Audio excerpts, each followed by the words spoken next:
here. It is tense in here, so we could allow some leeway for the residents and the council to please, to wrap up. We need to, everyone's tense.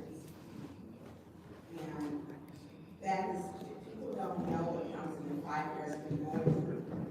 He's went through what I've been through. And so when your children are put up and you're threatened to be killed, this is often the same person that certain council members share their Facebook posts. They're friends. I don't have friends like that. They ain't friends. I don't care if you when it comes to children, adults, or minors, they're all limited. They're all limited. We understand what we are when we decide to run for office. Flint has the nastiest politics ever. It's nasty. It is dangerous at this point. Yes, yes, So we yes. talk about how he still, how he, I would have come. I told him don't come today. I would have came today. Ms. Claire. Oh, I'm sorry. Ms. Claire reported. I did not vote for the ARPA budget. I don't know if she's gone. I'm sorry, Dr. Rozier. I didn't vote for it. Three of us abstained because it was not transparent, it was secretive, it was not forthcoming, and now all those things that we've been saying have come to fruition. And until we get, and I did ask for that bundle we're bundling things so we don't see what is actually in there. A lot of that when I was speaking with Judy at the last meeting, it was going to be rolled in as revenue loss. This process should be the most transparent process ever, and it's not. The reason why it's not flowing is because it's not transparent. You got to figure out how to give it to these other organizations. I'm not in agreement with it, but do I ask that you please give people some leeway this while you're cheering? Thank you. Is there anyone else who would like to address the public? Mr. Shep?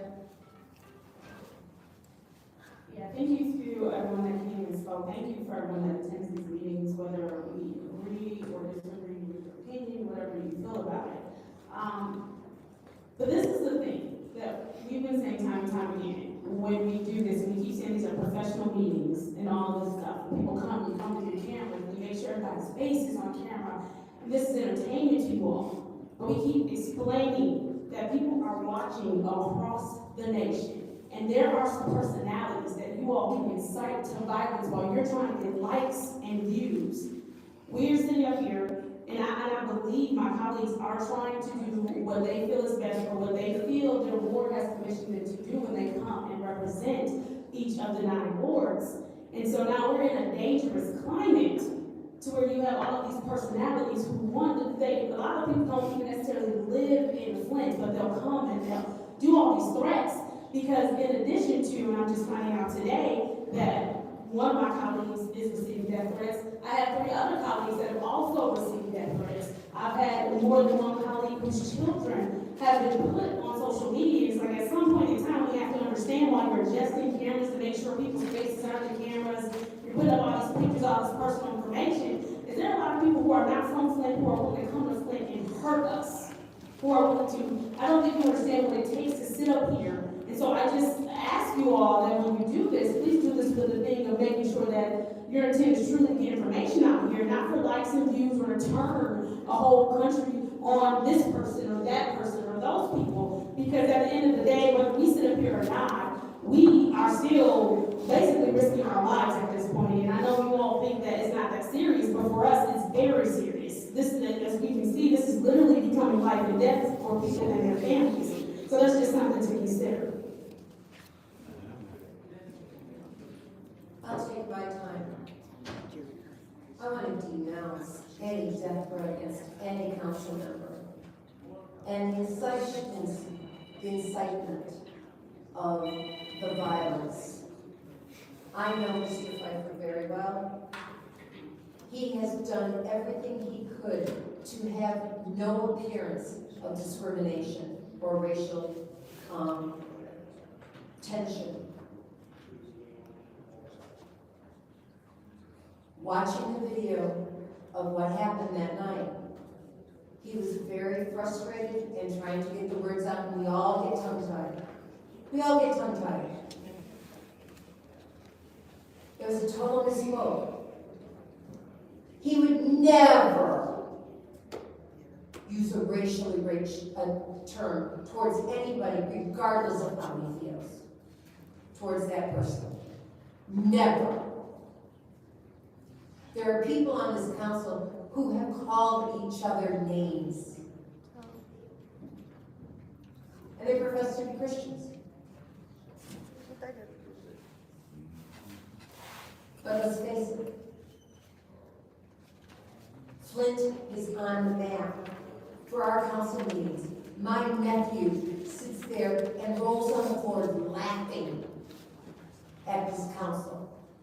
My nephew, my 15-year-old nephew, who loves me very much.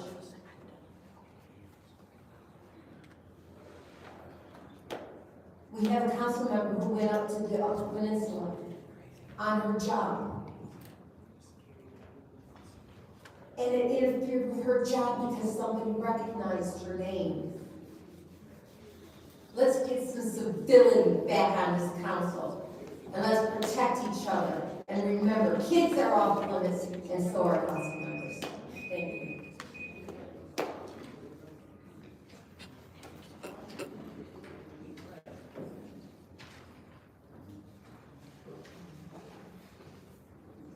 I'll entertain a motion to send the consent agenda to council.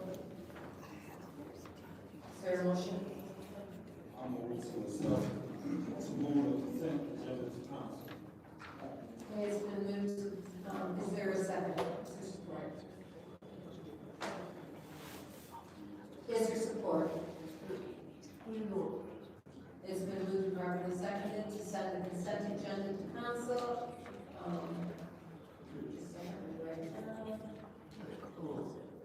Are there any separations? Yes. Go ahead, Mr. Murphy. I would like to separate 230-281.1. Yeah.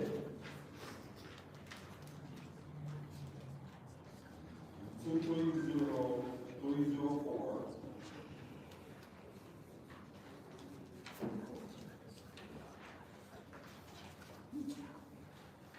230-320.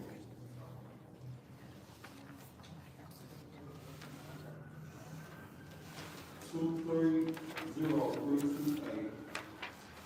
230-329.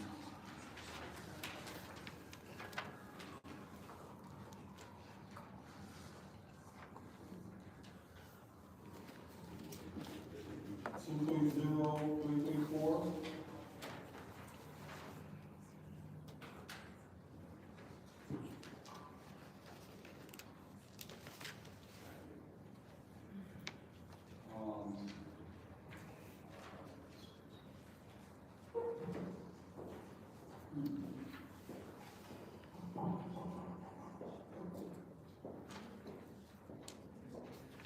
230-341. Mr. Murphy? Yes. And, we're going to amend 230343 to 23034.3.16. Is that right? It's all 3.1. It was not, it's the same as the 23034.3. Thank you. All right, so we'll bring that up. Okay. So I'm not going to put that as separate, because you separated 230343, right? Okay. 230343 separate. Point of order, Madam Chair. Yes, Mr. Yeah, that 230-343.1 is on the agenda under the rules, is not allowing discussions on the consent agenda. I'm thinking that needs to be separated as it is on the agenda. All right, Mr. Mason, I'll second. Yeah. Yeah, it's on the rules. Any other separations? Mr. Murphy?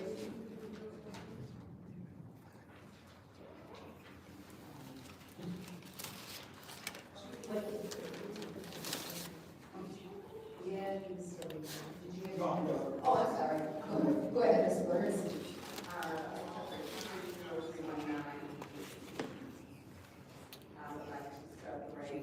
Yes.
I would like to separate under appointments 230352.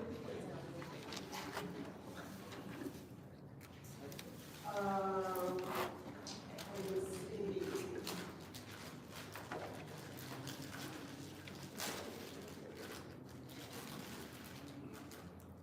Actually, I would like to separate.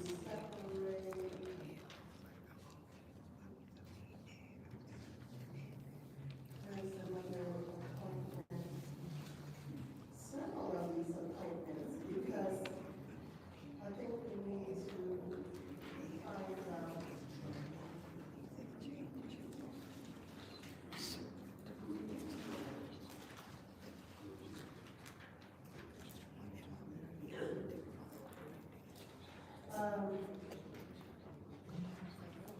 I think I want to separate all of the, appointments. Madam Chair.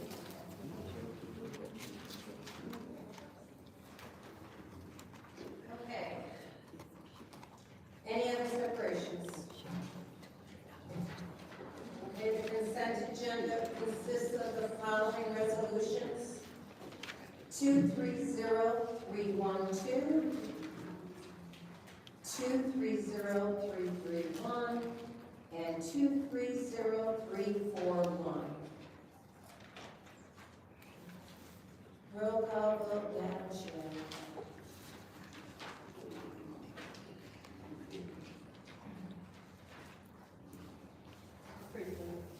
Yes. Yes. Ms. Burns? Yes.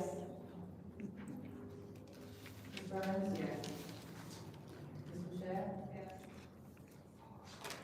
Mr. Franklin, Henry? Ms. Williams, Ms. Rathbone? Mr. Mays? Yes. Ms. Lewis, Ms. Jackson? Mr. Murphy? Yes.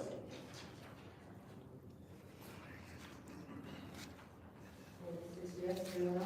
The vote is 6 yes, 0 no opposed. The resolution will be sent to council.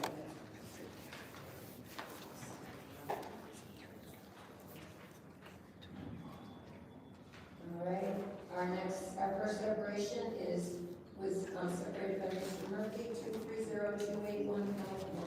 I'll entertain a motion. I'll entertain a motion to move, 2302811.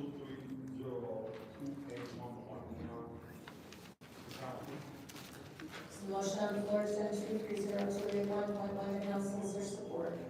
Support. So moved and properly seconded. Is there any discussion? Yes, Madam. Go ahead, Ms. Murphy first, and then, Mr. Mays. Thank you. Once again, this is,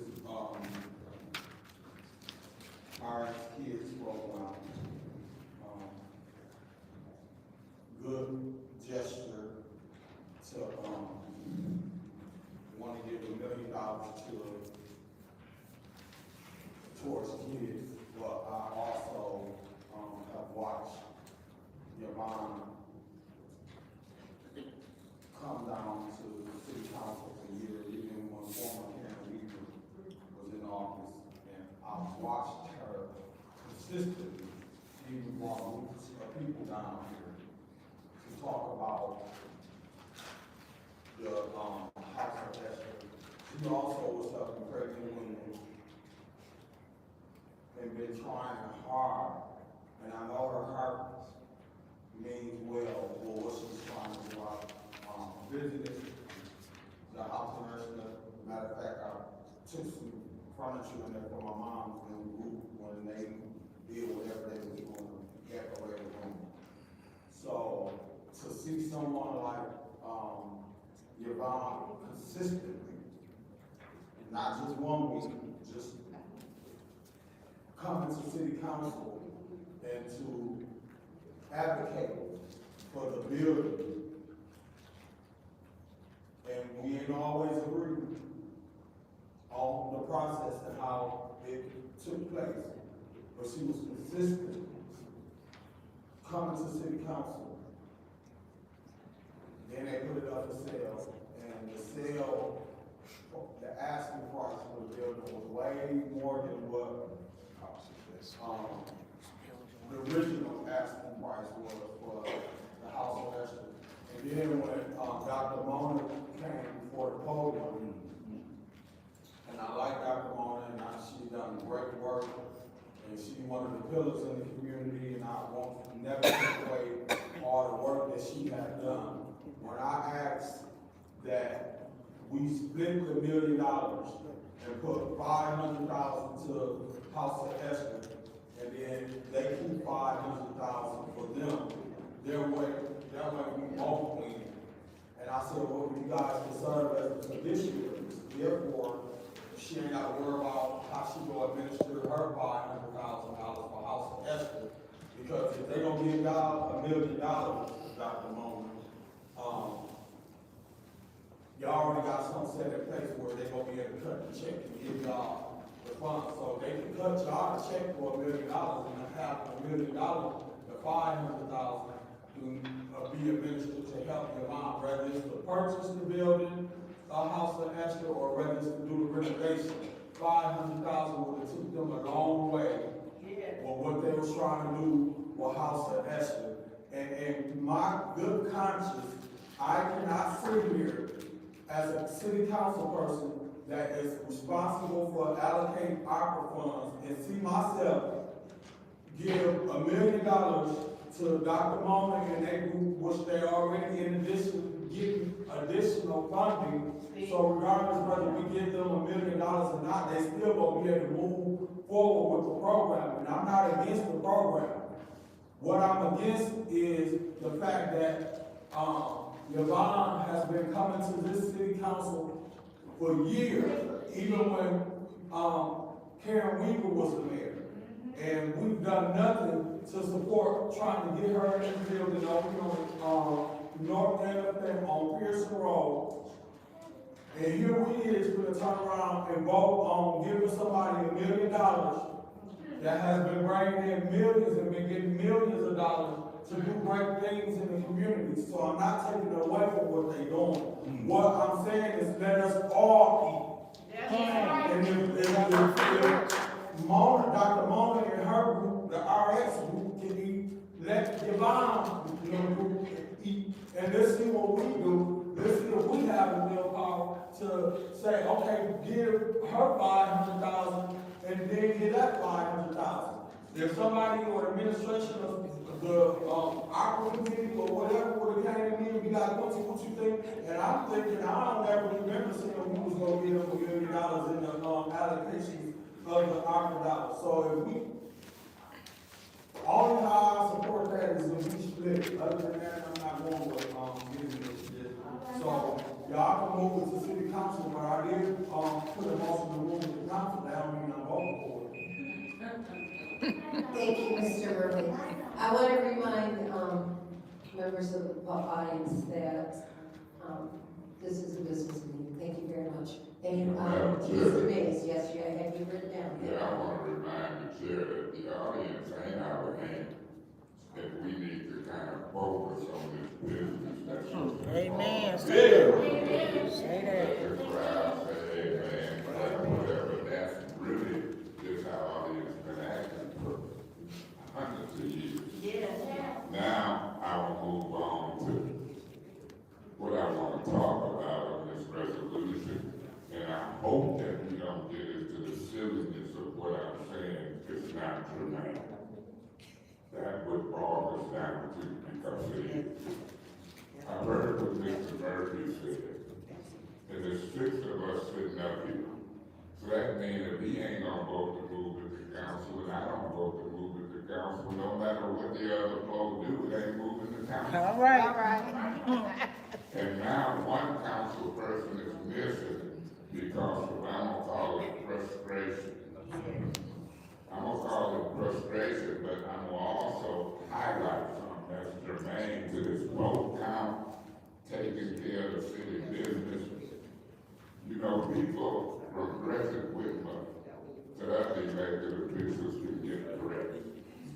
I've actually been beat up, physically assaulted, and ain't nobody did that. That's nothing. There was no crying out. It's a different treatment and a different feeling, Ms. Priestley, when I hear you with such compassion for a colleague.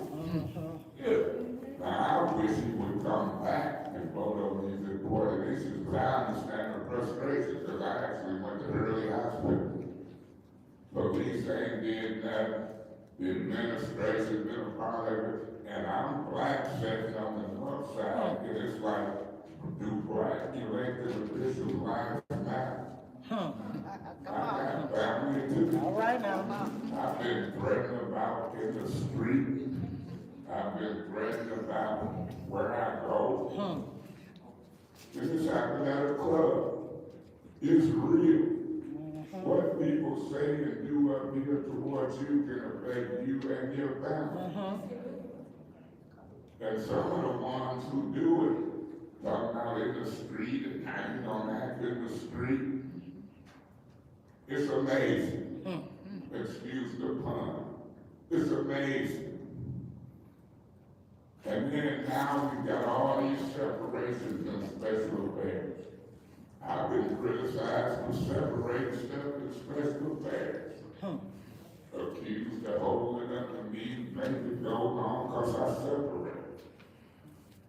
By the person who separated the most on this agenda, Mr. Murphy. So y'all get off of me. Don't beat me up no more and send me to the hospital. Don't wrongfully remove me for 30 days. Say that. Cussing just like the white folks cuss. Same word. Cut it out. Don't separate in special affairs. Let it go to council meeting. Get out here by 5:30. Start on time and do your business. Yeah, I just look at the hypocrites, the dysfunction. And I know I was blessed with a brain. I knew I could provide leadership because I'm going to talk about it. All right. And I'm going to be germane. All of what I'm talking about, council people missing in action, starting on time, doing separation, getting beat up, getting threatened. It's all germane to the business in front of us now. So, I'm not ready for these ARPA funds to be piecemeal approved. I'm ready to have a working meeting. I made a motion, Ms. McGlynn, to increase the home improvement, 15 million. I took in forms from residents like yourself, ma'am, who turned them in to city council office when I was president, and 6 members voted that used them forms for the initial request form, and some of the same 6 act like, oh, that ain't a real form. Yeah.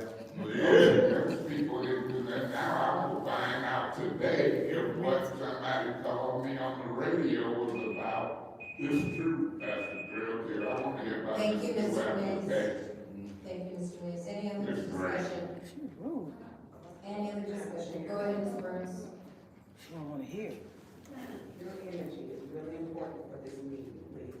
Because the last meeting, you had words with me. And we did not finish that. Which we need to take care of that. Because everything that it keeps rolling over. Allow these residents who are here to say what they want to say. And let's just, there's enough that's going on. Everybody needs to know. When we're feeling real ride, you know for something? So let's not take on the same word. It happens. It's not being disruptive. I do want to say this with our kids. I believe we can give Dr. Molis program $1 million, and we can take some money from somebody else's program. We have the ability to do that. And Sylvester was not asking for $500,000. It was nice. They actually they were giving the city $108,000. They were giving the city. They weren't even asking for any ARPA funds at first, and she did not her feedback because she had gotten frustrated. She doesn't need a fiduciary because she is in good standing. I know it said she didn't have her taxes. People pulled up the donor's properties. They pulled up his tax returns. And still and yet, he still comes and she still comes. And so does the people who are Christians, Councilwoman Priestley. Since we talk about good Christians, to support babies.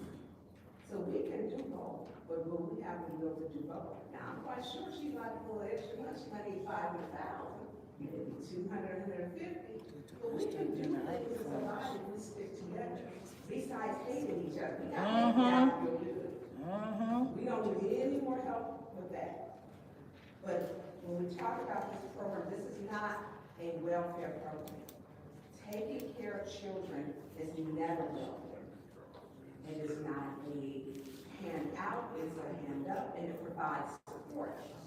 When you're a mom, you have things that come up. That first year, daycare is astronomical.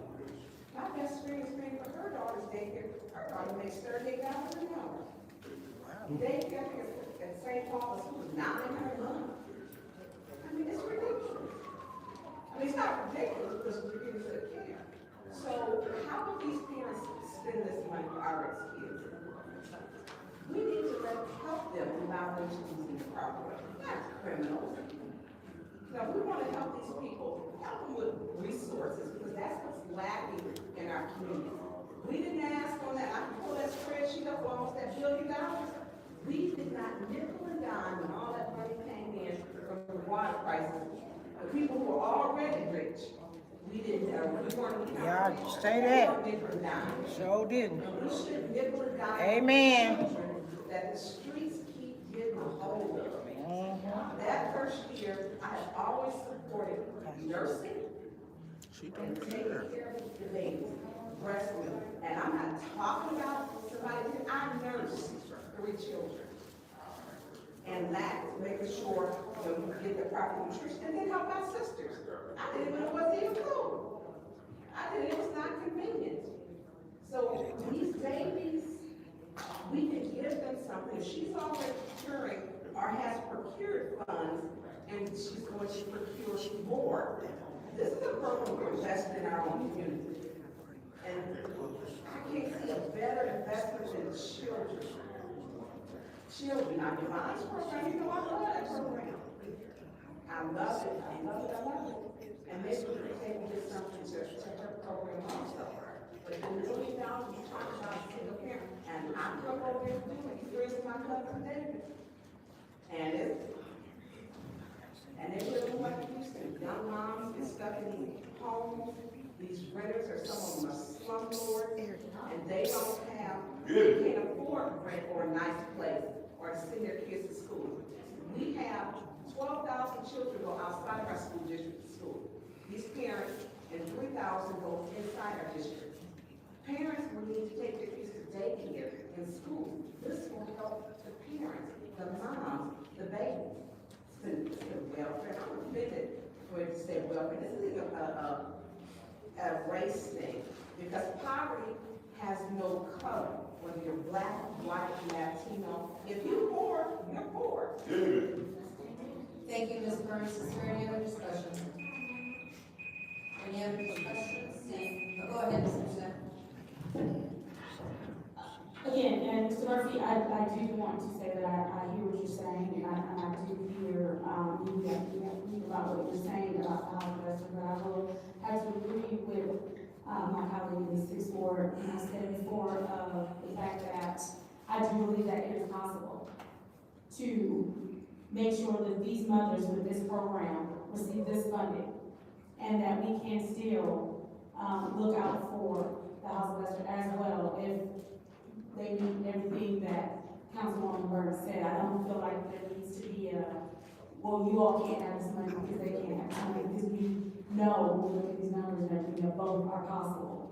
So I would just urge you to consider the possibility of both.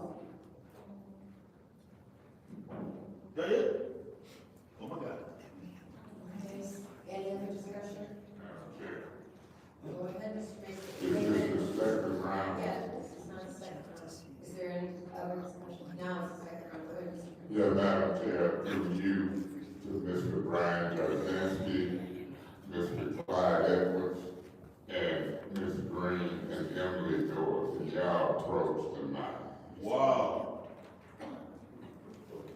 Is Mr. Edwards leave, Ms. Green?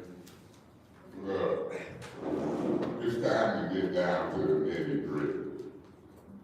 This resident who spoke in public speaking, she can speak for herself if I call her. She put in one of them initial request forms, and you put it in on the third floor. That is correct. Of City Hall. It was about 700 of them. Ms. Green, you say all 700 has been contacted? We're still in the process of If contacting. you raise the mic, We're still in the process of contacting. you're still in the process of what are y'all telling them 700 people? We're telling them how to contact the organizations and sign up for the video hospital. Do they have a address on those initial request forms? The ones that you guys had, I haven't seen the form. Okay, well, I've seen them, they've got a name and address. Yeah, I'm gonna request that they get a letter. Amen, something. I'm gonna request that they get a letter on what y'all talking to them about. Ms. Edwards, I'm asking that you come forward. I want a paper trail. that Amen, they can contact. amen, I agree. we do have that. I don't want somebody to call them on the phone. I want a That's paper what we trail. have. But the problem, we can't both talk at the same time. What did you say? I said we do have a paper trail. Okay, I'm gonna request a letter. I'm not buying the Priestley's and the Liddell Lewis's and the people who voted on that initial request form and said it meant nothing. Oh, it meant a lot. And they dated. And the money don't run out, and I want first come, first served. If they gotta do an additional application, I want that given to them in a letter. Amen. Yeah. Yeah, man. Mr. Edwards, There he is. do you know that those 700 people have been contacted? I'm hearing that they have. What has it been No, by I phone, haven't. email? Do you know? I don't personally know, but Okay, thank you. Ms. Emily Dore, do you know?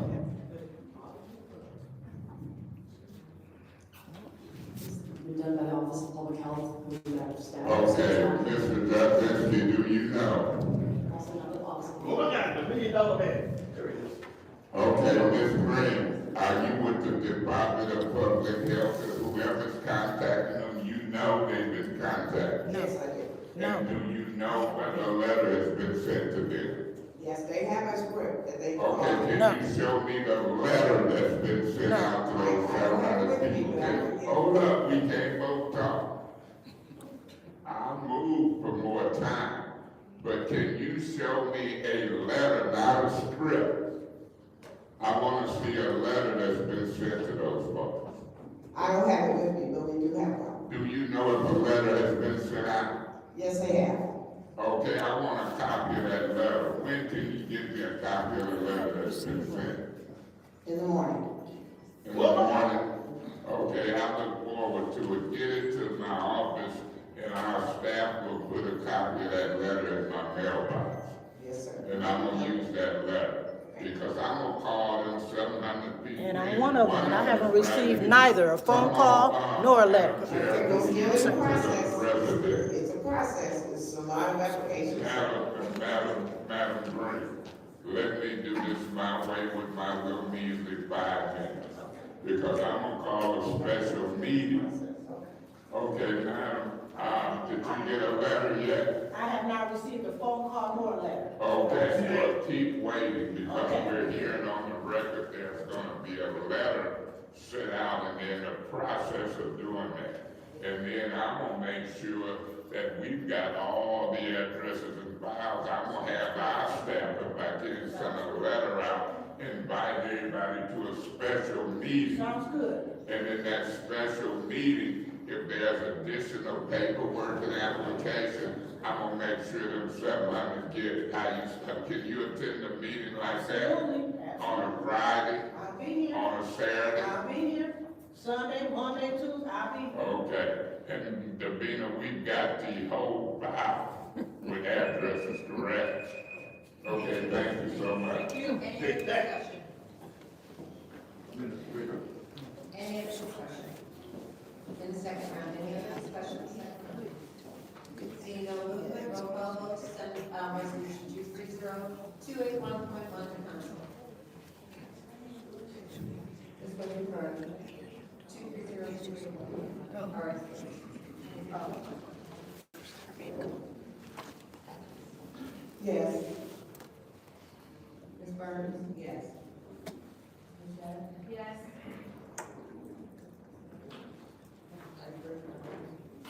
Mr. Mays?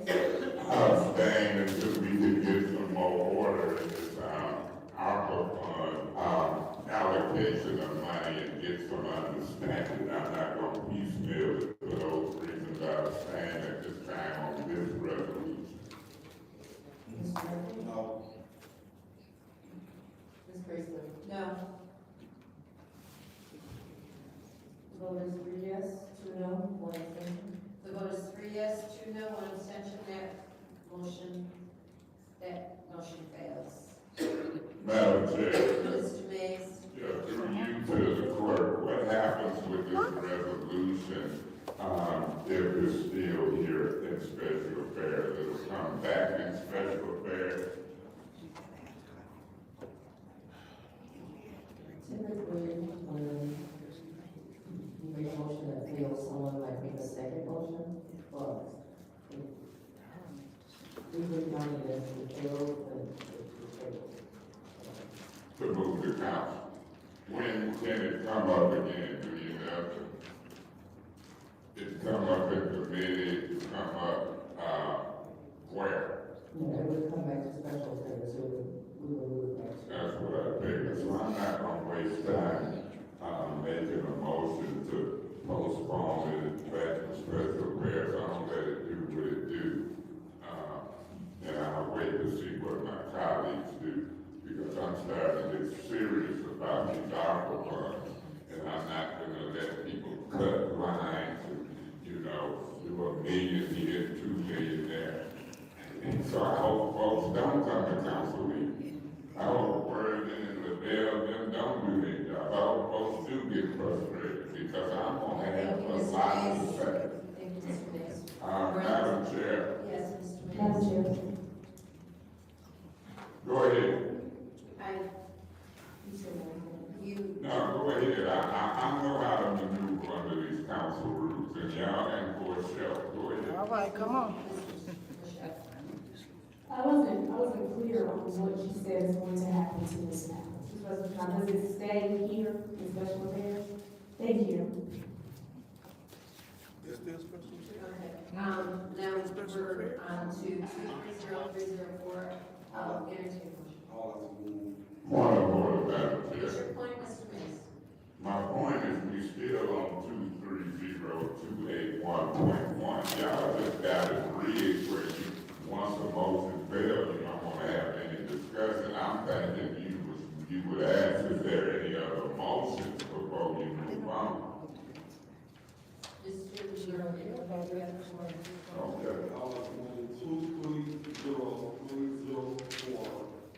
to council. There is a motion on the floor to move 230-304 to council as reported. Yes, there's support. Okay, it's been moved and properly seconded to move 230-304 to council. Is there any discussion? Mr. Murphy. Thank you. I wanted to, discuss the ARPA funds for, the blight. This did have third ward on it with the next technology center.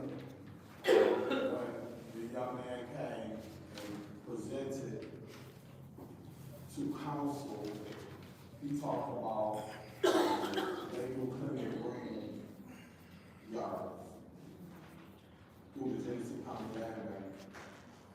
There are probably about 50-some groups out in the community, cleaning green groups, that if you guys go around and each one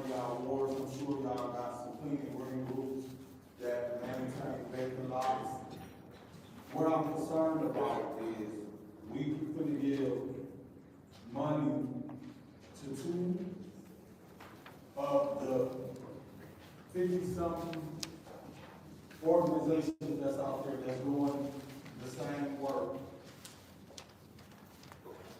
When he came and talked before city council, I did not hear him saying he was going over and beyond mowing yards outside of the clean and green area that he already do. So we're gonna be fair. What we probably should have done is we reached out to Renetta Steve and Melissa that oversee the clean and green group and see how this blight program can help all of the clean and green groups versus us giving $50,000 to two groups. So say it's 50 groups out there. That means 48 groups ain't getting that. Oh, yeah. We giving 50,000 to the Latinx community, and we also giving 50,000 to the Sylvester Room, to the oversee the North Beach District or something. I'm not sure I live somewhere around here.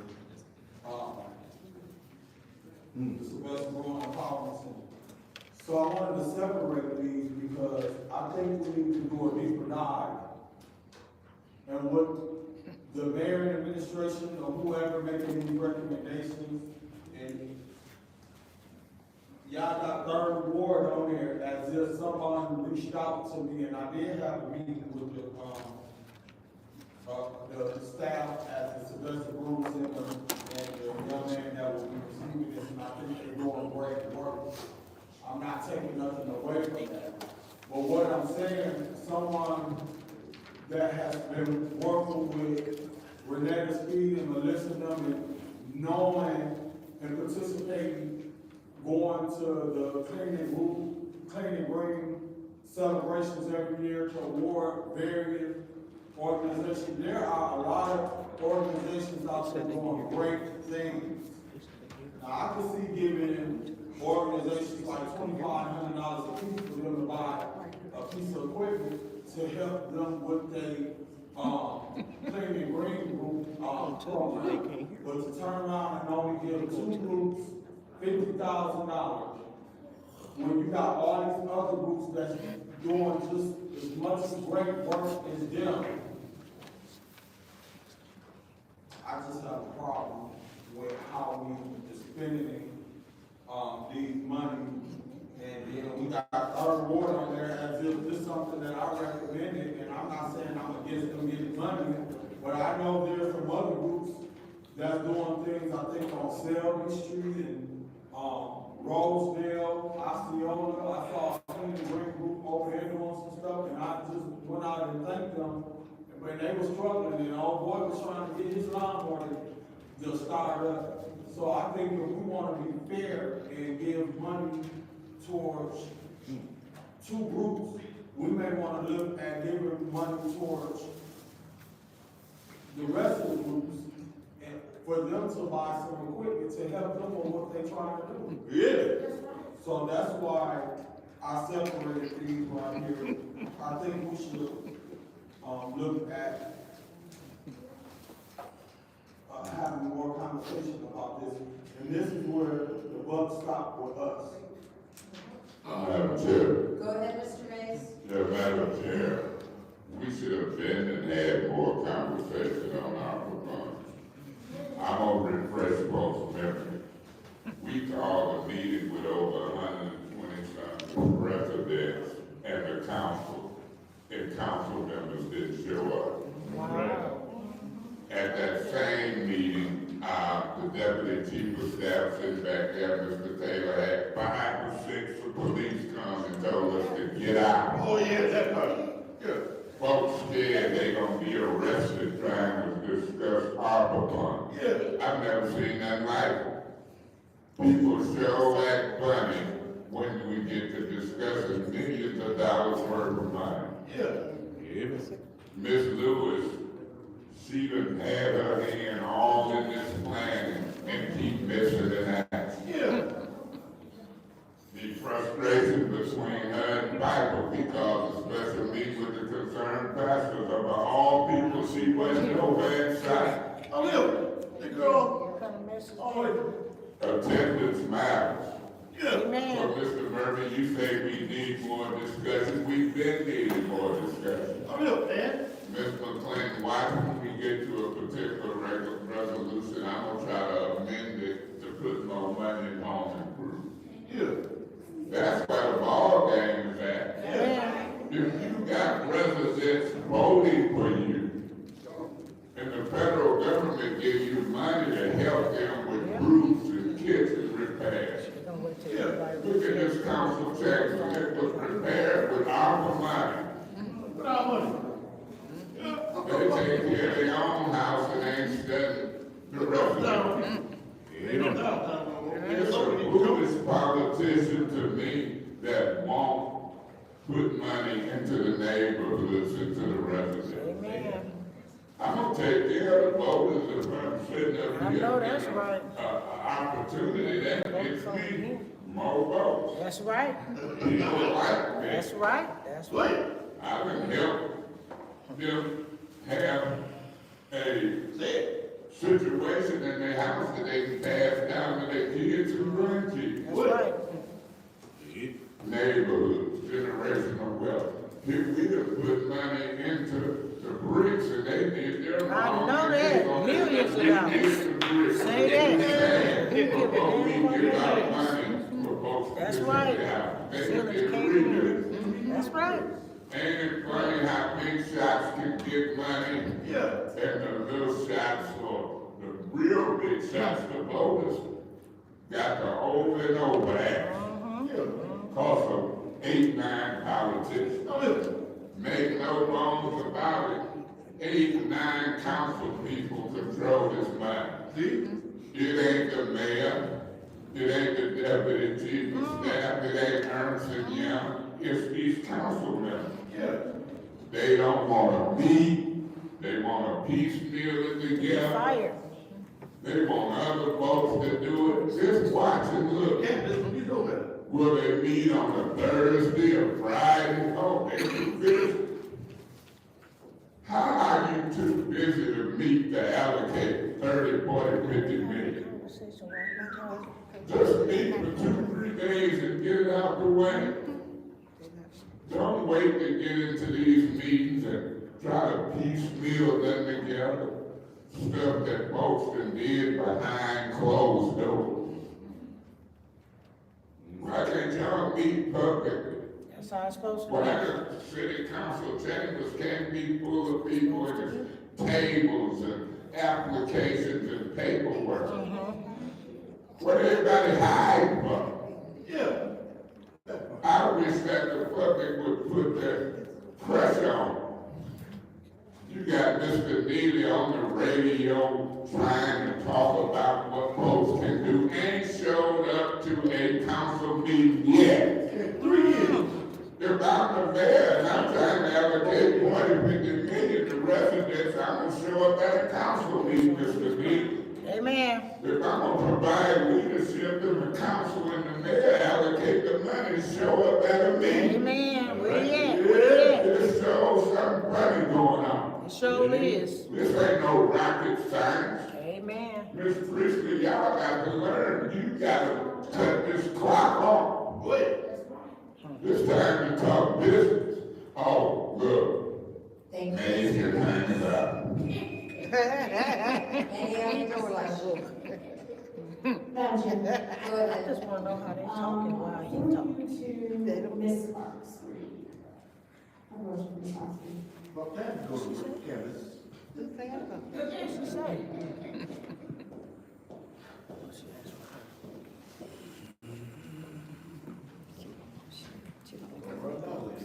So in this, resolution, it says, it talks about the mayor recommending 50,000 for each ward. And then with the 50,000 here, so is this saying that all of the wards, extra 50,000 for rights gonna go to Black Is that what that's saying, or am I not understanding that correctly? I'm sorry, I guess she's saying. So in the resolution, it talks about how the mayor recommends funding for all 9 wards, for light removal assistance, right? And so with this 50,000, because is this a separate 50,000 from the 50,000 that Jordan up? I think she's coming to answer that question. That is correct. Each of the 9 wards, was recommended by the administration that each of them would have. It was recommended by the administration that each of the 9 wards would have a $50,000 project that was either already identified through applications that came in, some of which were recommended by the community, some of which were recommended by the administration. And then there were also 2 that did not have identified projects, but to have it be all 9 wards that were recommended for that funding to happen for projects to be identified, so the TBD. And then there was also the overarching citywide coverage of the. So is this the 15,000 for the 4th ward? Correct, yes. That's all.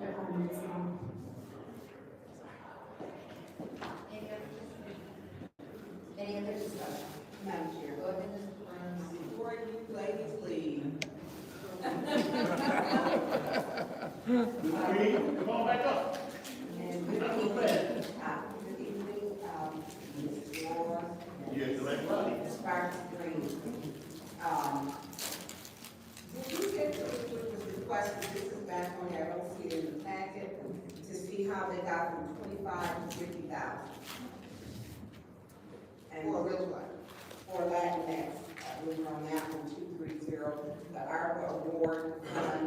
They had requested to get 25,000, and they were awarded 50,000 at our last meeting. I did request to have those items so that we could see who approved them and the actual application. And I put in, I said that to me. Well, I apologize, but how did that next get from 25 to 50, was that your question? Yes, and I did state that, I did want to schedule, for our next council meeting so that, when Mr. Brzezinski was here, so that I could see how a lot of these places put in for, say, 25,000 to 50. They put in 150,000, but they were approved for 70 or 225,000. So I wanted to see how and who approved it. I wanted to see where they put it in, so like a screenshot of the original. I don't want a spreadsheet for myself. I want to see where they put it in and where they applied, and somebody said, hey, you buy one, get one free. Because I'm the ARPA local money.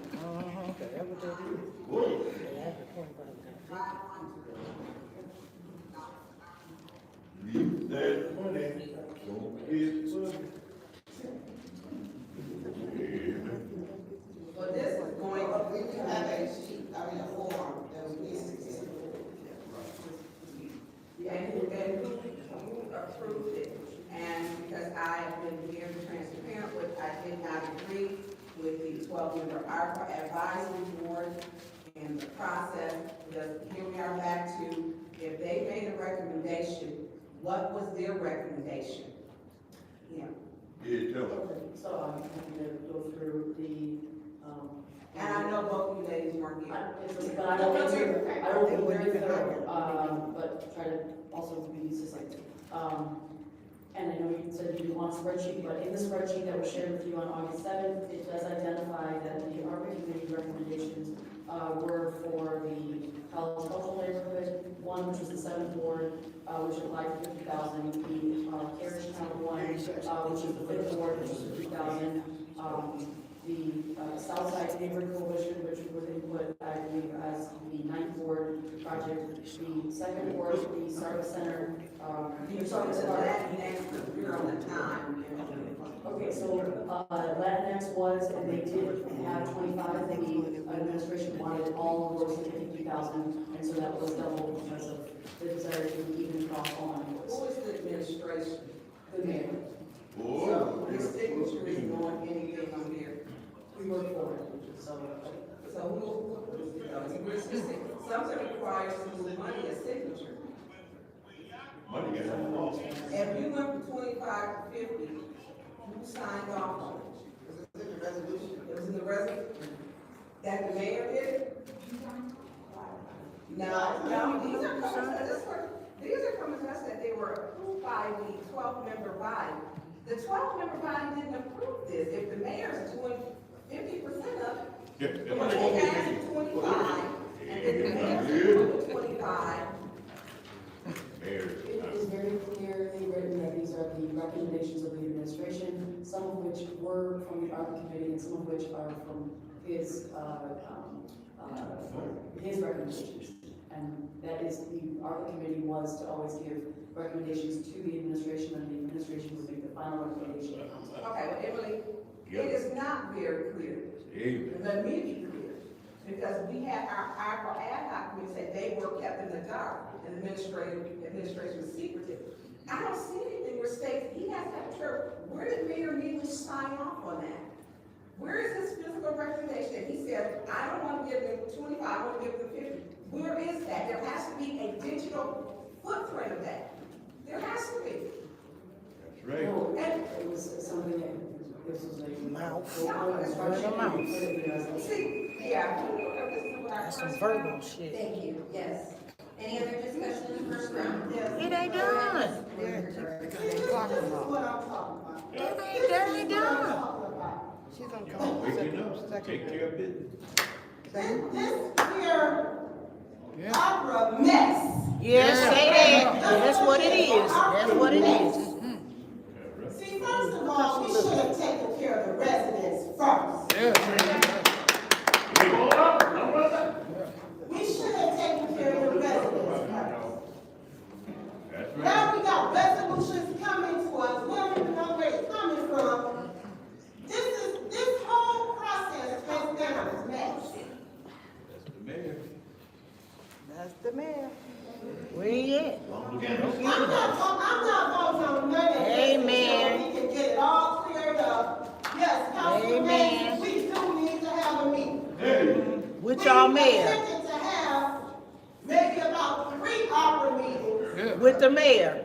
But then we had several council members that did not show up, including the 2 members that's on the ARPA ad hoc. There's a reason for that.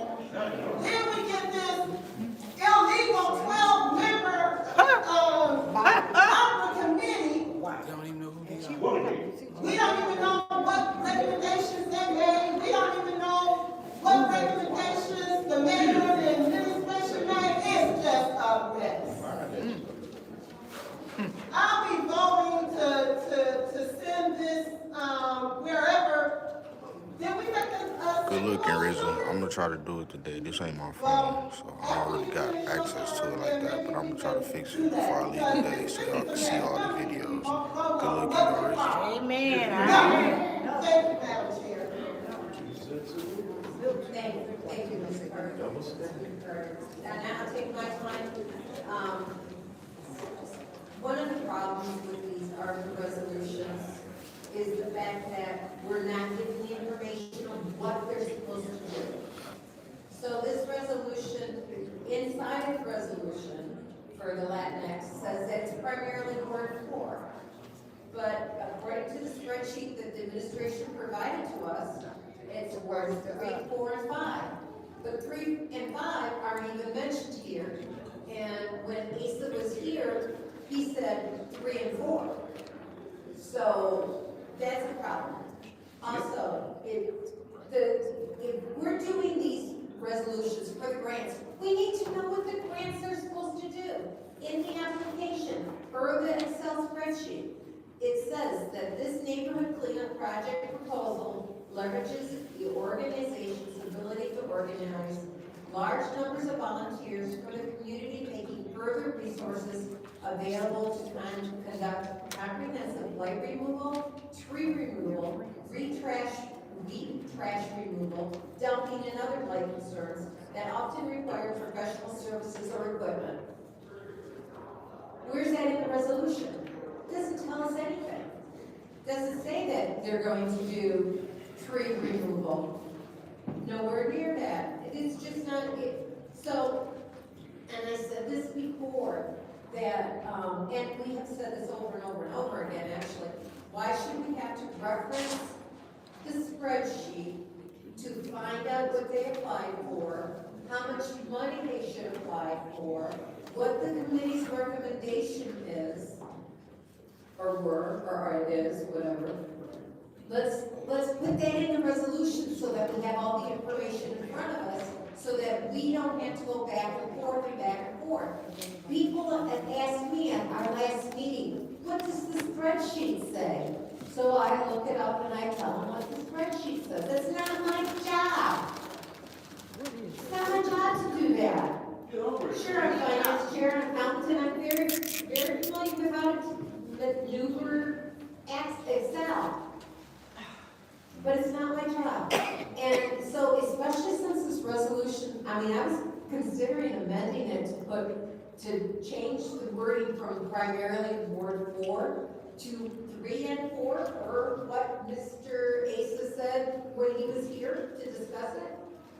I have no problem necessarily giving them money to do light removal, but let's give us all the information that we need to make the decision. It's repeated the same thing. We don't know what these people are gonna do with money.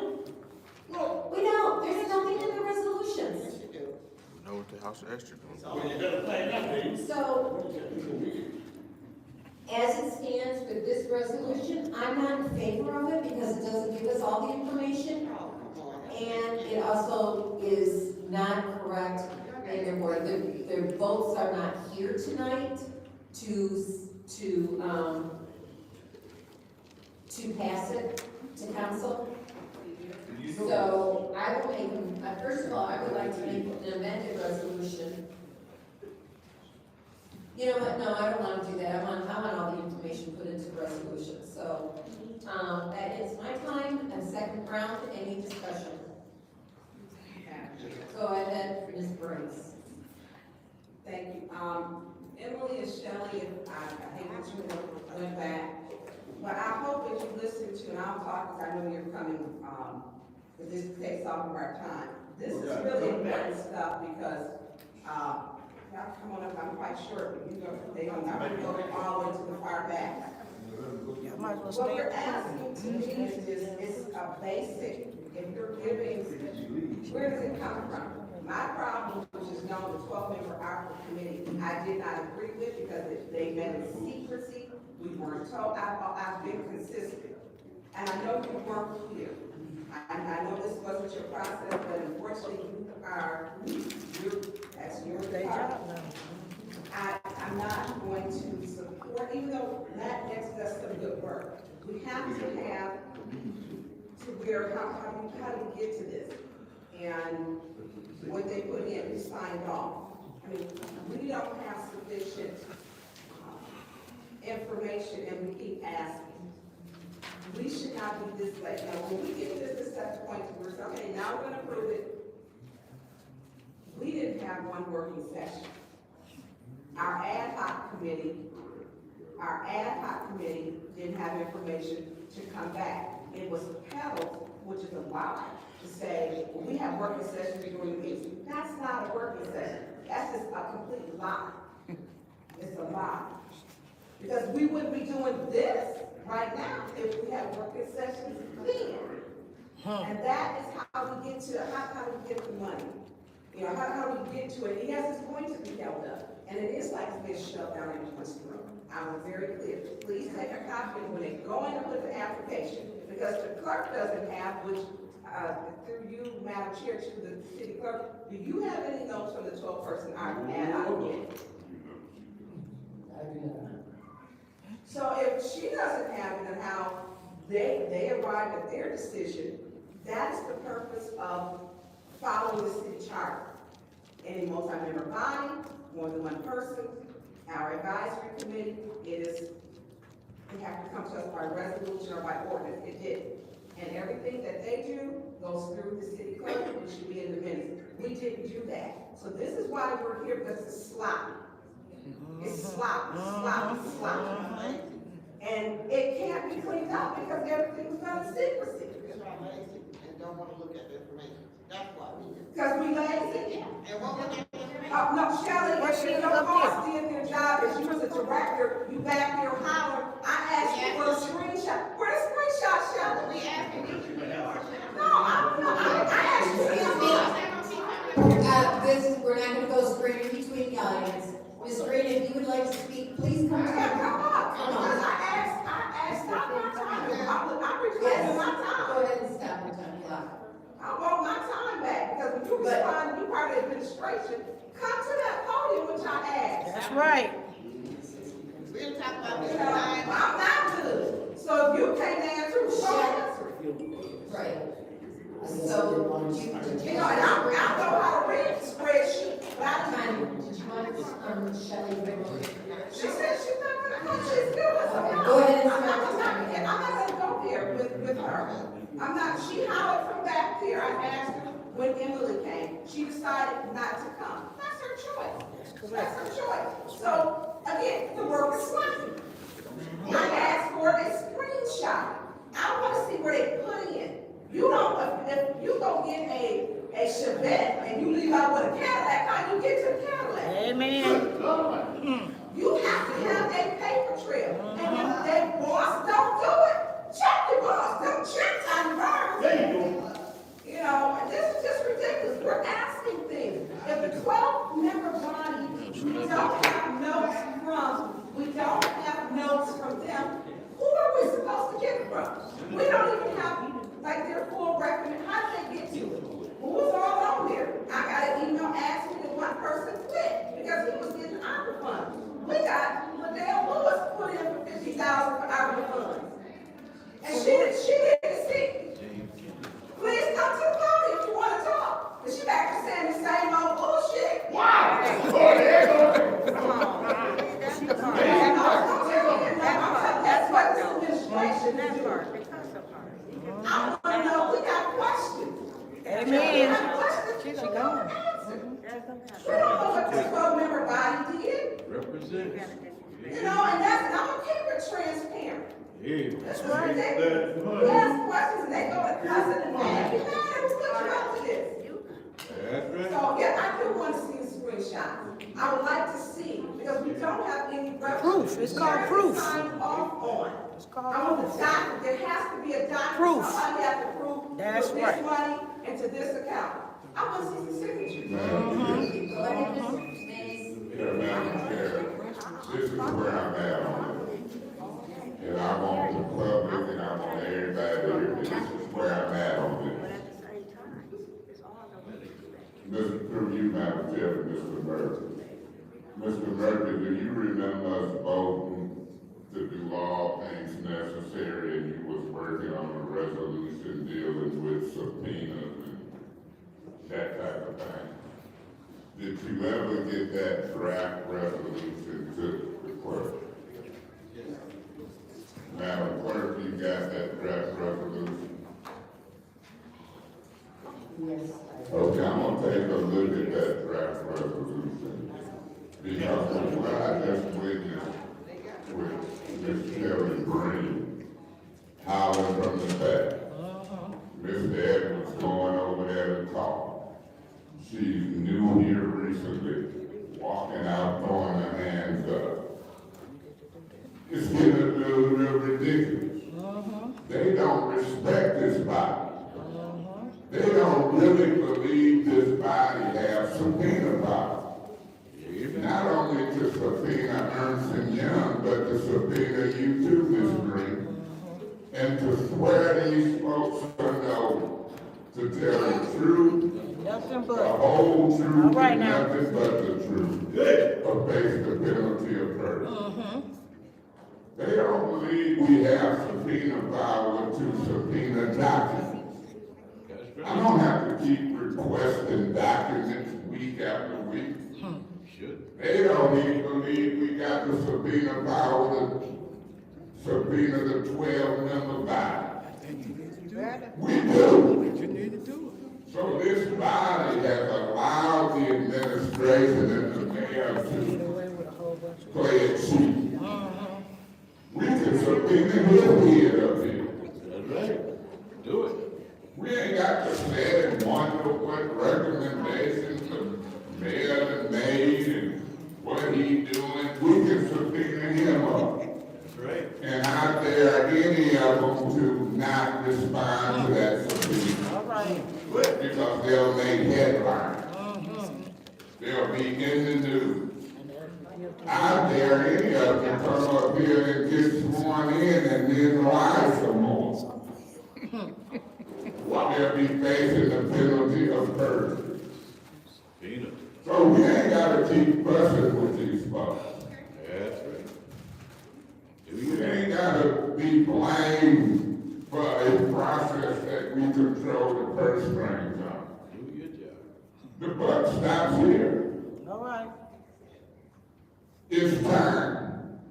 So I'll begin with you, Madam Clerk. Mr. Murphy, I'm glad that you got the draft resolution to her.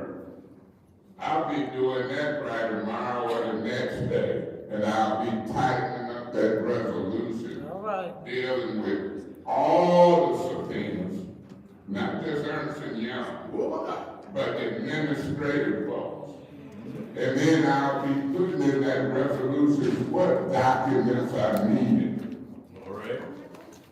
And I'm not gonna have people come up here telling this council the half truth. All right. I want the whole truth. Nothing but the truth. Good. Right. So help them God. Do your job. I'm tired of laughing and playing and ignoring stuff. The last time I seen an administrator walk out and wave their hand at this council was that chief financial officer. Oh, yeah, they got it. It's about over Yeah. for me. Stand up, Doug. It's Stand up. time to get serious Amen. about this money. We're in the Amen. month of October. Yeah. Bible say about money though. I want this money allocated by October, November. And I'm not gonna piecemeal it together. All right. When we leave out of here, I want all 30 to 60 million accounted for. And I want it placed where this council says should be placed. It's time to quit playing around. I don't have to fuss and argue with folks when you're sitting up here with power. Yeah. But now, I got one last concern. The council. Will 5 or more members have that type of nerve? Do they have that type of work ethic? That's a good question. Good question. I would like to make a motion to move 230304, ARPA fund award, recommend technology center impact of the pandemic on right to finance. Okay, there's a motion on the floor to move resolution 230304 to finance and search support. It's been moved and properly supported to move resolution 230304 to finance. That's one round of 3 minutes. Madam Chair. Go ahead, Mr. Hayes. Madam Chair, I can vote in favor of moving it to finance, but you know, each motion can have 2 amendments. That's the first amendment, to move it to finance. I'm really sitting here tempted to move it to a special ARPA meeting Good. Let's do it. with a date certain. That need to be done. I'm tempted to make that amendment. Let's do it. You think I should make it? I do too. See, they've been bouncing back between finance, special affairs, council meetings, and you can't do it in 5 and 3 minutes. You need a special meeting with rules I agree. suspended, with the mayor and right. others subpoenaed That's up right. here to get this work done. That's right. So I'm tempted to Go make ahead. a amended motion to send it to the special ARPA meeting working session. Good God. I'm all in favor. And then in the discussion on the motion, set a date and time and see if about 5, 6 people ready to come. That's what I feel comfortable doing. allocate 30, 40, 50 million in 3 minutes. I can't get an understanding of what these nonprofits and folks gonna do with $2 and $3 million in 5 minutes. I wouldn't care if it's a Thursday or Friday or a Saturday, but I need a meeting with the demand of the mayor and his staff here ready to cooperate and get this money done. We've been dealing with this for months. That's right. So I'm gonna make the amendment to the motion. Amen. Can you get a second? I move to make an amendment that we send this and all of the ARPA resolutions to a special meeting for ARPA funds to be set up certain in the next 2 weeks. And then we'll wait and see if council show up and I so move. There's a motion on the floor to send all ARPA resolutions to a special meeting in the next 2 weeks. Is there support? I'll support that. Amen. One round agreement, we gotta check, wait a minute. Let me It's 1 round, 3 minutes. Yeah, Madam Chair, it's 1, 2, 3, 4, 5, 6 of us here. I'm gonna commit to show up on any day, any one of y'all say, at any time. It's my priority. Now, I don't know what y'all other side will commit to, but I wanna make it convenient. And then if this motion passed to do it in the next 2 weeks, then 2 of us will get with the clerk and call a special meeting. Through you, Madam Chair, to the legal department. Madam City Attorney, how long do it take for y'all to draw up subpoenas? Do you know? Crickets, hello. Let it be. And get them served. That part. It would depend, Councilman Mays, on, the legal department having something in writing that clearly states what should be in the subpoena, who this subpoena is addressed to. What is the average time it takes y'all to draw up and serve a subpoena, do you know? As long as we have the information, it shouldn't take longer than, I would say, a few days. That's what I think, and that's what I know, 10 days or less. But I'm saying 2 weeks.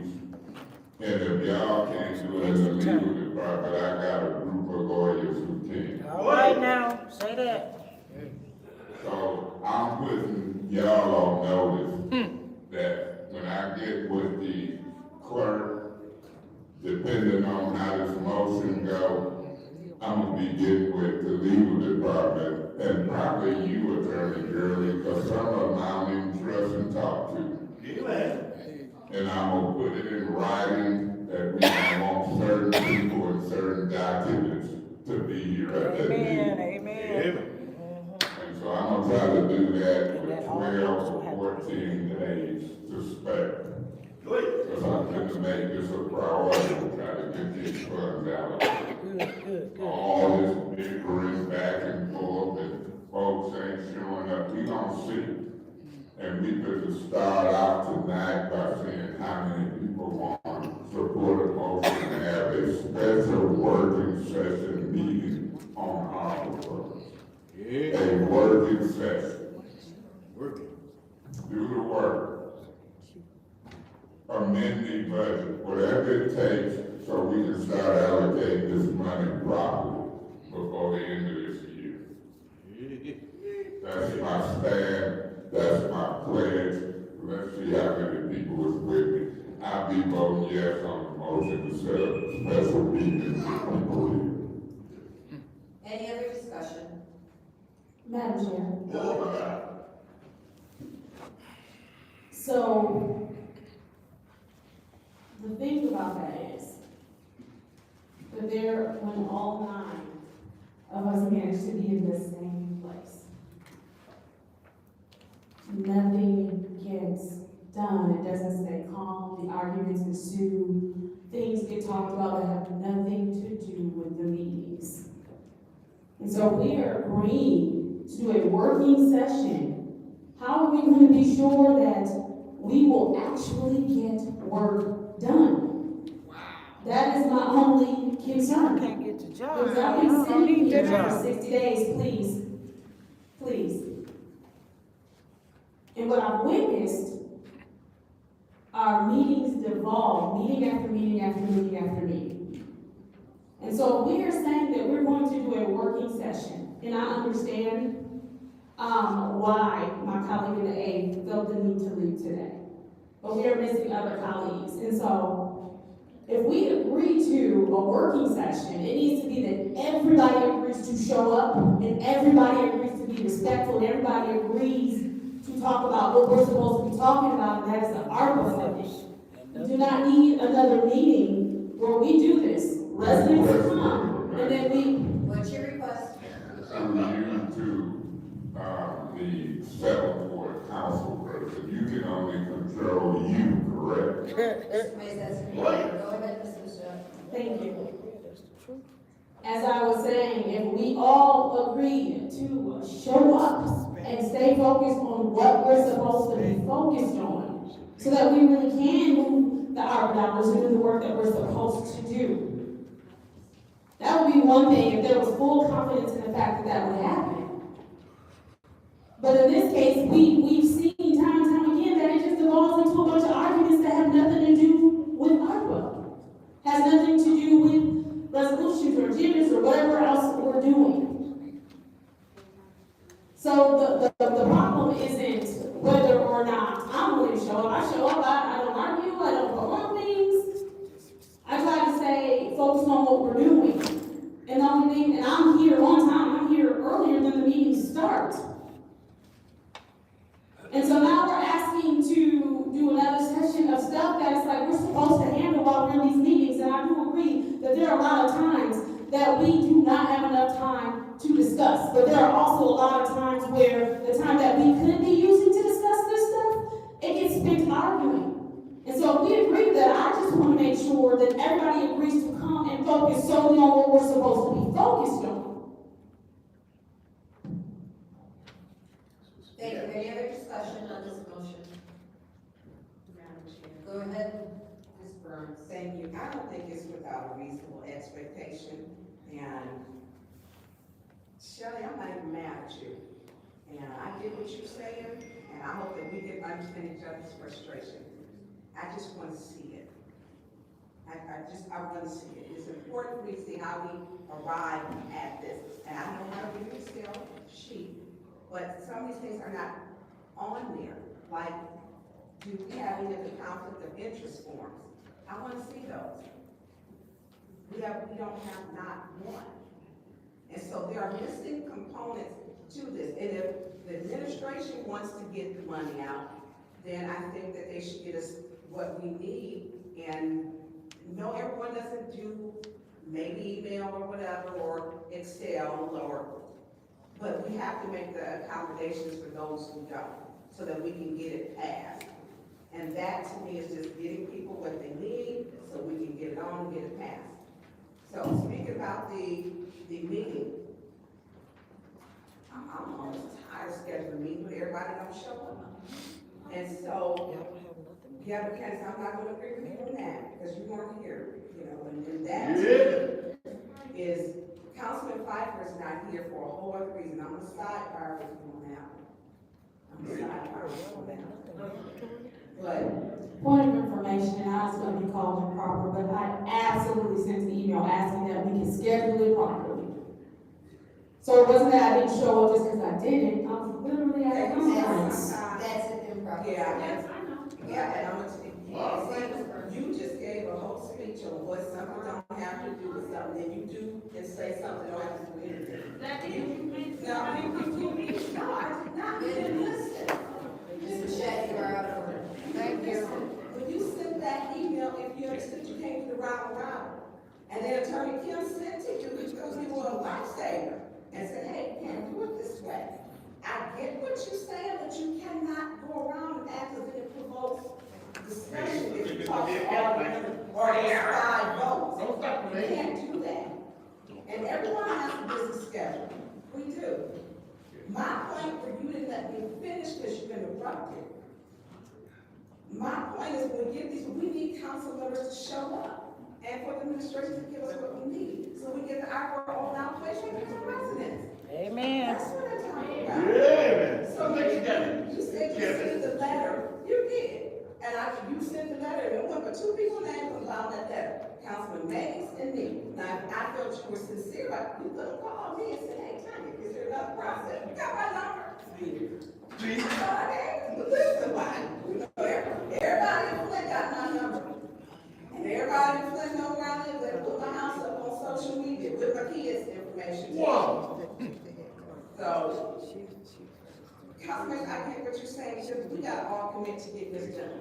If you apply for 25, and you got to 50, we need to see that physical part, not just the spreadsheet. There's gotta be a digital form or format. Any other discussion? Go ahead, Mr. Murphy. Here's what I think is happening. The mayor and administration and maybe the ad hoc committee that they put together of the 12-member bodies, I'm not sure who, what, when, and how, but at the end of the day, we're not on the same page when it comes down to the recommendation, because when I heard, I think Doyle or Ms. Green speak on the $50,000 for each ward or something like that, no one reached out to me to say, okay, Quincy, what is your recommendation for the 3rd ward? Because I'm thinking about the whole cleaning green group, so if it was left up to me, I would have said split the $50,000 with the cleaning green groups. And even if you couldn't give them money directly, some of the vacant lots that they cut, there is a lot of brush hog in the back along the fence lines, a lot of trees need to be cut down. We could have used the money towards that. I'm just not into individually giving one organization over other organizations money when they work just as hard. Or I might have wanted to use the $50,000 to board up a whole bunch of those commercial buildings on Saturday Street that residents been complaining about, that it seems like nobody wants to figure out how they can secure funding to board up.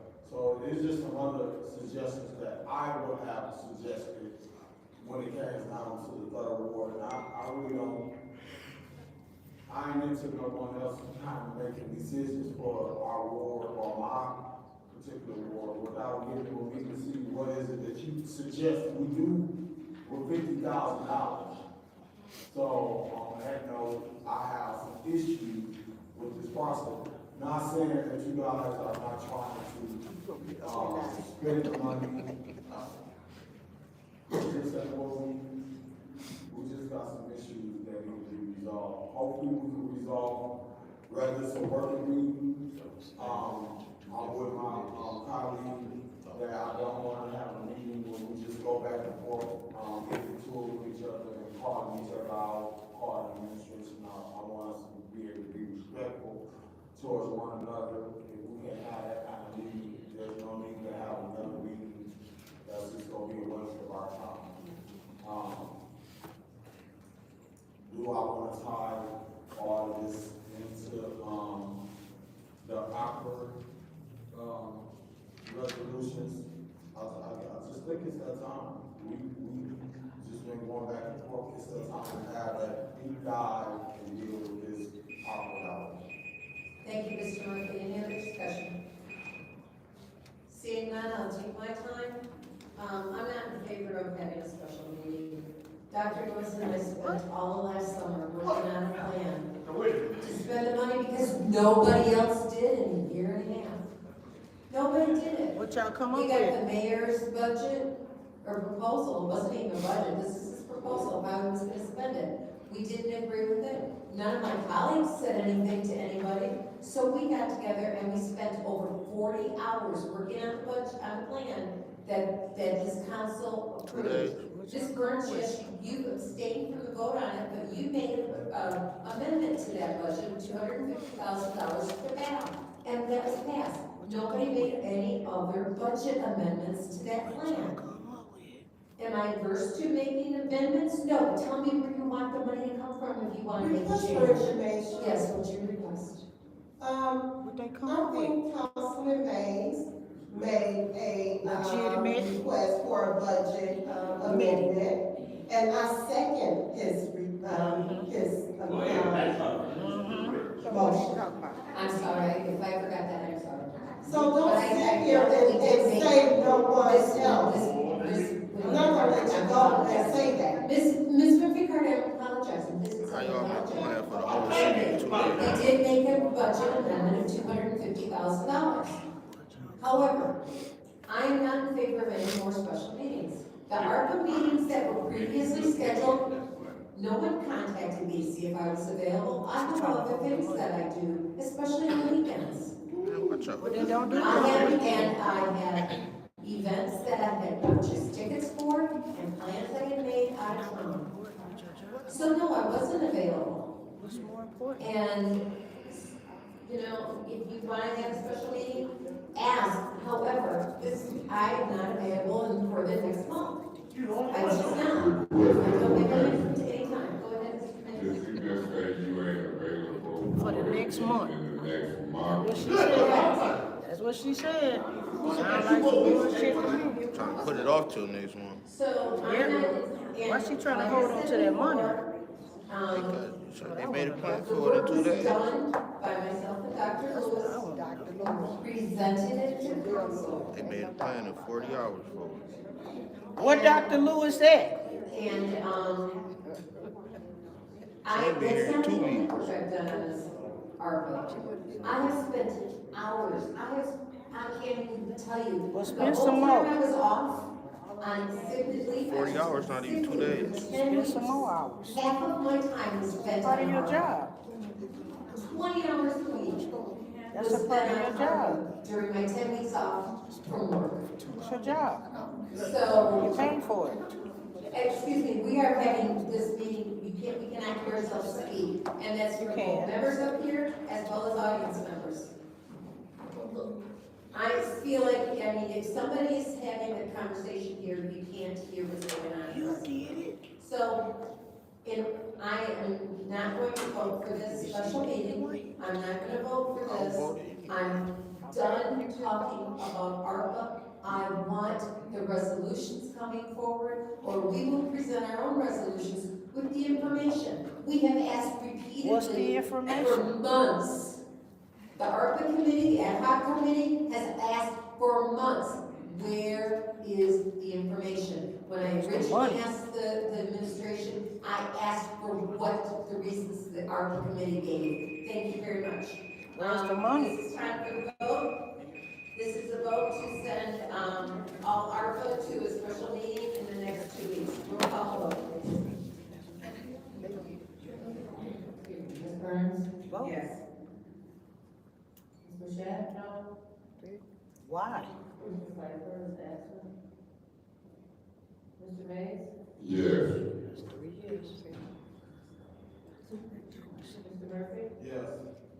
Ms. Priestley? No. Ms. Murphy Carter? Yes. Hey, yo, ask her The next vote is month. 4 yes, 2 no, that Talking about you ain't got no time. Be here. She did that shit on. Going back to our original motion, and this is a motion to send to finance. First round is only had Mr. May's discussion. Is there any other discussion to send this resolution back to finance?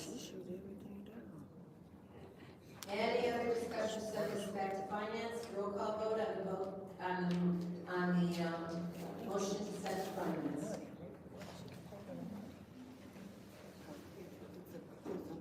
Ms. Mashat? They hold on to it. What they mean? Mr. Mays? I abstain because I think it's ridiculous that council people pay me to discuss ARPA funds. And I can understand, Ken Mashat or Ms. Priestley's rationale for those reasons until we get it right. I abstain. Mr.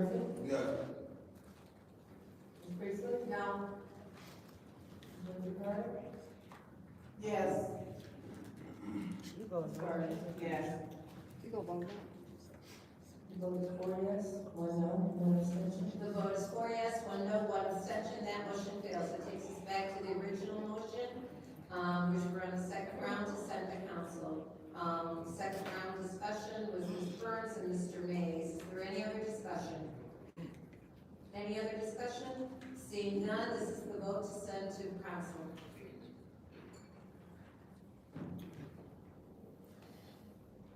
Mr. Mays? No. Mr. Murphy? No. No. Ms. Murphy Carter? No. Ms. Burns? No. Ms. Shaq? No. Vote is 0 yes, 6 no. The vote is 0 yes, 7 no. That motion fails. Going on to our next resolution, 230319. And I believe that was separated by Ms. Burns. I'll entertain a motion. The motion to support, send. 319 to council. Motion on the Hill for send 230319 council is support. Support. It's been moved properly seconded. Is there any discussion? Madam Chair. Mr. Mays. Yeah, this is the ARPA fund award for $50,000 for the Civility Family Life Center located, near the corner of Fleming and Pearson Road in the first ward. $50,000 for something ain't nobody talking to me about. You don't have to talk to me about it. All you have to do is get 5 votes and you put $50,000 in the first ward. I'm not gonna turn down $50,000 in the first ward, 100,000 or 200,000, but I'm not gonna vote in favor of this resolution at this time. People gonna need to have respect to communicate and collaborate Amen. when they come into an area. I talked to Pastor Reed, and he explained what he wanted to do. I don't know how all of it come about, but I know Miss Edwards gonna do a heck of a job for years for free cleaning up with their perennial homes blockwood. And I gotta watch out for folks like that. I'm gonna reward folks who've been cleaning up for free. If 50 or 100,000 come into the first ward, I want Holmes, Brownell to get a piece of it.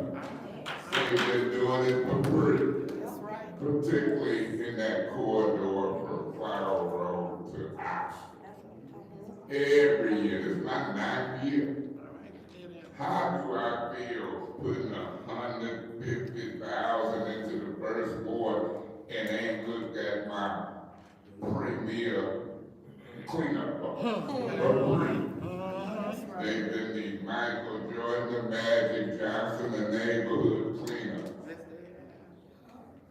If I look at my old ward on Russell Street and all that area I've had cleaned up 8, 9, 10 times, I'm gonna look at that. But it's third ward now. All right. So I'm gonna concentrate on Sherry Line, Green Line, and all them other lines, the local lines. Then I'm gonna have a whole lot to say and do about whether it's 50,000 or 100,000 coming in. See, we had to do streets, repave, Fleming, Home Street, the parking lot at Hasselbrook. And it took us some time to get them projects done. But you got a little fella downstairs bragging on 1420 about streets that we had did before he even got in office. I'm tripping. The little guy. I'm looking at the details of how you get streets repaved, when they was repaved, DuPont from Carpenter Road to the, Pearson. And I'm down, the steward was done before he got in office, and he bragged about what the streets we've done. Yep. Home Street y'all know how long I fought on that. Planning from Beltree back to Carpenter or somewhere, and that had been done before we got it on. Quit naming Fleming and telling half the story. Councilman Mays want credit. Don't get credit. At least I'm gonna talk about myself, I'm gonna wag my own tail. All right. And so now here we is with blight and cleanup in the first ward. Everybody said that. Cynthia, it was a house on the corner of Home and Sally Court. Got towed down with cameras and press conference. People were just living in that house. It could have been redid. But you look at the ones turned up on Saturday. You look at them two on Home Street between Oxley and Clio. That's what the press conference should have been. I'm not gonna let no little mayor and no other people come in here trying to fool people in the first ward. I know the first ward inside and out. And know the people. So y'all better get ready. I wouldn't care if Candace Massac and Priestley don't vote to have a meeting. I'm gonna wait for Piper them to get here. All right. We can't get a vote. All right. Who in their right mind can't squeeze in a meeting for a month? That's Or right. make a motion to do it next month? A whole month. I'm busy as hell and when it comes to She gonna be busy next month too. take time to have a meeting. She gonna be busy next month too. Thank you, Mr. Mays. Any other discussion? Glad. And a month after that. Any other discussion? In the first round. In the first round, I'll take some time, or did you want to speak, Mr. Murphy?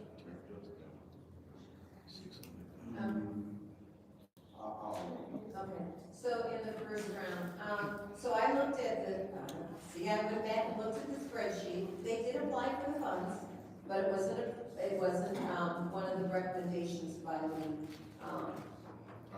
ARPA committee. Also, I grew up in that neighborhood. I want to see that neighborhood look great. But why weren't they recommended? Why was it that the mayor wanted to bring forth this recommendation and not something else?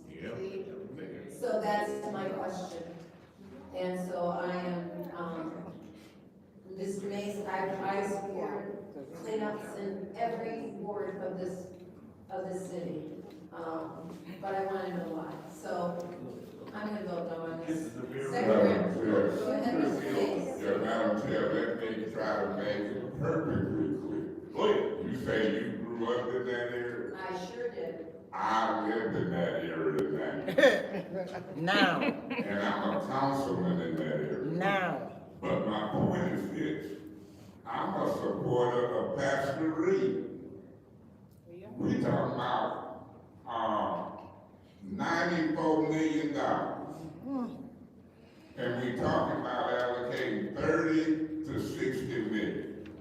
I believe Pastor Reed can get 50 million. Holmes Brownell can get 50 million. 50,000. Yeah. 50,000. I believe if both buy more groups can get 50,000 to clean up.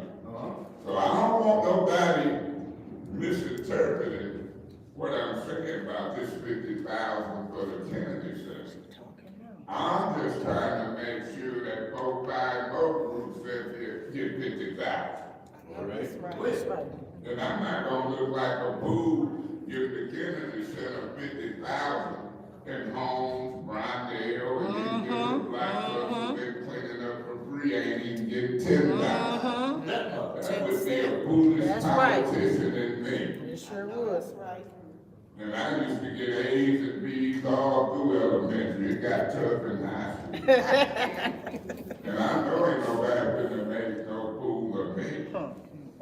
Fooling around with one group versus other groups. This is enough money, Mr. Dumas, for each ward to get 500,000 in cleanup. Hello? That's right. they gonna do with If it? you got 9 wards, you could have 10 wards, 500,000, that ain't but 5 million. Did I add that up right? And you can work blight cleanup through the blight department, through block clubs, through the Kennedy Center. So I wanna make my position 100% clear. And I don't want nobody put words in my mouth. That's where I stand.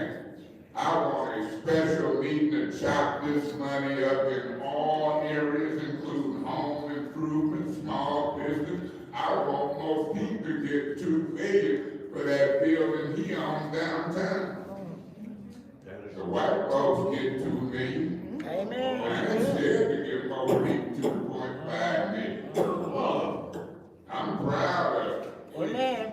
More people got a building downtown. I don't know nobody else look like me got one. It's time to chop this money up. I agree.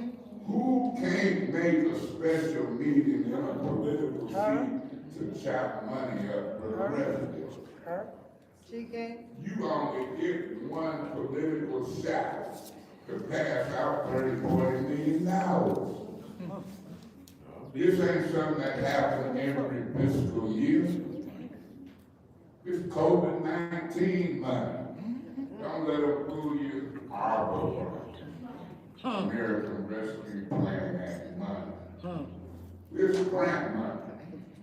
COVID-19 money that can help folks. You don't think these politicians upstairs and downstairs is fighting for this money because they don't want credit. That's what the whole fight is about. Folks want credit. They want to march around and say, I'm the one who gave you the money. Yeah. I want credit. I want to be the one who said I fought for months to help get you this money. So that's what this is about. But some folks is messing up the opportunity to get credit.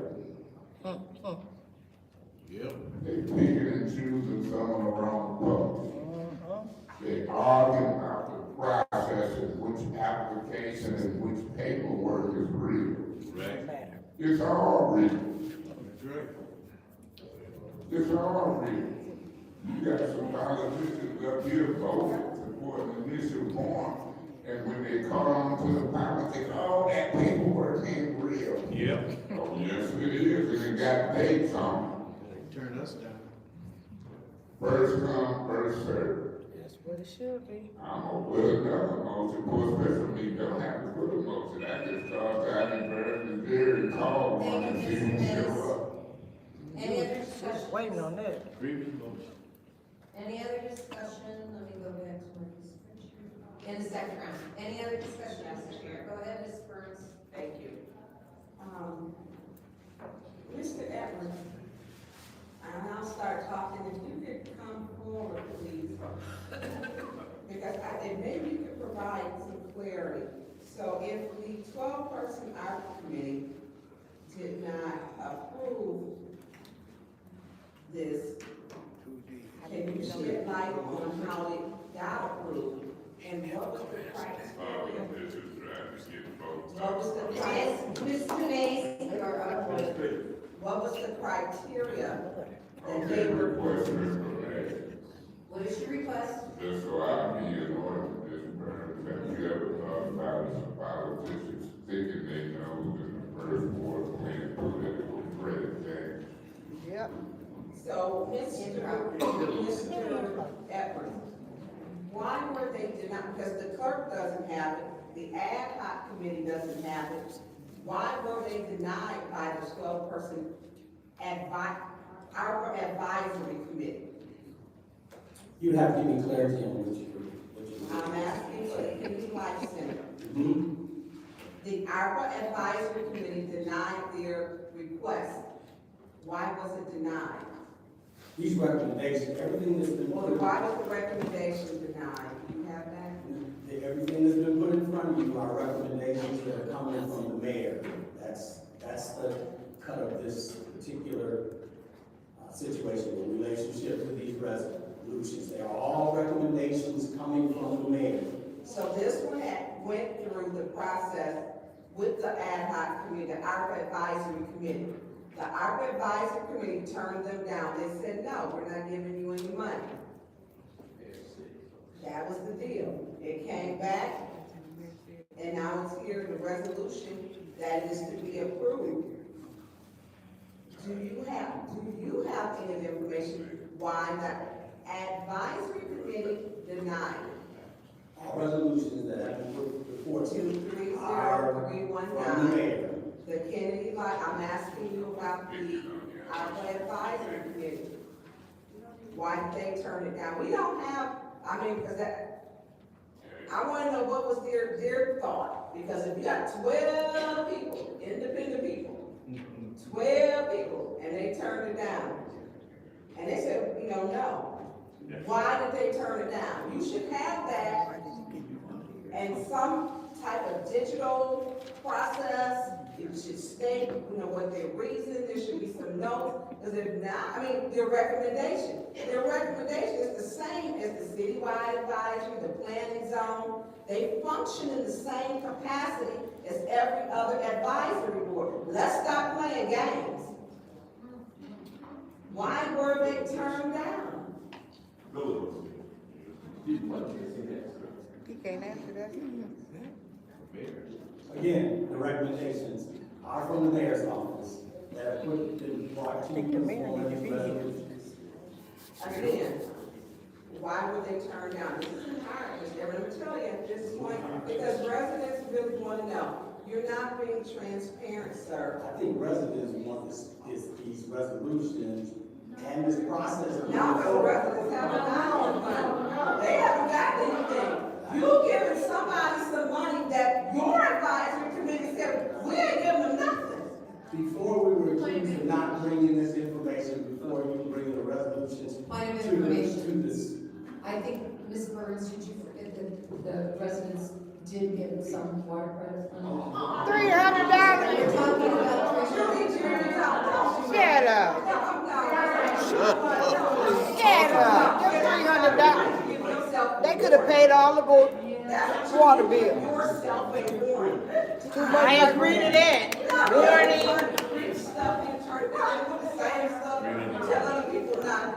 Again, why did the 12 person did you get notice back from the ad hoc, or I'm sorry, the advisory committee on what they approved or disapproved? Did the administration get that? I would require an answer. No, you did. That's why I'm still asking. Sit down. The recommendations are from the mayor. I'm not asking you that.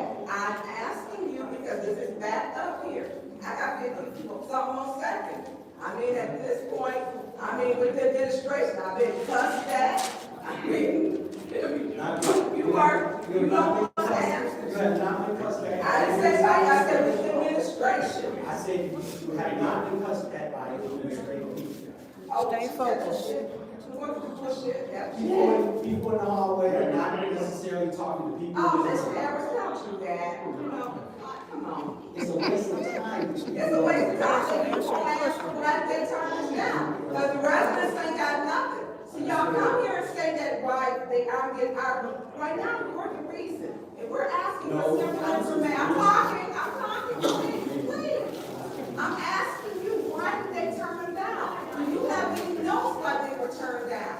You don't have any information. None. Thank you, Ms. Burns. Any other discussion? Any other You thought you discussion? was gonna get some money because you had to sue Seeing the none, church. this is the vote to send resolution 230319 to council. Thank you.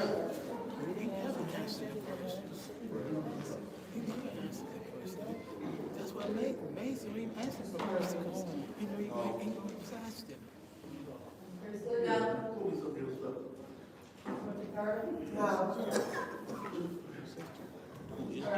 No.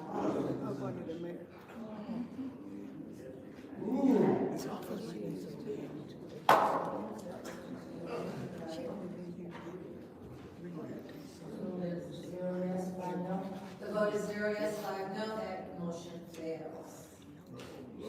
Going on to our next separation, it's 230320. I'll entertain a motion. That's Mr. Murphy's, separation.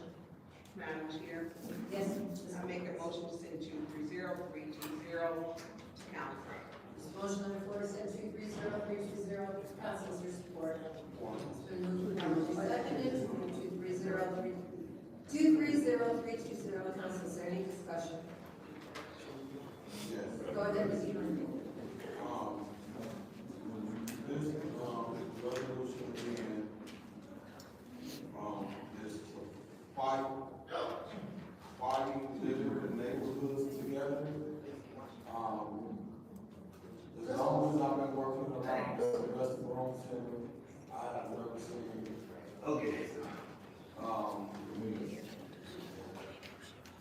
That's all he keeps saying, I swear, clean up shit. What's about the house? that neighborhood Like, want to clean up?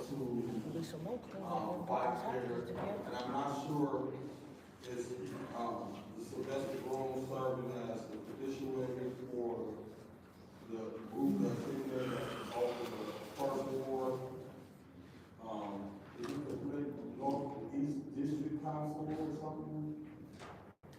What's the name of the guy that's over the Northeast District Council? That works with,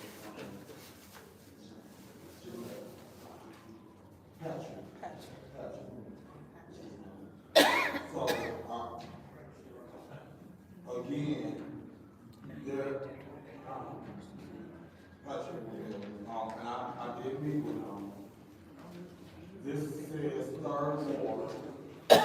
When I look at the third ward, my area goes from Carpenter Road all the way to Branch Road, Hamilton Street, all the way to Carson Martin King Street. It's a big area. There are a lot of groups over there in that area doing things. I just wish that the administration would have reached out and asked for my suggestion on what I thought should happen. Because there are a lot of groups doing great things in that area. And I'm not taking anything away from the Sylvester Grove Center. But I'm not sure if these groups creating an organization for the first year, they deal with blight, but you got a lot of organizations that's been out there dealing with blight for years. And the struggle has been real. When it comes down to them getting equipment, but they still was able to maintain. And I just don't feel comfortable knowing that we could. And then when I was trying to look at the target area, it's just not enough information. Like, what target area did they go pick up there? Y'all were walking down the street and pick up? I just think this process and how ARPA recommendations is being recommended. Usually with the community development block grant dollars, the process was people applied for community development block grant dollars. Then it went to the advisory committee, the citywide advisory committee. I remember Betty Ramsdale used to chair. That citywide advisory committee made recommendations. They brought it to city council. They had a list of recommendations of allocated funds or what organizations was recommended, what the mayor recommended for these organizations, and then it also had a list of the organizations that didn't receive funding. That would have helped us when it came down to us allocating funds for the ARPA. If you had an ad hoc committee or whatever advisory, 12-member advisory committee that made recommendations, then you had the mayor recommendation, then you brought it to city council, then we could have made our recommendation on where we think who should get some money, and then the mayor could have either vetoed and we could have voted it up or down. But that process didn't happen for us. So that's why I have issues, not that I'm against the Rosen or the Latinx, I'm against how the process, I didn't know nothing about the 12-member committee, whatever, that had nothing to do with me. And I don't feel like the, ad hoc committee that you guys, the 2-member ad hoc, I don't think y'all run us in enough. I think y'all should have had a meeting, y'all didn't, so they called a meeting, I was going because I was concerned. And I just think the process is wrong. Madam Chair. Go ahead, Mr. Mayor. Yeah, Madam Chair, real quick. I count pretty good. I count pretty good in English. 1, 2, 3, 4, 5. I know how to count up to 9. Right now, I'm counting 5. And I don't want to jinx myself and wait this, I hate to be wrong. Y'all see me call the folk name who was in this audience. Because you can say folks' names, you just can't be argumentative with it. Pastor Trail, Claire, I count pretty good. Right now, I'm counting 5. And I don't want nobody to change, but they can. But right now, I count 5. And I'm gonna name Murphy, Burns, Winfrey Carter, Bible, and Mays. I count 5. That's 5. It don't matter if Candace, Miss Shack, and Priestley don't show up for me, I count 5. You're right. And if they don't show up, then They vote don't count. that means 5 people can allocate this money. That's what it takes. I count 5. That's what I'm counting consistent. You got some common ground when it comes to the empowerment center in the 3rd Ward. Got some commonality with how I feel about the James Kennedy Center in the 1st Ward. I don't think Mr. Murphy's opposed to the empowerment center, and I'm not opposed to the Kennedy Center. But it's enough money to go around. It's time for us to get specific. Like I said earlier, I wouldn't care if each ward had 500,000. But as long as we got input, I'm not gonna let no politician move around behind closed doors in the scenes, behind the scenes, shaking hands and smiling in folks' faces in my ward. I'm gonna shake hands and smile in folks' faces in my own ward. And he shouldn't be doing it in the 3rd Ward meeting. But Ms. Mashat, when it came to the people who wanted to pay houses in the 7th Ward, She was all for it. oh, you was interested in that. But when it comes to our ward, She ain't interested. all around the city, because I get calls from all around the city. I've affected elections in my ward, in Ed Taylor's ward, Juan Quiz Davis' ward, Brian Nolan's ward, Hold that. Don Williamson, Karen Weaver. I'm in politics. My job is to try to affect public opinion in folks when they vote. But the way I do it is tell the truth and try to make it plain. And I usually ain't gonna switch here. If I roll with you, I'm gonna roll with you because I'm seeing the truth in you. When I see you flipping and flopping, I kind of put a little distance between me and you. Because I don't want you to take my reputation. All right. My reputation is to try to tell the truth and make it plain. and act the same all throughout the day. So here we are. It's allocation of money time. And I'm gonna be working with the clerk on that resolution. I'm gonna work with the legal department, Candace Machette, Priestley, y'all might be absent, but oh, if the Lord bless us with five. Right now, say When it. y'all get back, we gonna be allocated millions of dollars properly. God bless you. Amen. Any discussion? Any other discussion? Chair. Yes, Ms. Burke, thank you.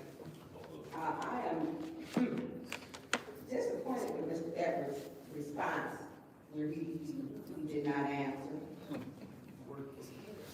This process is frustrating because this administration is not being cooperative. We ask for basic things and we're not getting them. And if we can't show how, now he's stating, well, these are, what you're looking at, these are all the mayors. This is what you're looking at, these are the mayors. And that's fine, because he can send stuff up.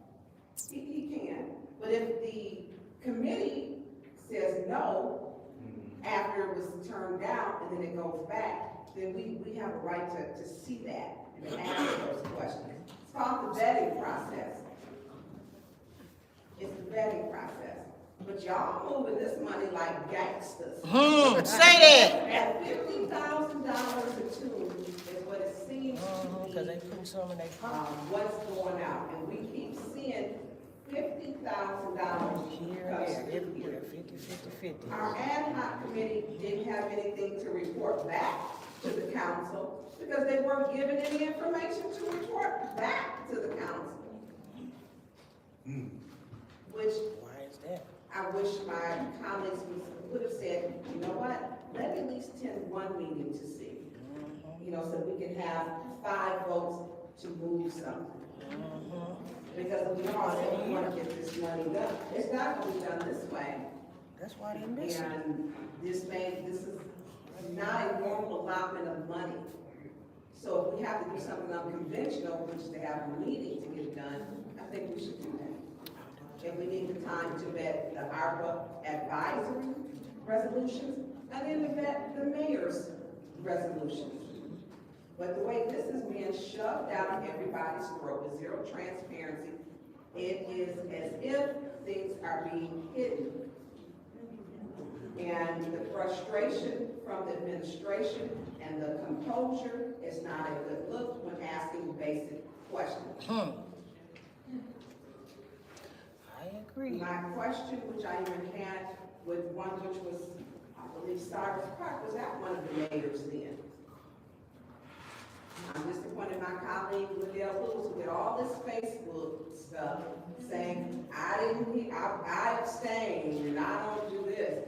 And she's not here yet again, 2 votes. She's not here. She attended no meetings when we called her. Not one. Is she serious about this now? Nope. She missed, I'm gonna say, in the past month, 3 meetings. Yeah. So when we talk about who's serious about getting it done, then my colleagues who are here right now, I appreciate it. I know Councilman Pfeiffer should be here, but his family's getting death threats. And he shouldn't be here. I told him he should. And I don't blame him.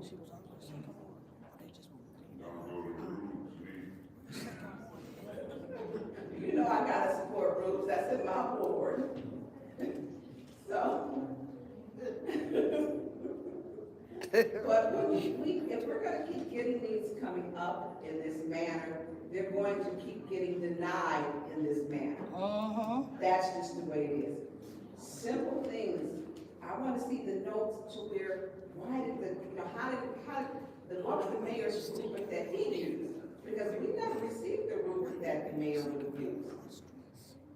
But no, the spreadsheet does not give us what we want. And it's not hard. You want to move this money, just give us your gas. I mean, it's not that, if it's not important to you, be transparent. The difficult part is our ad hoc committee said this administration was not transparent. they were kept in the dark, that the administration was secretive. That's the ad hoc committee. Those aren't my words, those are their words that were put on the record. So the ad hoc committee is coming back telling us the administration was secretive, they kept us in the dark. Why would we vote on any of this ARPA stuff coming up? Because they come back to give us information. And if they are comfortable with it, but I need some more consistency with why too.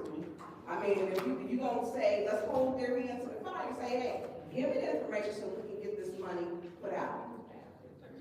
It's gonna continue to be a problem. This just isn't working. It's just holding the money. Councilman, we do need more time. This should still be a problem. Any other discussion? Take the time, yes, spend the time. Any other discussion? Seeing none, second round. Any discussion in second round? Yes, Madam Go Chair. ahead, Mr. Mays. Madam Chair, it's 230-343 separate. I believe so, but I'm gonna check. That's the Yes, third. it was. It was separate. Okay. That's the big offer. Right, so this is the second round of the This discussion. is the Sylvester room. Correct. Right. No, I don't have any more discussion on the motion was to properly or move it to council. If the vote is to move it to council. Yeah, I'm not gonna vote to move it to council at this time. Thank you. Any other discussion? Any other discussion? Seeing none, roll call vote to send 230320 council. Ms. Priestley? No. No.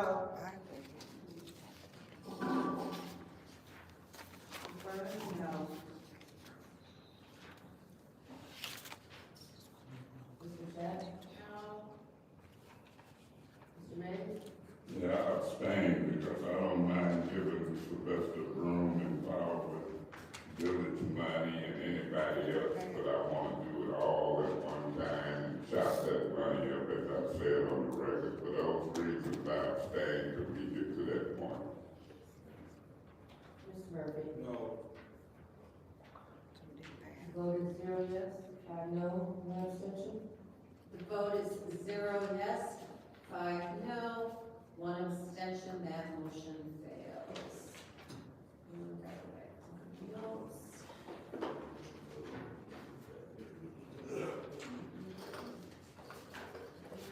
Okay, the next resolution is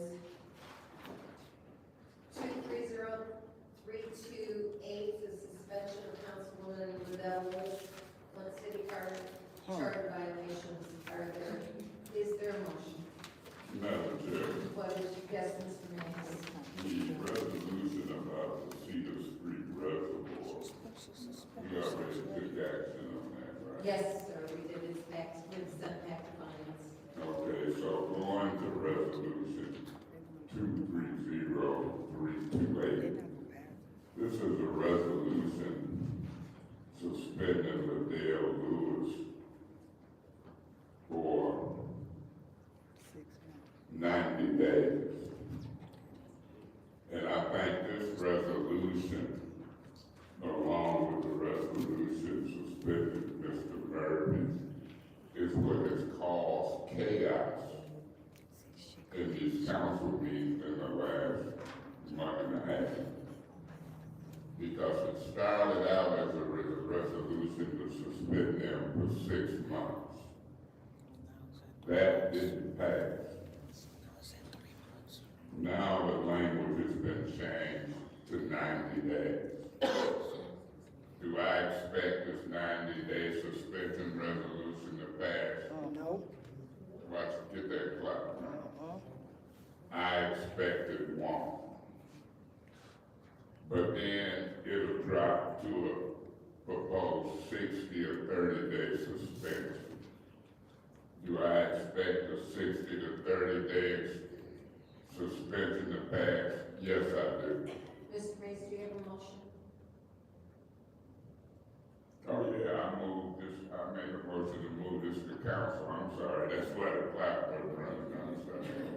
Oh, so I realized the clock wasn't running. I just got it in my speech, that's what I was saying, so. Yeah, I make a motion to move it to council. Is there support? Madam Chair, I'll support that motion. Okay. Yeah. Now, Mr. Mays, go ahead. All right. My position is, do I think it'll pass for 90 days suspension? No. You know why? Priestley, Candace Bichette. Don't leave Murphy out. When it comes to Burns, Mays, West Ricardo, the Bible was here, I believe you have both votes. That fifth vote, I don't see Miss Lewis and Quincy Murphy voting to suspend themselves. Right, right. But they sure voted to suspend me. Well, They voted to suspend me because I cussed. Oh, Pastor Mays wouldn't want me cussed. Councilman Eric Mays don't want me cussed. Because I'm trying to make it to heaven. I hope you can cuss and still get in heaven, Mr. Green. I think you can. You ask for forgiveness and you still try to make it to heaven. And you try not to cuss these folks up here make you cuss. But they can't make you cuss. You got to control that yourself. But I noticed they had cussed at me. And then nobody did nothing to them. So I took a 30-day suspension for cussing when other folks had cussed like sailors. And some of it was toward me. Now I'm hoping that they don't discriminate. If you got two council people who done took, in my opinion, bribes and gifts to vote for a $72 million deal for Ashley Capital, that's worse than cussing. Yes, it is. And I'm gonna tell you why it's worse than cussing, because we deal with people who have millions of dollars. They take you to lunch, give you money, give you lawnmowers. They put money in your nonprofits. And the charter says we shouldn't take that gifts and money and stuff when we have business pending before us. $72 million That's a deal. lot of money. And if we do, we should disclose it. We should say we took it and abstain from the vote. Oh, they But voted. that didn't happen in They this voted. case They took it and with voted. the deal in Quincy. But guess what? You got two folks for sure sitting up here right now. Candace Mashat and Priestley. Do you know it hurts them? They can't sleep at night. I can't vote against Liddell. That's my buddy, that's my friend. It's what they inside me tell them. Please do not infer motives to your other council. Oh, I'm telling what I think is the Mr. truth. Mays, that Y'all is, insides be Mr. Mays, missing. that is not a motive. I'm gonna argue my case and say what I think and think what I say. Your inside, no, I can't do that. It was easy for me to vote for Mays. But now when it comes to those two, I just can't stand the pain.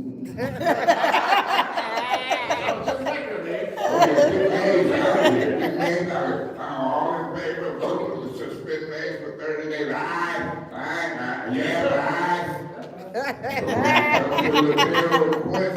Oh, they votes with us, that's our 5 votes. We can't miss them for 30 to 60 to 90 days. I can't stand the pain. Oh, that's what's happening. Yeah, In my mouth. In my mouth. She turned red. And then a whole lot of people watching mine. Oh, I passed out fire extinguishers and stuff with Miss Lewis, and I'm Candace Mashat. She helped me, I can't hurt her. She's I'm good. speaking with you on point of order. She's good girl. Doctor, Mr. Mays, is one, he's purposely antagonizing me, and two, he's trying to judge my motives. I believe that is against the Robert's That rules. is against the Robert's Rules of Order, and that is out of order, Mr. Mayor. After 2 rounds, Who right? texted her that? You did? Somebody In the texted last her. 4 seconds, I'm going by Eric's rules. Yes, they texted I'm her. not going by Robert's rules, I'm going by the child, I'm Thank you, going your by time common is up. sense, Any other Miss discussion? Any other discussion? Miss Any other discussion in the first round? Seeing none, no movement, second round. Madam Mr. Chair. Mays. And please be. I'm gonna pick up where I left off at. I'm gonna pick up where I left off at. You can suspend me for 30 days. Miss Brissette, you've been playing favoritism. All the In time. my opinion, I don't watch your voting patterns. You ain't been here for 2-3 months and you've been condoning Miss Liddell Lewis's bad behavior. She's been warning us, throwing us out, messing with the audience, and you steady been condoning her bad behavior. Shame on you. You can appeal to Miss Burns if you want to. Don't matter to me. Don't matter to me, Miss Brissette, it's true. Your voting record in 2-3 months condoning Ms. Liddell Lewis' bad behavior has been appalling. And people watching, they talking to me about it. I ain't sitting up here lying. You've been letting us get warnings for points of orders, points of information. You just did one. Ain't received a warning yet. Right. When they click. Right. Yeah. Oh, I'm in the 7th ward. I got appointed by them, and I don't want to offend them yet. You better hope you ain't offending them voters who watching you. Stupid. Ooh, from Brennan Center to Tebow and all over up in there, because they talking to me. They talking to me about you. No rehire. And they'll talk about this meeting tonight when you voted not to meet on the ARPA. They gonna talk about when you don't vote to suspend Liddell. That's her friend. See, I wanna speed something up right quick. I wanna get it close to the Eric Mays suspension. Madam Clerk and Madam Chair, I want to put the little heat on. I want to amend this from 90 days to 60 days. And I so move. Okay, there's a motion on the floor to amend from 60 days to 30 days. Oh, 90 days. 60. 60, thank you very Madam much. Friend of theirs. I mean, Madam Chair. Hear that.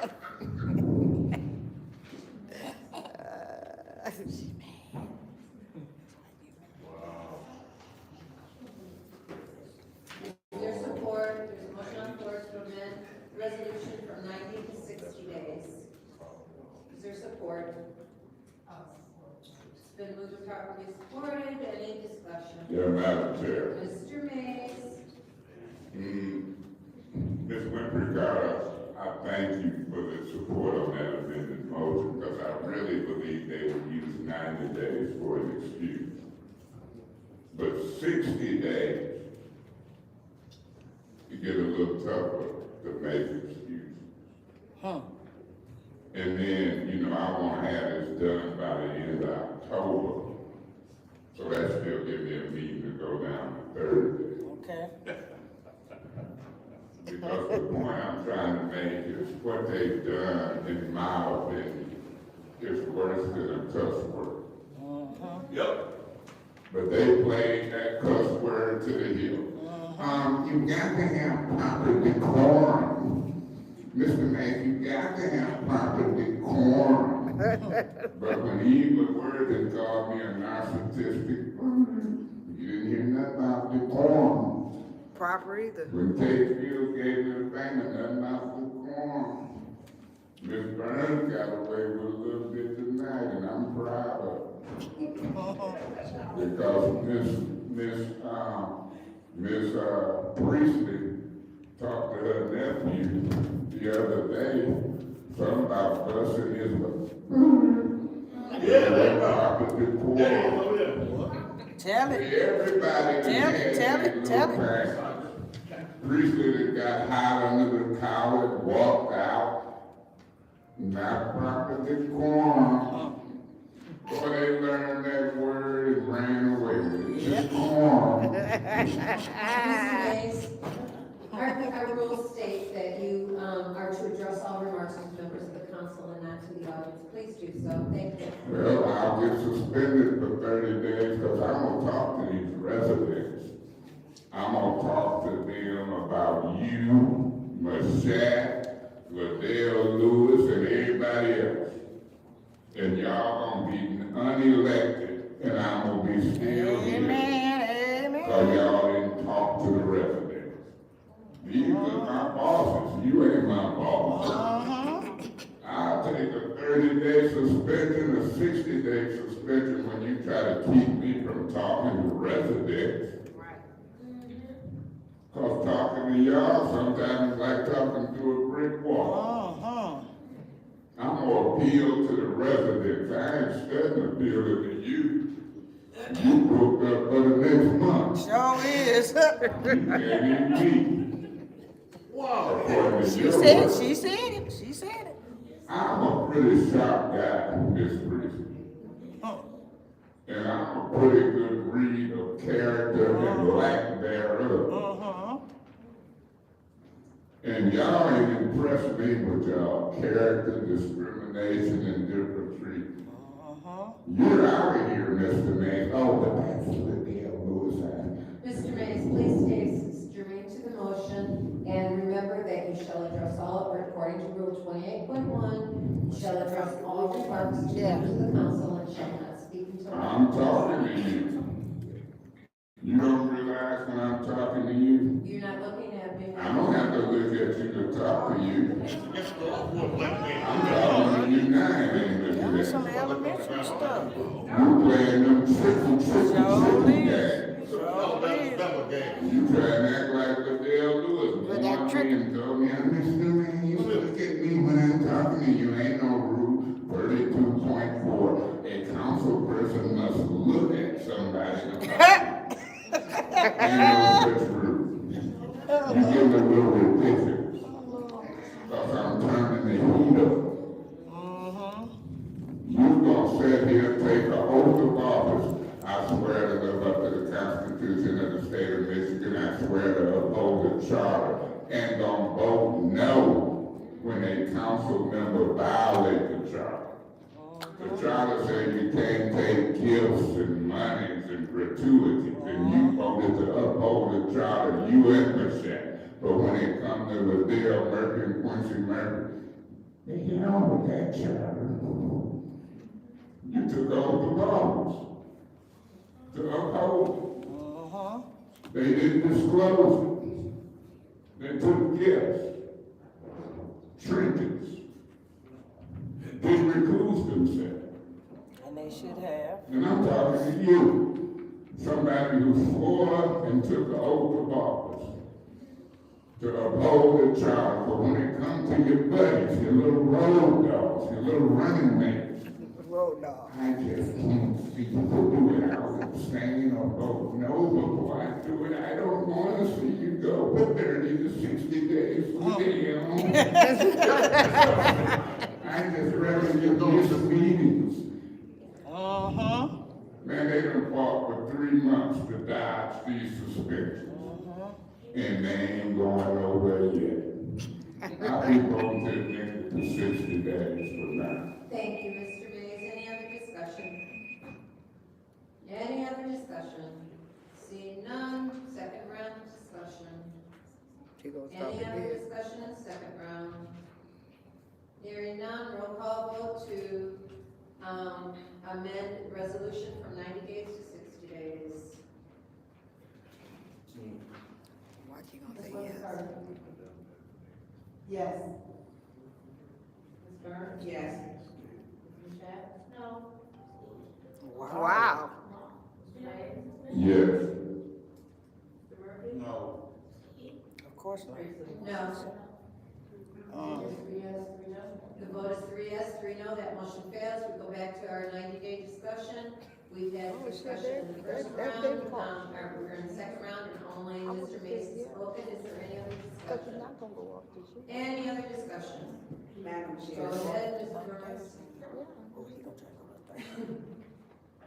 I'm in agreement that, at this point, that things keep carrying over. Liddell Lewis is a problem. It's a problem on this council. She's not here tonight. She makes Facebook posts, and now Facebook posts have gotten so out of hand that I believe Councilman Piper said that the FBI had to be involved. She talks about residents, and then her mother does too. I never seen nothing like her. Not ever. She was so quick to punish Councilman Mays and the lickety split.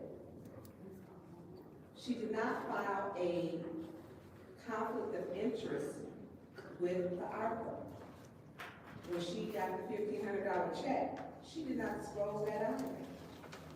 She did. And according to the charter, it tells you, one, you should disclose it, you should recuse yourself. One of the things that she got upset with was when Councilman Piper did ask her to not vote for Ashley Capital. And she was upset. He said, I will vote only if you recuse yourself. Because he didn't feel it was ethical. She didn't recuse herself. And she had a problem because at that, those votes, those 5 votes, they post on their social media and started to slip away. She's the vice president of our council. We don't have a president right now. And there is more required and requested of you in a leadership position.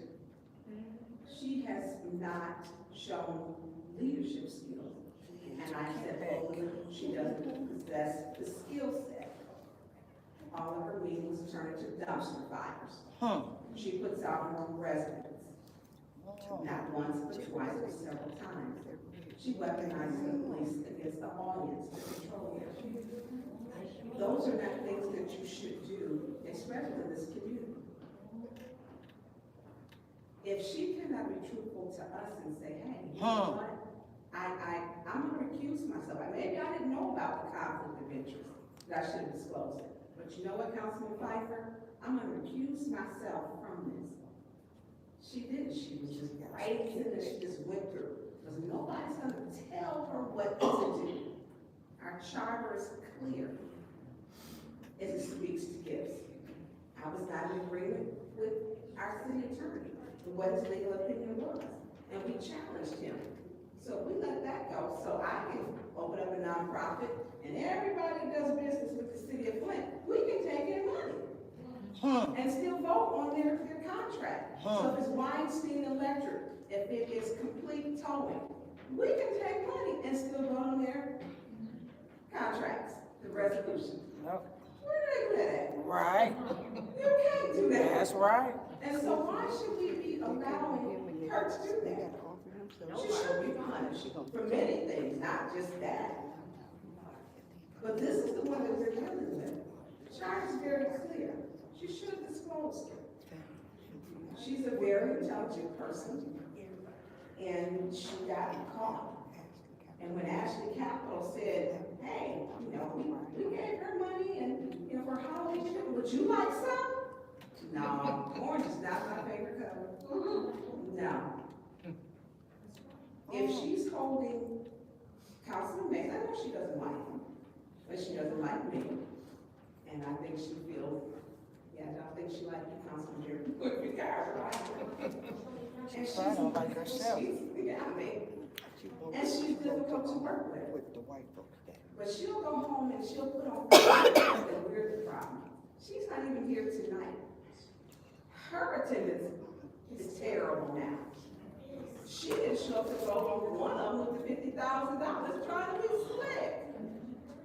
So no, she needs to be punished. She does. If cussing is a problem, then taking and not disclosing $1,500 should also be punishable. That is, and we can take whether I like you or not, the charter, unless we can all start taking money. So everything that's on this agenda, I'm gonna put all this companies back. I know that's right, I know that's right. So I don't know if it's a teachable moment, but it is a teachable moment that this council should do better, especially when we took an oath. Thank you, Ms. Burns. Any other discussion? Yes. Go ahead, Mr. Murphy. Thank you. Since we're talking about, Liddell, I would like to give, happy birthday to Liddell, wherever she, I know she's not here What? today. Who And, cares? What? Wherever she at, I hope she is enjoying her birthday, because I probably won't be here either. What? But, on to talking about this, People work on their birthday? to the attorney, did we reveal publicly the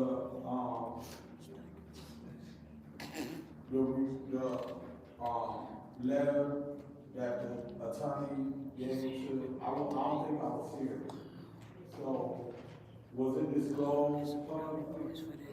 It was disclosed publicly on the legal opinion, on the, funding that Ashley Capital donated to, Myself. Habitat for Humanity for the lawnmower, and also the $1,500 for, so we got a legal opinion. Are you familiar with that? I am not familiar with that legal opinion. If the city attorney distributed it publicly, then it is public. But normally, legal opinions are confidential. So, to any of my colleagues, was it disclosed publicly to this council, the legal opinion that the attorney gave to the city council? Mr. Murphy, we voted to, make that opinion public, and I read it. I read it out loud. So it has been a legal opinion already, but we still here, and we still addressing this, and my colleagues deciding that they want to move forward on whatever it is, then they have the right, because this is what democracy does like. I would like to vote it up, vote it down, so that we can move on. We still in special affairs, we got going to city council, we want to try to get the, business of the city of Flint done, and this is the business of the city of Flint. So I'd rather vote this up or down, and be done with it, and if y'all bring it back, we'll deal with it then. But I'd rather, vote it up or down so that we can move on, because we want to try to get the rest of the business of the city. Thank you. Thank you. Any other discussion? Madam Switch Chair, thank you. Oh, wait. Oh, no, it was Ms. Burns who spoke. I put the wrong word number. Go ahead. We're correct. Thank you, Madam Chair. I'll be voting, yes, to send this to council. I go by this charter. They I should took a too. poll to uphold this charter. And it states in section 1-602, under ethics, B-A, public servant shall not accept gifts, gratuities, honorarium, or other things of value from any person or company doing business or seeking to do business with the city of Flint, seeking official action from the city of Flint, having interests that could be substantially affected by the performance of the public servant's official duties, or who is known to the public servant as a registered lobbyist. I stand by that. They knew. So with Took that that money. being said, I'll be voting yes.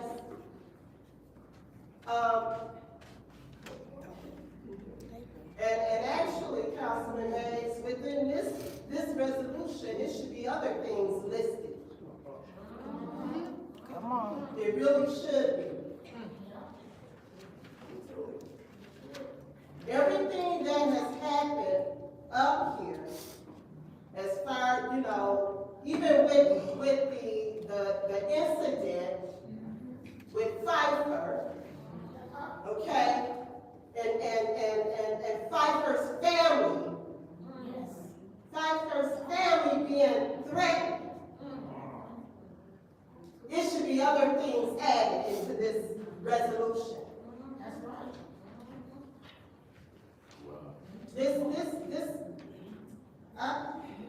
I'll be voting yes. That's all I want to say right now. I'll say everything else I have to say until later. Thank you. Thank you. Any other discussion in the second round? Seeing none, I'll take my time. Basic law that I learned in college. An entity that is a 501c3 is separate from the individual. A corporation is separate from the individual. 501c3 is not Dr. Lewis. Dr. Lewis is not a 501c3. The 501c3 has she has no financial interest in a 501c3.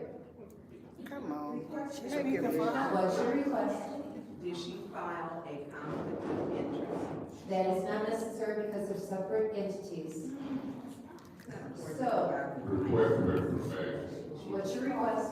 So, Ms. Priestley, is your belief that she was not the head on the organizational paperwork to the 501c3?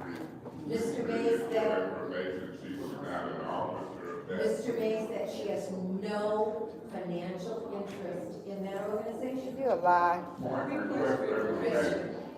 I'm not talking about presently, I'm talking about at that I'm time. saying at that time, there is no financial interest in any 501c request for any person. What is your She request? does, is it true that she did hold the director and the president, therefore she was entitled to fees administrative? Doesn't mean that they But she are. would have been a fake, no. Not all of them. She would I, have you been know, administrative. I'm gonna say this.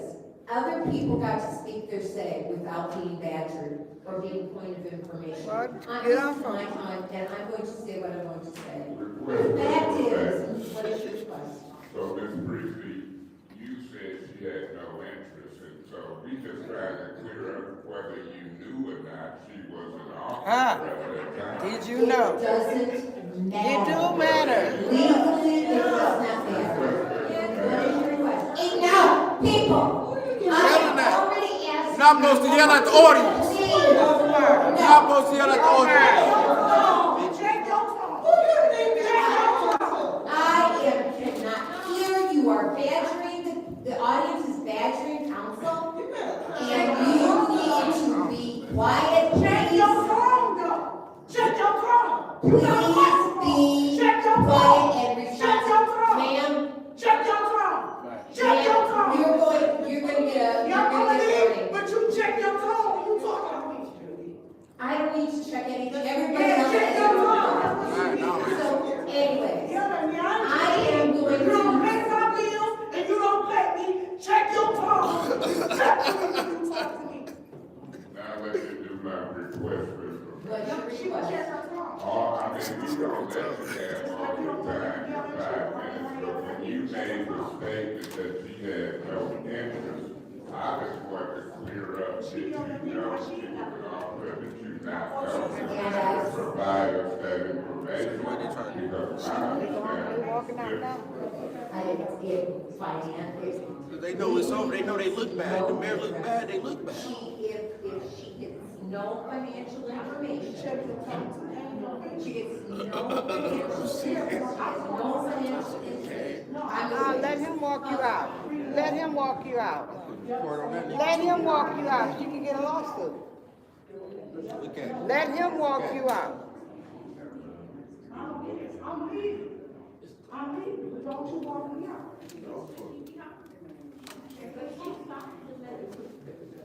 Now, where did you rip the real kill? Where you going?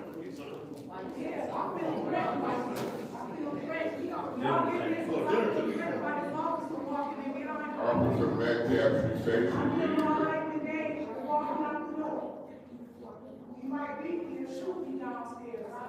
Yeah, she said she did, let her leave. In they building.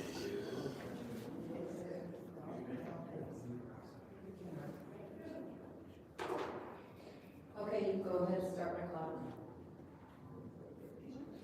Okay, so, as I said, she has no financial interest in 501c3.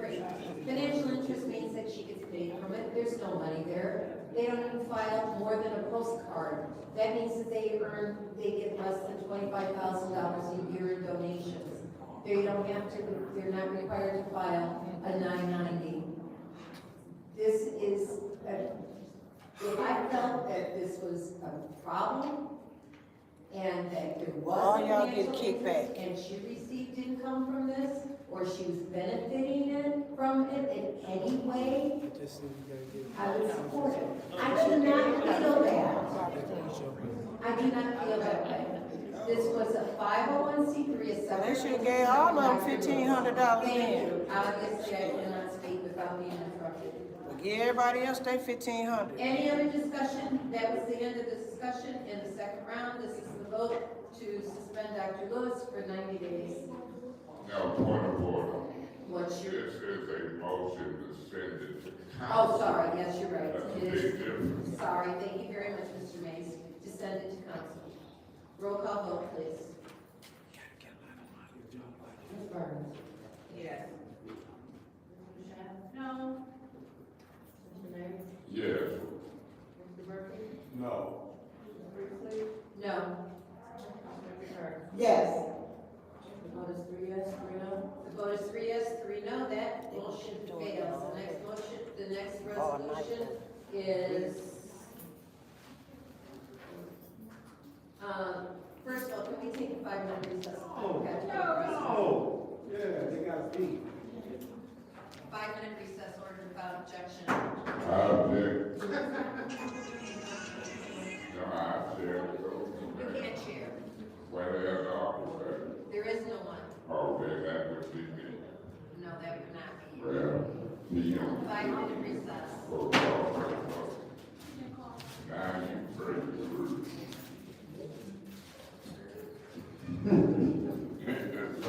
Yep. Just stick with the rules, people. And remember, I went to court for this other go people. Bias. Y'all remember that? Bias. Hurricane Road, I got about my seat down all this trial, representing myself. We got different rules, black and white folks. Yep. In 2023, maybe Chris, we still got different treatment. In 2023, I told them to let these rules go. They can't get peeing on yourself. Wow. And just, ain't no punishment, but Bias. That's just.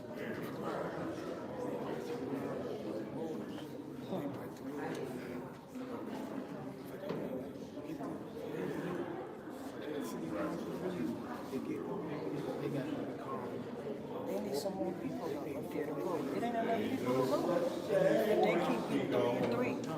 Talk about canvas. That's big thing. 4? 4? He's dead money. Get what? Get funny. 4, okay, gotcha.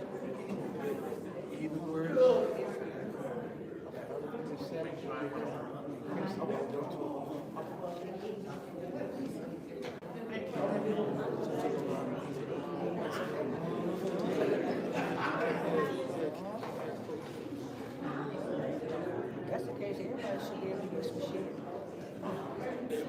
Everybody can come. We ain't getting shit anyhow. Nigga said 11K for the llama, bro. I know he only spent 3 of that on that. Probably spent 5 bands at the most, right?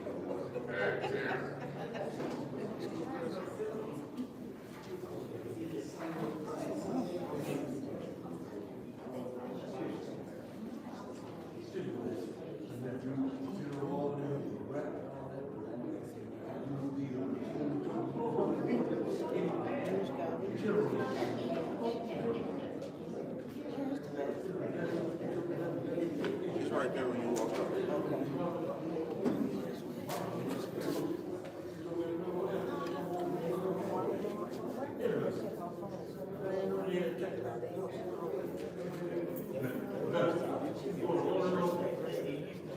Yeah, you should.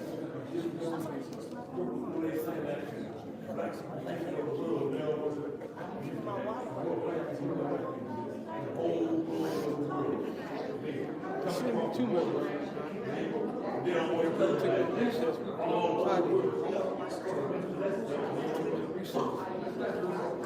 You see your thing? You see your thing? You got that thing there?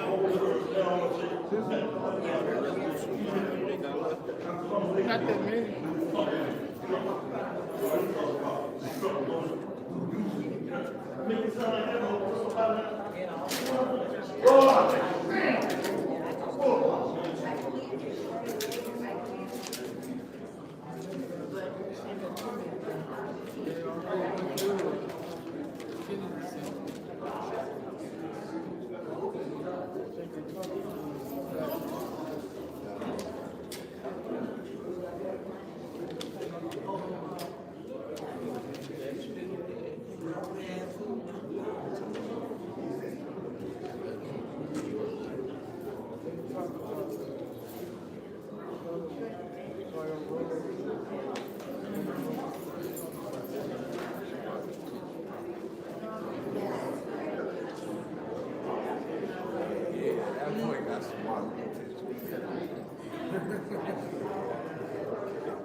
They said nothing. That's nuts today.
Huh? battery pack. Thank you. Okay.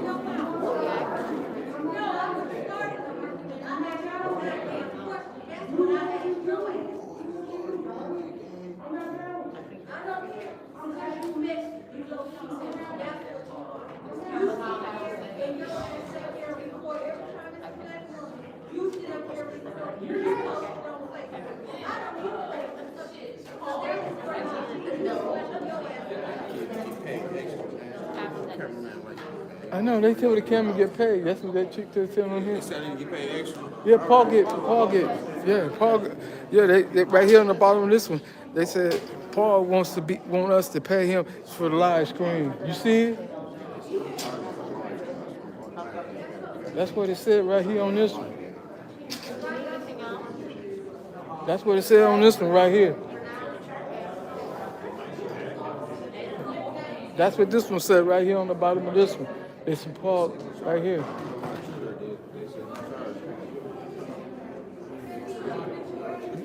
This what this one said right here. Oh my. Cameraman raised out hard work.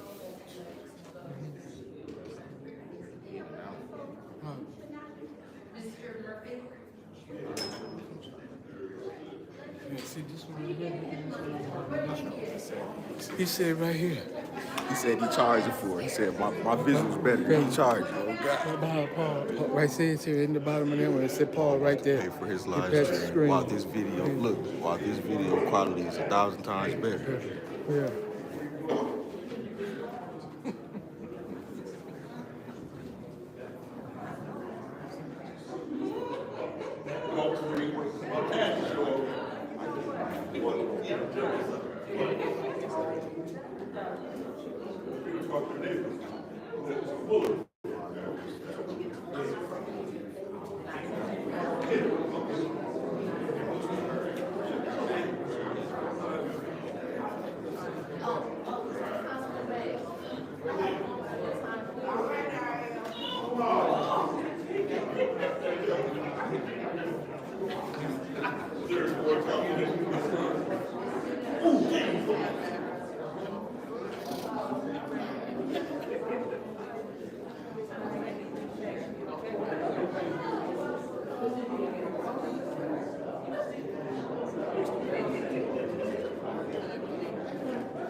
No, I just got it.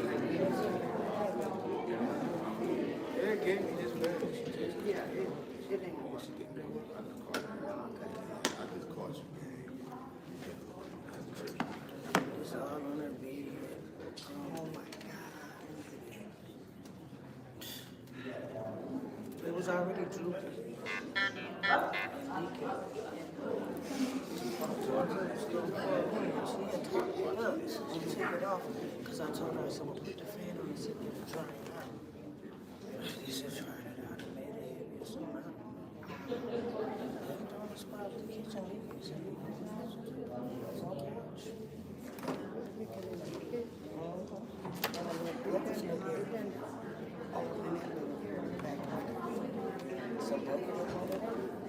Right up on the TV, you had to move it out. Yep. You could back up home, right now, it's just like, they don't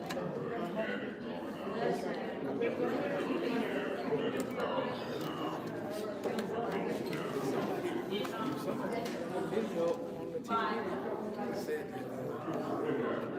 that she was drinking. She probably stopped with that.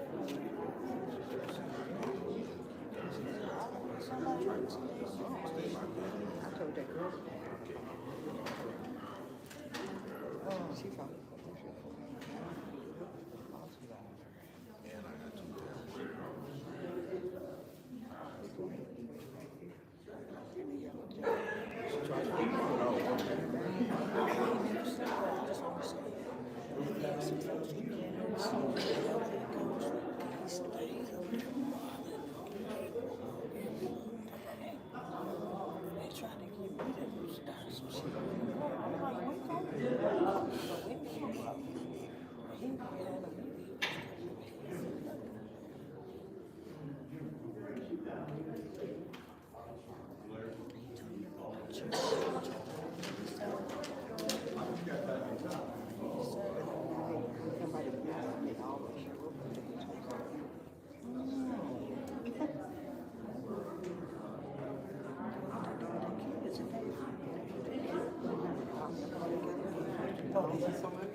Next time I'm buying everybody the water bottles, get my coffee today.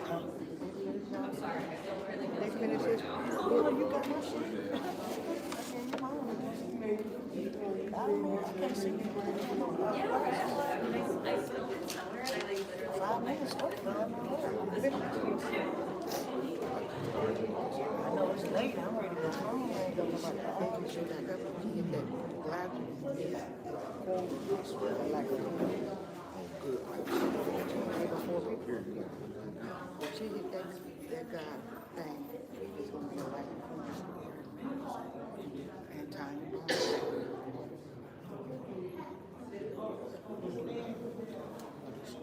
Here she come now.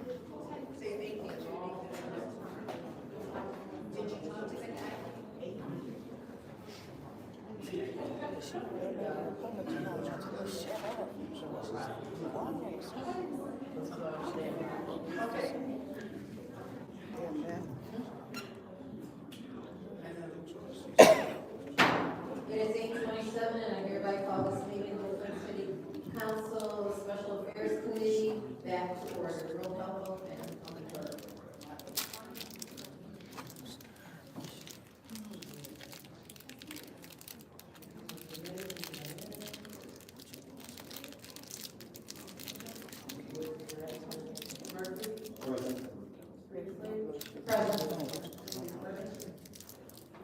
Present. Present.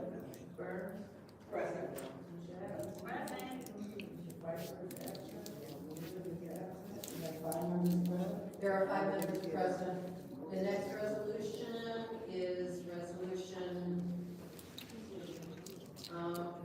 230329, suspension of Mr. Murphy. Is there a motion? Madam Chair, Yes, Ms.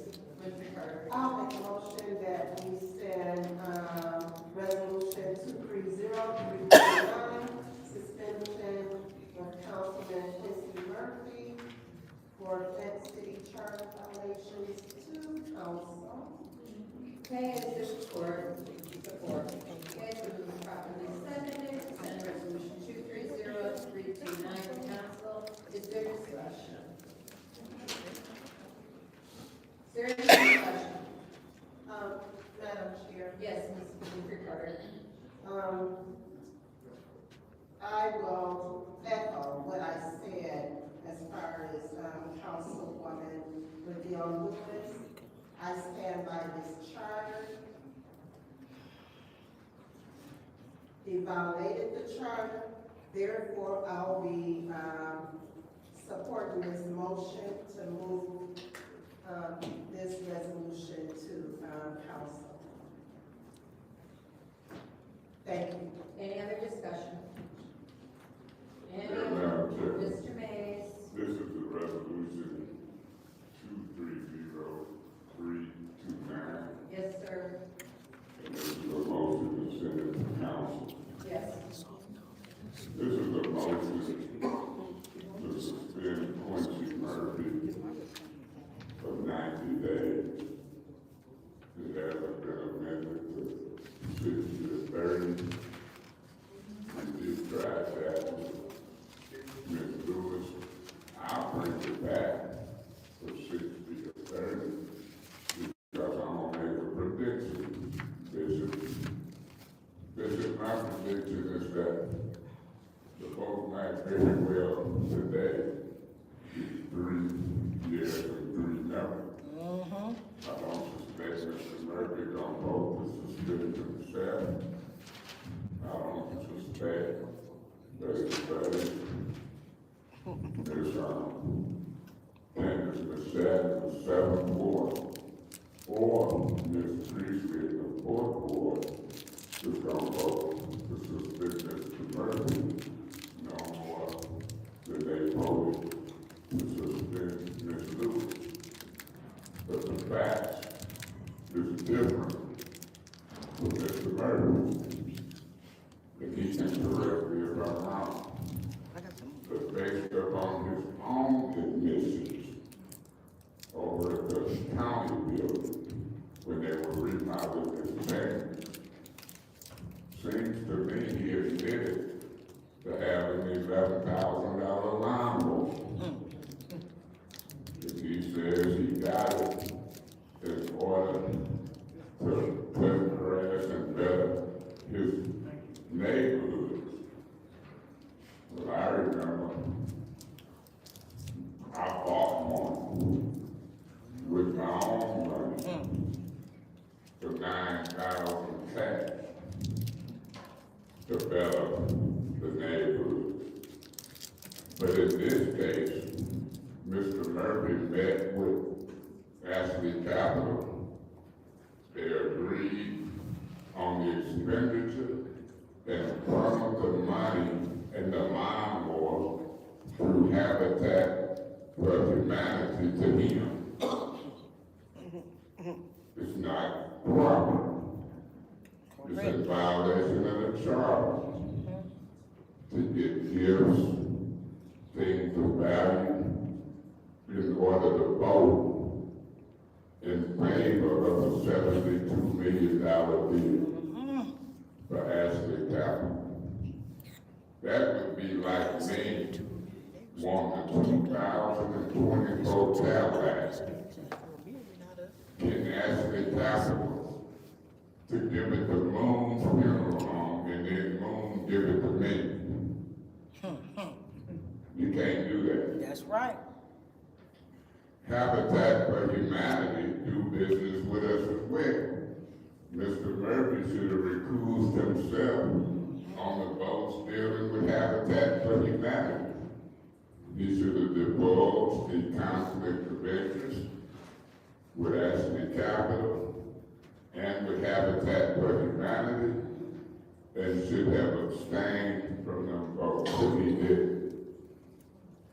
Ms. Priestley made a speech and said Liddell didn't gain anything. I want to hear her speech when she gets to Mr. Murphy not gaining the use of that $11,000 lawnmower. Do you, Madam Chair, to Mr. Murphy, do you keep it at your house? What? No comment. I expected that. See, we have a right to put Liddell Lewis and Mr. Murphy under oath. And they could commit perjury if they chose it be based on the felony. Or you can remain silent and not incriminate yourself as he just did. But he didn't do that over at the county. Y'all did? He already admitted and spoke on some things. And so that's the problem he has. It is the problem Ms. Priestley has, and I'll wait to hear her as she talk about him not receiving anything of value as he attempted to with this lose. Yeah. Thank you, Mr. Mays. Is there any other discussion? Madam Chair. Yes. In the first round. Yes, in the first round. And I know this is difficult, and I know Councilman Murphy is here to actually have him go through this. Does he use that lawnmower to cut everything? Yes, he does. I don't know if he got kind of mixed up, maybe Request information, if you move What's your request? it, could you move the mic closer so I can hear? Yes. That kind of ordinance is laid out up here. I was going over that in my. Yes. So, here's my thing. That one with Ashley Capital was, in my opinion, yes, the project was a good project. They were trying to ensure they got the 5 votes. They had told people, it was being told, don't go through the rest of the council. I have my 5 votes. I have my 5 votes. Don't go through the council. So when Ashley Capital asked, I want something, no, I do not want anything. I think, in my opinion, I think his heart was to say the lawnmower needed to cut, everybody knows he cuts grass. And he's very particular to cutting the grass. And that's his thing, his thing has always been cut the grass into the park. But then there's a way how we do it. And we follow the proper process and procedure. The legal opinion did not speak to the additional $4,750 that Ashley Capital gave. So the legal opinion was, to me, would be invalid because it didn't speak to all the money that Ashley Capital gave. It spoke to the $11,000 lawnmower, but it didn't speak to the $4,750. So if we don't punish or do something to our members, we have a very slippery slope. Literally, we can all, we didn't even taught how to do it. Go through a nonprofit. She just and said you it. get no benefit from it. She just said it. Go through a nonprofit. If you have a nonprofit. And so, now it tells us how we can do it and get away with it. I'm not comfortable with that. Me either. And we should just stick with no gifts, period. Because that's what the charter says. No gifts, no rare, none of that. You can't do it. People go to prison. Spivey in Detroit went to prison for the same thing. And so what precedents are we setting if we say our members didn't do anything wrong, they didn't benefit? If you have a nonprofit, you can get administrative fees. Administrative fees is a salary. That's gonna benefit you, whatever you choose to do with it. You choose to pay the mortgage, you choose to go shopping, you benefit. So I don't agree with that term that you don't benefit. I think that things got caught up and it wasn't going to ever come out. I know that Ashley Capital probably rolled way back to the over in that church that they had given gifts and lawnmowers and Halloween events and debit cards, Visa cards, and clothes and toys. And I think when he did that, I think he did it for his community, to little children to benefit. But there's a process that we have to follow. Everybody knows you can't take money. That's right. They tried to get us for it. Liddell, you was trying to get us for a shirt we paid for. Put our pictures up on there. And then had Doug come and tell us how we was wrong, but my permanent manicured finger, and then warned me when I went to show him the receipt. Yeah. So when we talk about this whole process, we pay for our shirts. I pay for my Mont Fest shirt, the purple and the turquoise one. You have to be very careful when you're being nasty to people and talking crazy, that this might come back on you. And they don't get that right. You have to be careful. I mean, our picture was all up on there, and they took shirts. I don't respond to everything. Doug skipped up here and was just as proud and wanted me to demand to tell the city attorney, and it was just wrong. Wrong. And so, do you take the high road, or do you say, I'm gonna take the even road? And this is where we at. Take the right I way. hate that they took that money, and they didn't disclose it. They don't. But that's not my problem, because I didn't take no money. No, that's right. And so, where do we go as a council that we're setting the precedence that we can take money if we set up a nonprofit, because we're not benefiting from it, according to other council members. It's a slippery slope.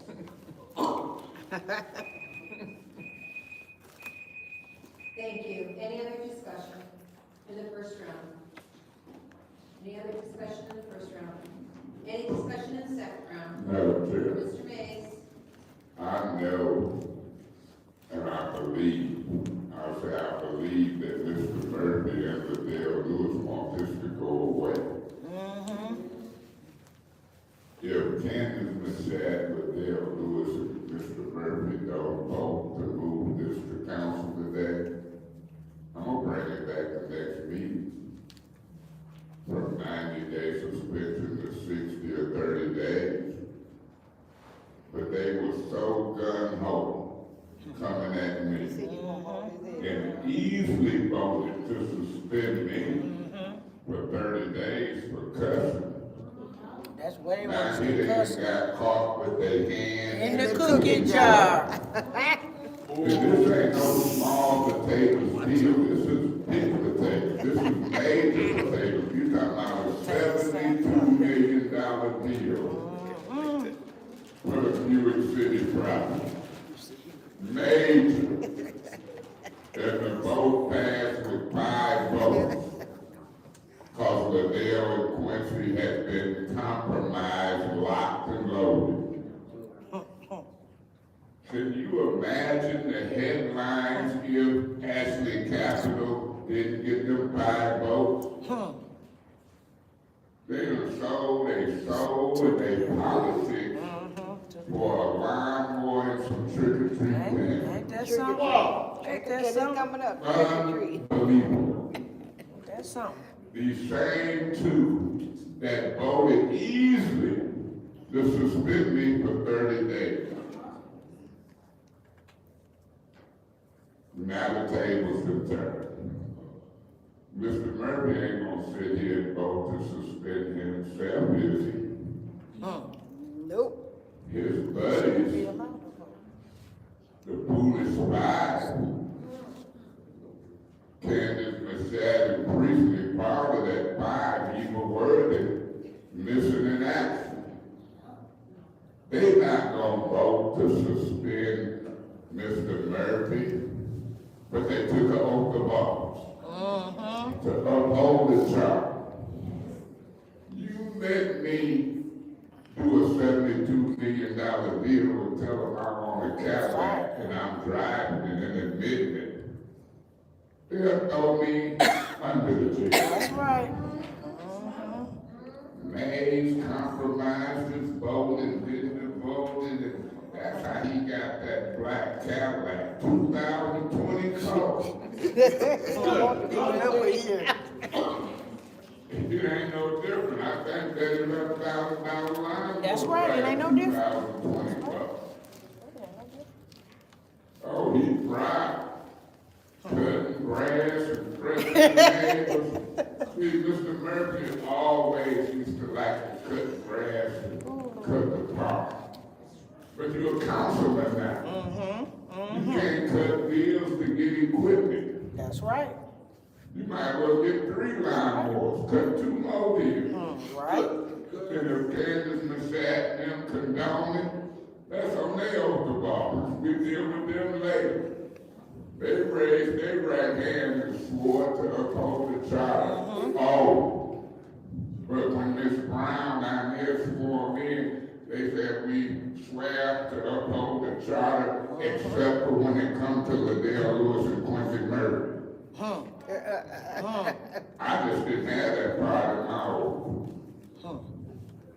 They took says except for punishing Liddell Murray, Lewis and Quincy Murray. When Murphy took the oath, he said except for punishing me. Wow. They forgot to leave that except out. Really, you should be glad to get a 30 to 60 or 90-day punishment, because if them feds get a hold to you, you might be in the penitentiary. You can't run from it now. The record has recorded it, you didn't admit it. Can Misaki mess up her reputation of upholding wrongdoing, and so can Judith Priestley, and I'm gonna help her. Because I'm going to talk about it loud and repeated. Let's see how this goes up. If they don't vote to suspend them 90 days, I'm bringing it back to 30. Thank you. Any other discussion in the second round? Any other discussion in the second round? Seeing no movement, roll call vote to send resolution 230-329 to council. Let me see. No.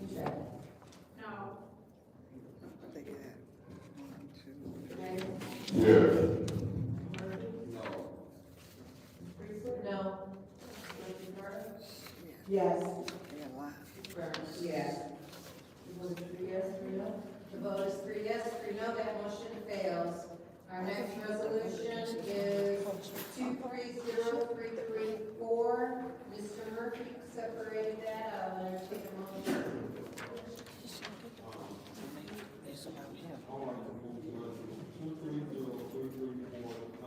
Is there support? Support. It's been moved and properly seconded to move resolution 230334 to council. Any discussion? Yeah, Madam Go Chair. ahead, Mr. Mays. Somebody mentioned earlier in this meeting that we get the resolution, this resolution 230334. This is a resolution to lease. It seems like it's that Huntington Bank on Cloud Road up there by Popeye's Chicken. It seems like they want to lease that. Neely is proposing to lease that to do a pilot project where people can go pay their water bills and things of that nature. Now, they can go pay their water bill at Landmark, I used to. Am I right about it? Yeah. Still do. If you can go pay your water bill and stuff at Landmark, why would you put one on Cloud Road versus over here on the south side, or the east side, or the west side? Right. What's the deal with that lease for that Huntington Bank on the north side that close to Landmark? I'm concerned about it. I had a resident call me. She liked it, but I told her I'm concerned about it. I mean, is it just so you can go to the drive-thru and put that little canister and go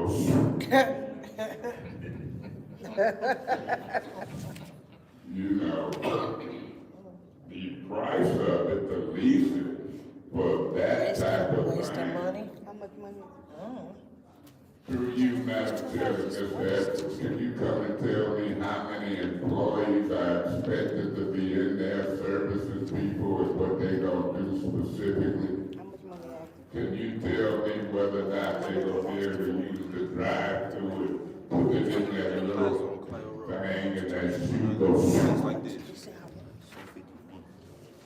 Well, I know it take y'all a minute to walk up here, 'cause I ain't got the three. How many employees? At this point, I'll give the chair to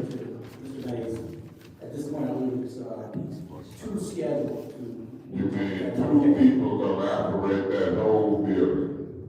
Well, sections of, we're also talking about some other aspects of. Well, let's talk about it now. It's before me now. What other aspects? What else gonna be in there? There was some talk about also having, police administration.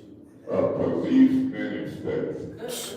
I thought it was a police mini station right there on, Bishop and MLK. Yep. And I thought we also got a police station right there at Hasselburg. So now you got customer service and another police mini station. Is this a political ploy? And it's something about opioids. Is this a political brainstorm of you and Mr. Neely to spend some money to impress people? What do you think? You was in on the planning? I've been a part of the planning, yes, Mr. Mays. And it's Why y'all didn't bring me in It's on not a political. it? Why you didn't bring me in on it? It's in my ward. The ward I represent. It's a political ploy, ain't it? For me it is. I see it as a political ploy. How many more police mini stations you gonna have in the first ward? That would be 3. Is it one I'm missing? Is there some limitation on protection in the first ward? Yeah, I called police from first ward residents and can't get them. Yeah, put it somewhere else. Got too many stations that can't get them. So the third mini station, I'm gonna be able to call and bam, they there instantly. No. I doubt it. It's a political ploy. It sounds good on paper. If they go, so can they pay property tax at Landmark or just water bills? Right down the street they can pay at Landmark. Did you know that? What's your question to me? Did you know they could pay at Landmark right down the No, street? You did? No, I don't. Neither didn't know it neither? I said, I better think about this. When you was in the planning on it, you just said. I said I was in the planning about the facility, not about You Landmark. didn't know that they was right down the street taking. That's Thank you, Mr. correct. Mays. I did not. Thank you. Is there any other discussion in the first round? Ms. Michelle? Actually, for her first name Through you to Mr. Edwards. I noticed it said that associated costs will be provided from the national opioid settlement award. I'm just wondering, how this fits into the opioid settlement money, like how we justify using that money for this? Will there be some services inside there as well, or?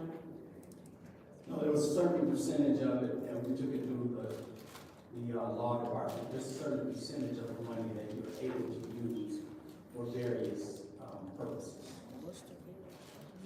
Okay, and I know we talked about, water bill and other city fees, so they will be able to pay property taxes there as well. So is it just gonna function as like another extension of city hall, so all the services that they can pay for here, it will be closer to those roadside residents for them to pay for there? That's correct. It's coming out of the treasurer's office, so it'll be, or have the capability of you being able to pay other things, not just water. Okay, and I know that there's also, you just mentioned that there will be a police administration aspect of it. That's been a discussion. It's a discussion, so that's not settled. But my question then, I guess, since you're still hammering it out, because this sounds like this will stay here, so once this comes back before us, will we have the appropriate manpower to add another main station there, or how is that going to work out? Because I know we do have a main station on Bishop, found out that there's a main station in Hasselburg. I don't think I've ever seen a police officer over there, and that's just me being honest, not being funny. So I'm just wondering, if you all do that, how will the police manpower be spread out to make sure that the police are actually at that main station? But again, since you're still working that out, so you'll have that answer once you come to it. Thank you. Any other discussion? Madam Chair. Go ahead, Ms. Burns, sorry. Thank you.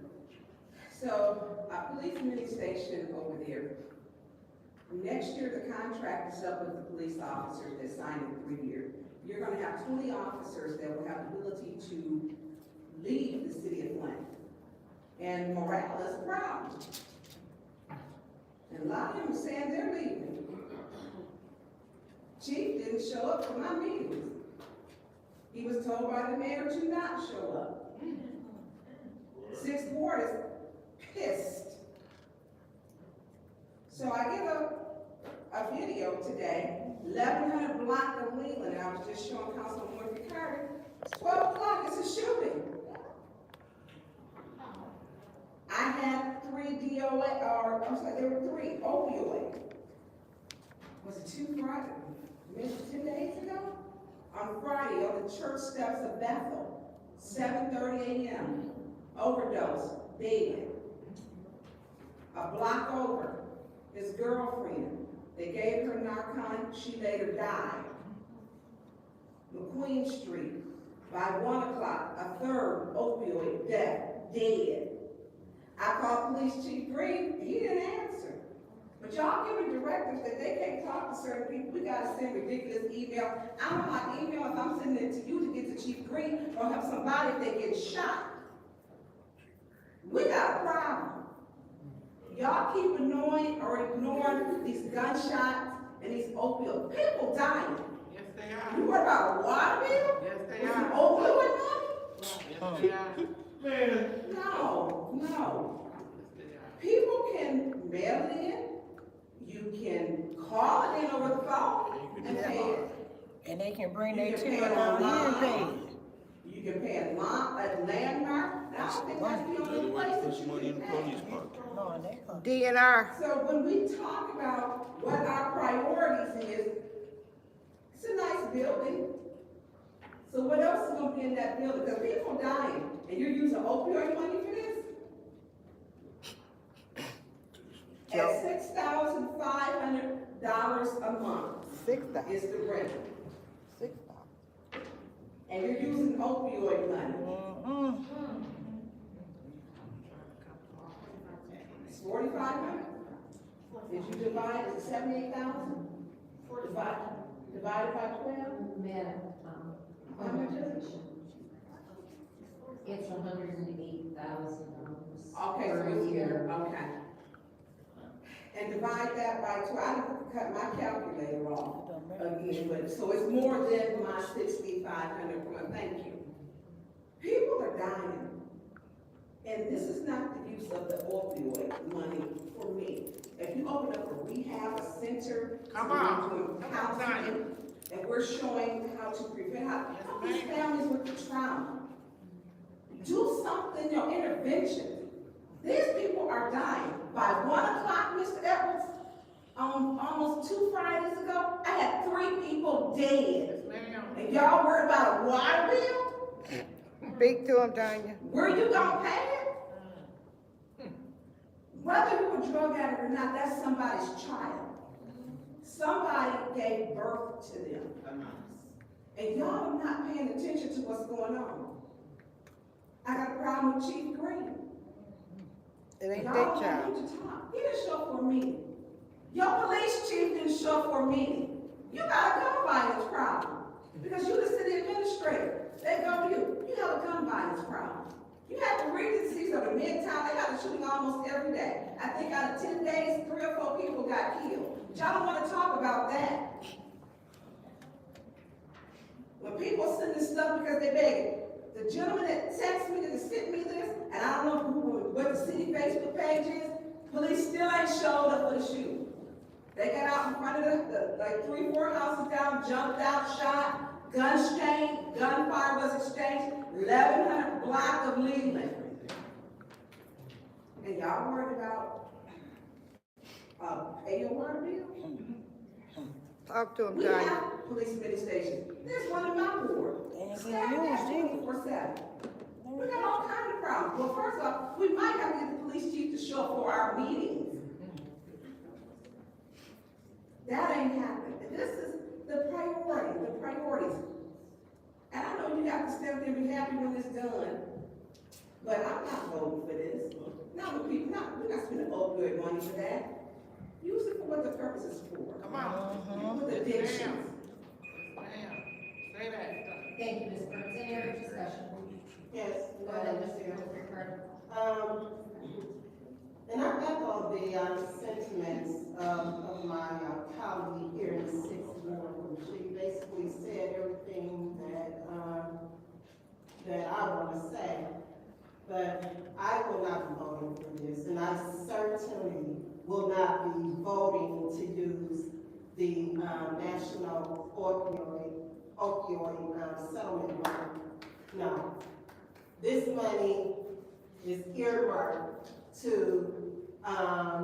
take care of those residents who have a problem with opiates. This is not, I don't understand how you guys are trying to use this money for a water service center. Yeah, I just don't understand. We need to help the people. We have a problem here in this city. I can't vote for this. This is wrong. So I'll be voting no. Thank you. Thank you, Madam Chair. Thank you. Any other discussion? In the first round, yes. Any other discussion in the first round? Go ahead, Mr. Murphy. I wouldn't mind supporting this for 1 year just to see how Ooh. it works. Because over there on Ohio Road, we get a lot of high traffic. I was listening over at the laundry manager and cars are speeding up and down, and you put a reading station right there. I mean, but it ain't open at night, it ain't be no good for the weekend because they want Waste of taxpayers' money. the reading station is gonna be open in the daytime.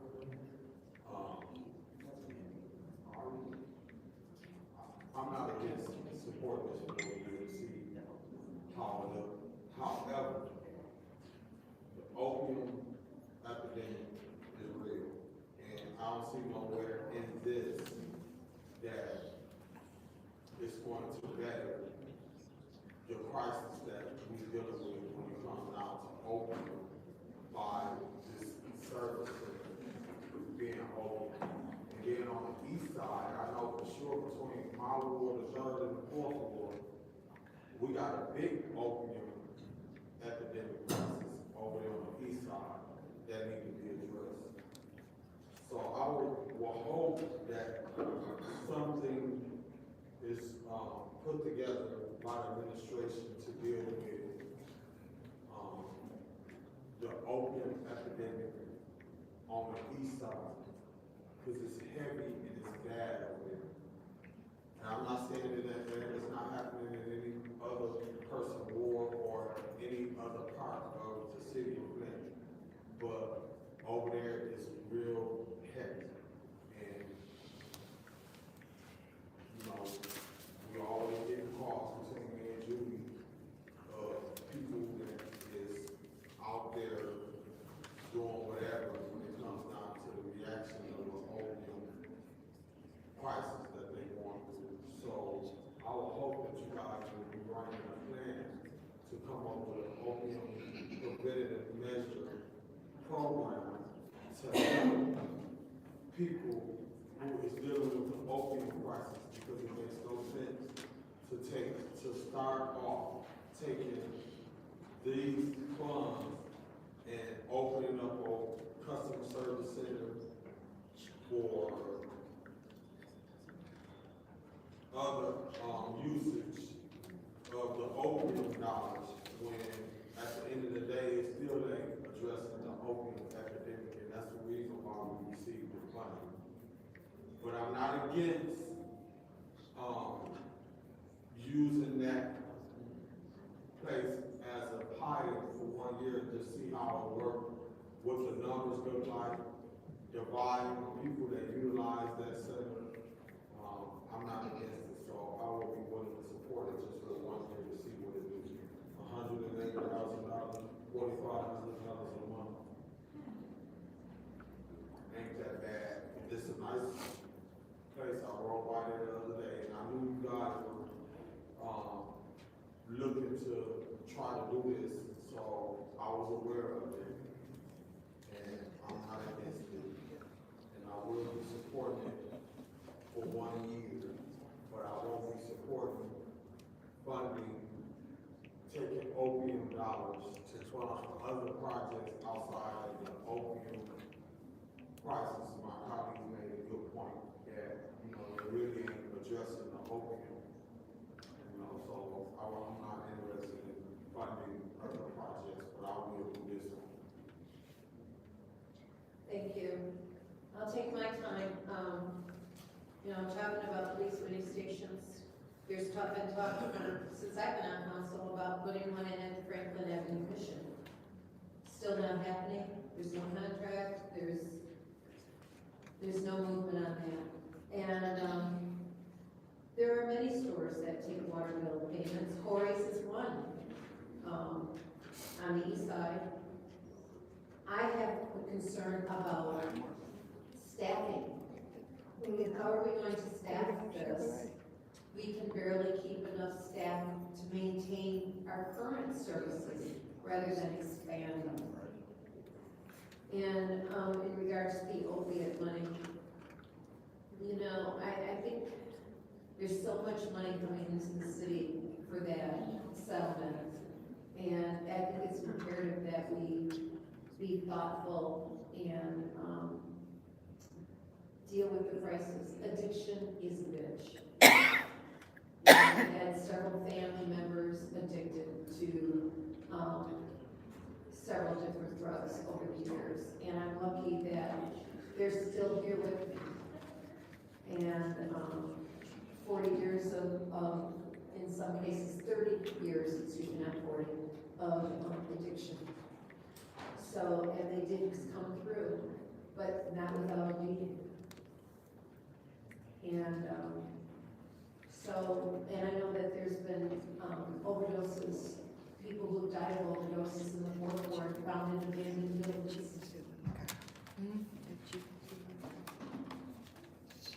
Addiction is mental as well as physical. Overcoming addiction is very difficult. I don't know if there is an exact answer for that, but we do have to use the money wisely. So, before I talk about even putting money into a mini station,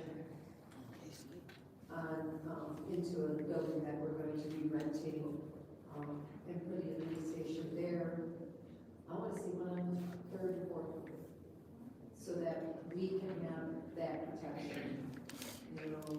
There's so much frustration across the city on the lack of police response. And so I'm going to vote no on this proposal. I just don't think it's the proper use of this money. It might be allowable, but with as many people dying on the streets as we have, I don't think it's a wise use. The first use of money, I believe, was approved or is before us to fund the public health office. That I have no problem with. This isn't in regards to public health. This is just a convenience or a political ploy. I don't know what the correct answer is for it, but I would rather see it going towards a public health emergency of opiate addiction rather than having payment place when there are other places available that really don't cost us much, if anything, to service except for the electronic payments. So, yes, what's your... Did you say addiction is a bitch? I did. Wow! She cussed, huh? Catch your black people. All right, now, any discussion in the second round? Yeah, ma'am. Mr. Mays. That's why I wish y'all would ease up on me on my customer. Everybody Everybody loves. with an egg, when they come to me, they have a reform.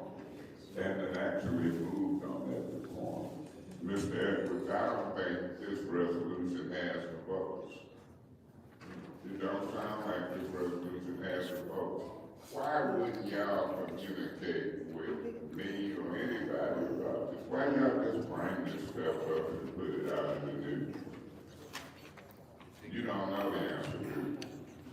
Think y'all dumb enough to No, I know the answer. You want to hear my answer? Yep. I'm figuring you're gonna tell me anyway. Not necessarily, but I will tell you. But I'm telling the people who listen, politics, gamesmanship. You know, I used to sit on the council with me. I watched him as a state rep. I've been watching him as a mayor. Politics. I listen to what's said on 1420 on Saturdays. Politics. This guy wasn't a dynamic councilman. He wasn't a dynamic state rep. And now he proved it to me and a lot of people that he ain't a dynamic mayor. We can agree that's a matter of opinion. Say what? I said we can agree that's a matter I of know you think he the greatest thing since sliced bread. Because he paying you 80,000-90,000 to say that. Oh, you just think he the best mayor we can have? I believe he is an upstanding individual. Do you believe he the best mayor we can have? Since you want to interrupt me and say you disagree, do you believe he the best mayor that we can have? I say he would be in the top. The top what, 10? Top 5, probably. Wow. Okay. Well, I have to look at all them people on the wall. I have to look at C.S. Mott. I have to look at Woodrow Stanley, Rutherford, Weaver. McCree. I have to look at a bunch of them, but you might have already did that, and you put him in the top 5. I think Weaver did a hell of a thing calling me emergency and the strategy on the water crisis. I believe neither aggressive Whitman messed that settlement up. They settled prematurely for $600 million, and some people ain't gonna get what they want because the way it was structured. I believe that Weaver got rid of a $12 million deficit and created a $20-some million surplus, and I bet you neither could it show a deficit. Yeah, he's gonna show some deficits in the budget. And if it ain't for the ARPA funds, we'd be in big trouble. So I wanna see what puts him in the top 5 with you. Because he go on the radio and tell the residents, I'm doing a fantastic job. His words. Is that what put him in the top 5? Because you interrupted me to tell me that you disagree with me. You can disagree. We'll see what the people say. At the end of the day, he better get moving. And one of the moves he needs to make is to come before this council voluntarily. So, we can agree to disagree. You've had a turnover in department heads more than any mayor I've seen since I sat here. Department of Public Works, Finance. Ain't nobody sticking around. And it's got the city in chaos. The ARPA fund and these processes, mayors don't even get a chance to pass out 97 million. And he's about to blow that. But you think he's doing a fantastic job. Because he's paying you. This has got something to do with that. This got something to do with that 90,000 or whatever you make it and you work it paying. Yes, it do. I respectfully disagree with you. It's got something to do with who you pick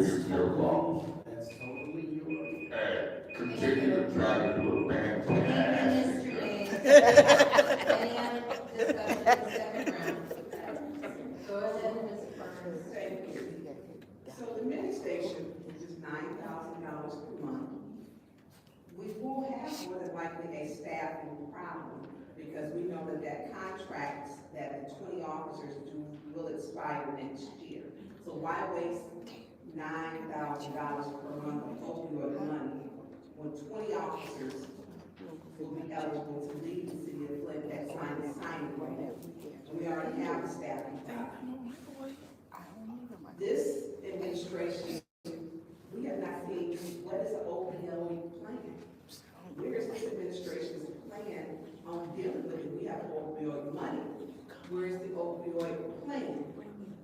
Until you get a opioid plan, I will never, ever, because I take this serious. When you see somebody dead, not once, but twice, but 3, but 4, but 5, but 6, and 7, 8, 9, and it's all parts of town. You know, when you see someone unconscious and unresponsive, and you can't touch them to even check to see if they're breathing, because there may be fentanyl on them. Whoa. I've done that. Whoa. So I don't let y'all just come through here and misuse opioid money when you have no plan. You don't have a plan. Y'all keep coming up here, but since Chief Green ain't taking my calls, it's a dope house in the 3100 block of Rascal. They selling bad dope. Can you get that message to him? No. It's bad dope on Rascal. Oh, as a matter of fact, that ain't in my ward no more. That's the missing councilwoman's ward that she ain't taking their calls that they calling me. Liddell Lewis is not here. And when she don't answer her phone, those people who are desperate, who need help, they call me. They selling bad dope on Rascal. And people are dying. They are dying. Yeah. Now you look on Keeping the Community Informed or Flint Police Operations, you'll see to start scrolling. Unresponsive male, unresponsive female. You had 2 people had a fentanyl overdose and drove into the cemetery and died last year into Graceland. Oh, wow.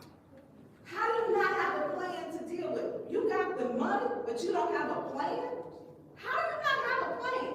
I don't understand that. I don't understand that. We have a problem. On a Sunday last year, West Church on Beecher Road, corner Beecher and Court, right before church, it was a DOA. In the bus stop, the needle was there, dead, fentanyl, overdose. And I could keep going on. But y'all worried about some water payments? You got all the cruisers out there, you can't put officers in them. What you gonna get a mini station for? Another one. You have a staffing problem. We on, I think, our 6th or 7th CFO. We can't get a DPW, and you default to DPW because you're the city administrator. We have had almost every department has had a turnover. Our water is important. I don't get how y'all process and how you prioritize. I'm gonna keep speaking up about it. And if Chief Green don't want to talk to me privately, we can talk with me all day. But it's a bit more embarrassing. It's a bit more. It's not my job to go ask them and knock on the door. I do a drug house selling dope. That's not my job. But I mean, if I had, are you selling dope? I need you to stop. When y'all have a director who tells you not to take off and they do it, I never seen nothing like it. He already telling people he controlled the police department. That ain't nothing to be proud of at this point. It's not. Not when this person who sent me 1100 block of Leland shooting today. I can keep going on. Thomas Street had 3 or 4 shootings. Houses firebombed. We got a drug problem. Till y'all get a plan, you owe it to the residents. You owe it to yourself. When you wear a cross on your lapel and a Jesus hat, you should be Christian-like and make sure you got an opiate plan and save some people's lives. This is important. And it's every side of town. every side. Thank you. Any other discussion in the second round? Madam Chair. Go ahead, Mrs. Scott. Through you to Mr. Edwards. So I understand what the intention is as far as getting this center, the service center on the north side, to make it the north side. That's to also cut down on them having to pay fees at the corner store, to give them more access to city services, in case they are maybe not along the bus line, or they do not have the extra cash to catch the bus to get downtown. I understand giving the access to the handicap. I understand everything that this is meant to do.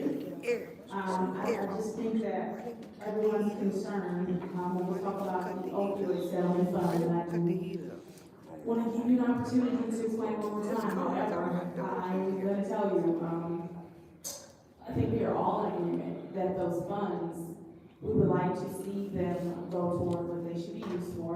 But like I said, I am going to give you an opportunity here to explain one more time of why those the settlement funds, you all think that's going to be a good idea. So go ahead, and then I'm going to take the rest of my time. Oh, simply would. As I said before, a portion of that is allowable for this type of expense, but there is a plan to work with the greater portion of what the settlement funds represent. But that part has not come to full fruition, or we can bring that part to the council.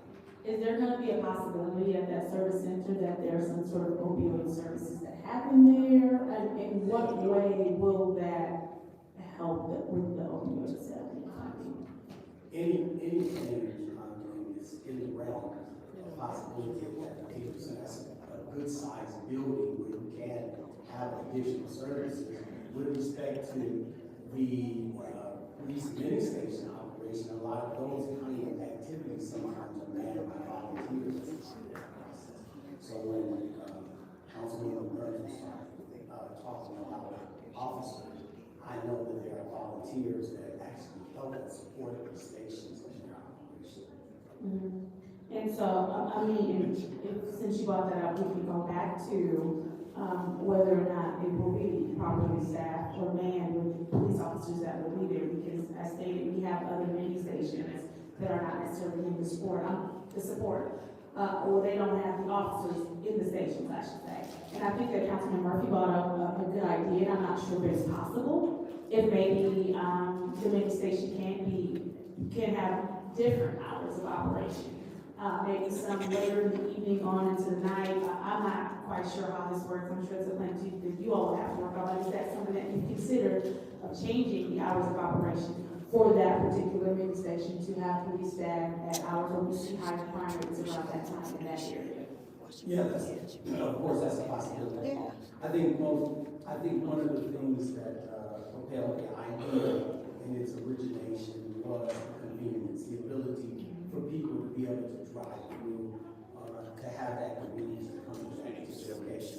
I know they mentioned Councilman Mays and some others mentioned these other locations. I don't know if that's fees that are included when you go to these other stops, but this is meant to be a place where it's an extension of City Hall, therefore, yeah, there wouldn't be any of those fees. It's just more convenience. It's on the bus line for those people that don't have transportation. So those were some of the considerations that I like I said, I understand, I see what it's meant to do. I would not necessarily be opposed to a one-year pilot, but I just want to make sure that we are considering all possibilities here, and that before we say yes to something like this, there are a few more things that are covered, such as, the policing and power, what that will look like. But I do understand the service center was designed, and how it was designed to help residents on North End. I completely understand where you were going with that. Thank you. Any other discussion in the second round? Any other discussion in the second round? See no more movement, we call vote to send resolution 230334 to council. Mr. Mayor. No. This is ridiculous. Yes.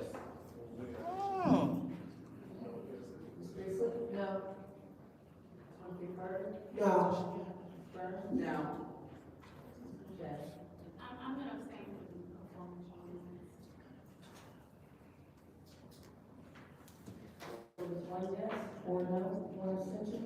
Vote is 1 yes, 4 no, 1 abstention, that motion fails. The next, item of business is 230343. Mr. Murphy, you, separate that.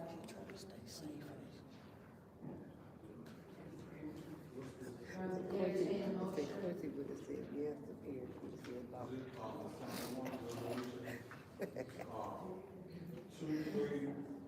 230343.1. Hold on, just 230343.1 is the amended resolution to 230343. However, we have to amend 230343 to the point 1. And that's why is that my understanding? Ms. Davina, could you explain that to them, please?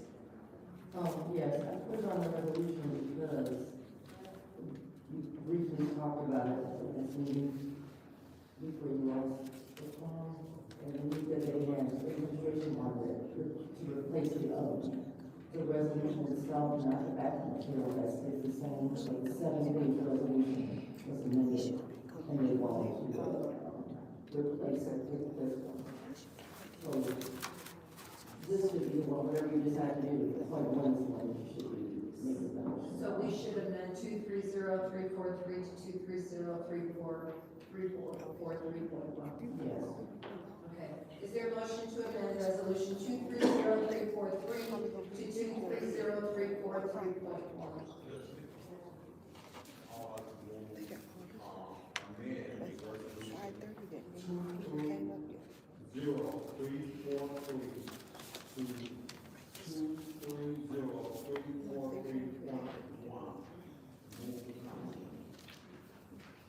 Okay, there's a motion. I think we should do it one at a time. Yes, I know.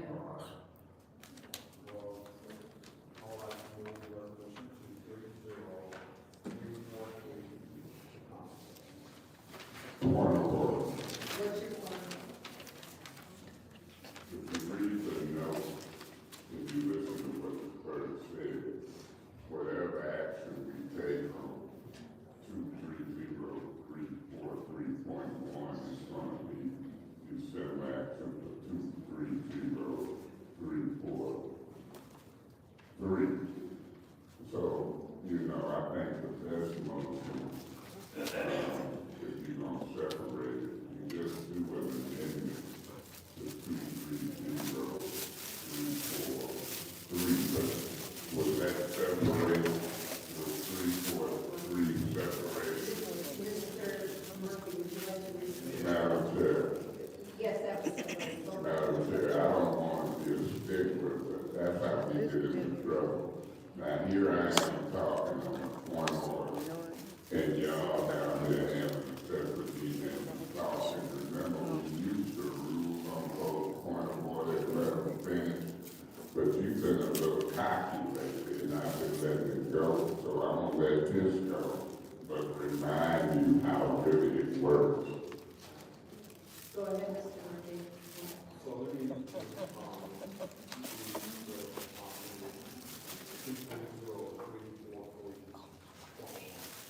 Okay, so there's a motion on the floor to amend resolution 230343 to resolution 230343.1.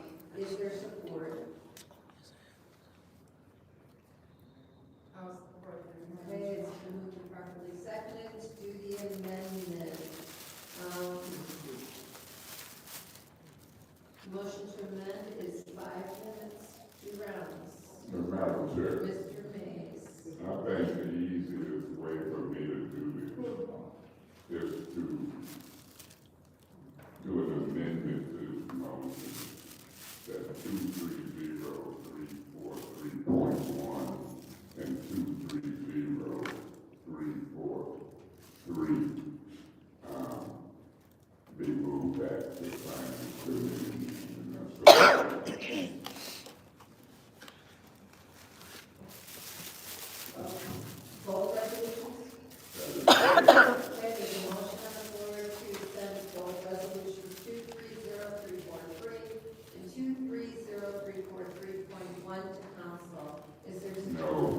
All right, to finance, so sorry. Thank you, right. To finance, is there support? Yes, Madam Chair.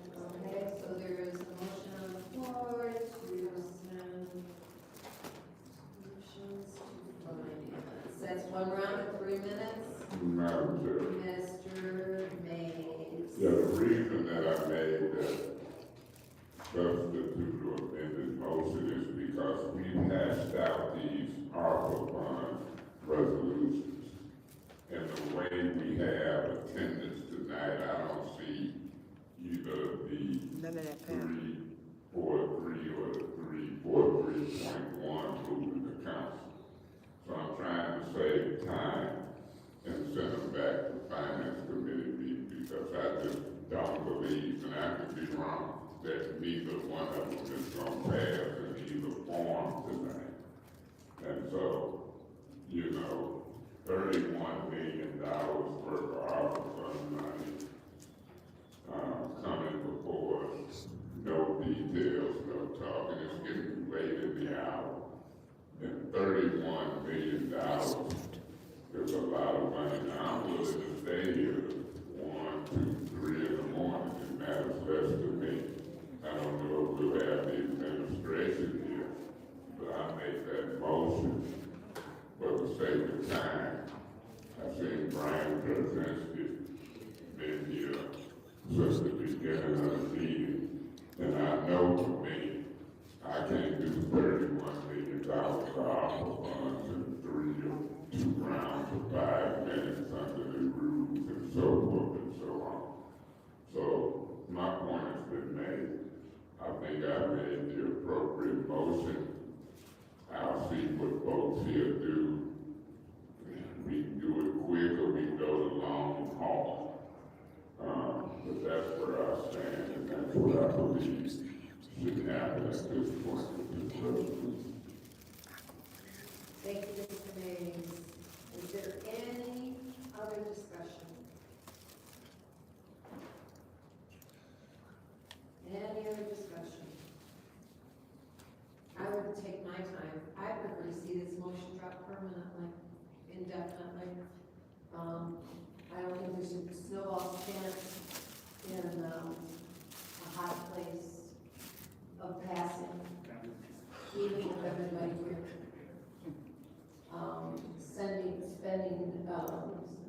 This resolution has TBD, to be determined. You know, this council voted, last year, or, into the middle of the first year of our term, saying no ARPA money should be spent without our approval. And that means we need to know who's getting the money. So I'm not in favor of sending this back to finance. I will vote for it, but I prefer that we drop it indefinitely. All right. Any other discussion? Amended motion? Okay. Motion to, this is the vote to send resolutions 230343. I'm going to make a motion to drop indefinitely 230343 and 230343.1. Is there support? Support. It's been moved and properly second to drop 230343 and 230343.1. And that is one round of 3 minutes. Any discussion? Madam Chair, Go ahead. I'm gonna tell you the reason I'm not gonna support that is because when we go over here under administration, we talk about 3 internal administrative staff for 3 years to process external payment requests and do quarterly reporting. I have some questions on that. That might also help when we have further discussion about the ARPA money and giving certain amounts to residents. Because if this means what I think it means, then that will definitely change how I will move with some of these ARPA dollars. So I have some questions about what this 3 internal administrative staff for 3 years is for. So that's why I would not be going for that. I want to have that answer. Okay, and any other discussion? Yeah, Madam Go Chair. ahead, Mr. Mays. Go ahead, Mr. Mason. Yeah, my position is, when I see neighborhood improvements, I've said publicly, not just to Ms. Quinn, but to the public. I'm gonna ask that, home improvements, that category, those type of improvements be increased from that 5 million to 20 million at least. The forms that was filled out show us 7.5 million last I checked with Ernst & Young. And when we start fixing on folks' houses, it's gonna put more people gonna apply and wanna apply. So that amendment for me is gonna have to be made. As far as all the other categories, I'm not gonna discuss that in 2 rounds of 5 minutes. I'm still gonna be pushing for a special meeting, regardless of who come and don't come. That's gonna be my attempt. And if y'all ain't careful, those who don't wanna come or who are too busy or vote no on a special meeting, I think we might have 5 people who gonna pay attention and y'all gonna get left out on some of this plan. So this ain't the night for it. I'll vote to postpone these indefinitely and start from scratch with new resolutions, but this ain't gonna get it for me, and it ain't gonna get it moving into council. 5 minutes of discussion ain't gonna get it for me in finance committee, but I'm ready to start over from scratch and get this money allocated properly and in a timely manner. Thank you. Thank you. Any other discussion? Go ahead, Ms. Burns. Thank you. I would have liked to, it needs to be dropped. I'm not supporting anything. How are we gonna give money to a no-name entity? That doesn't make sense. Also, the closed session ARPA committee. Tonight, we were told by the chief of staff, the city administrator, that the resolution, some of the other resolutions have to be enrolled in. I'm not agreeing. This whole ARPA process is completely flawed, non-transparent. It's operated in secrecy and darkness. We still have, I believe the Parks part, Cyrus Park will be getting $50,000. If Councilmember Liddell Lewis was here, she would have to refrain from, or recuse herself from voting on this. We have not seen a form stating it's a conflict of interest. And Councilwoman Michelle, you have one for the, I believe, you know this one? Okay. So those ones with the to be determined, and they weren't on one prior. They came back, I guess something was removed because the prior one didn't have, it had names, and they came back with to be determined. I don't know how you give money I don't know how you do that. I mean, that's like writing a check out the cash at the bank, and you don't even see that anymore. So, I don't know how we clear this up. We do not have a president of the council to steer us in the right way, to work with the administration. And until we have leadership that doesn't have their hands in the cookie jar, asking for their own money, it's going to remain a problem. Is ARPA important to this community? Yes. Attorney Linda Coley wrote something, and she wrote something, she spoke out very well on it. And basically she was saying, you know, we need to be careful with what she said, this administration. I haven't agreed with her on some things, but I agree with her fundamentally on this and her view and how we need to be careful how this money is. She wrote a good opinion, and it's worth reading. I am going to share it later to my page because she stated, and I probably should have pulled it up to read portions of it. we have to be careful what we're doing, how things are being done. And this to be determined, that's not even a process. I will not be supporting this. Thank you very much.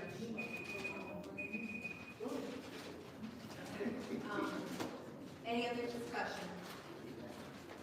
Any other discussion? Seeing none, this is a vote to drop resolution 230343 and 230343.1. Yes. I thought it was a motion you made to postpone indefinitely. Yes, you're right. Postpone indefinitely. Postpone indefinitely.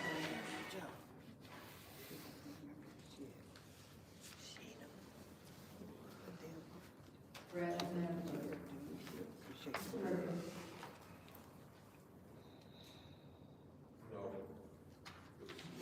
Yes. Yes. Burr? Yes. No. Okay. She always break the. Yes. Four yes, two no. The vote is 4 yes, 2 no. That motion fails. We're back to the original motion to send, resolution 230343 and 230343.1 to finance. Discussion has only been Mr. Mays and myself. Yes, Mr. Mays. The original motion was to amend 3432 or 3431. I did go, thank you. I did not go back far enough, but I didn't move back in my head. I just didn't say it clearly. Thank you very much for clarifying that. So the only people who have spoke so far is Mr. Mays and myself. Is there any other discussion? Seeing none. Oh, go ahead. We're going back to the regular, going back to. This is the vote to send 230343 and 230343.1 funds. To finance. Yeah, okay. Correct. Okay. Would you like to say? I do want to say, I'm going to say a portion of what Attorney Lynn Cole said, but it's very relevant. She said this administration is now circulating a resolution which brings all the remaining funds under the control of the administration to be assigned to various departments. I have uploaded to Flint documents and is available for anyone to review. This administration apparently intends to cut council out of the approval process, which is so far removed from the charter requirements that it leads me to believe that it must be a drafting error.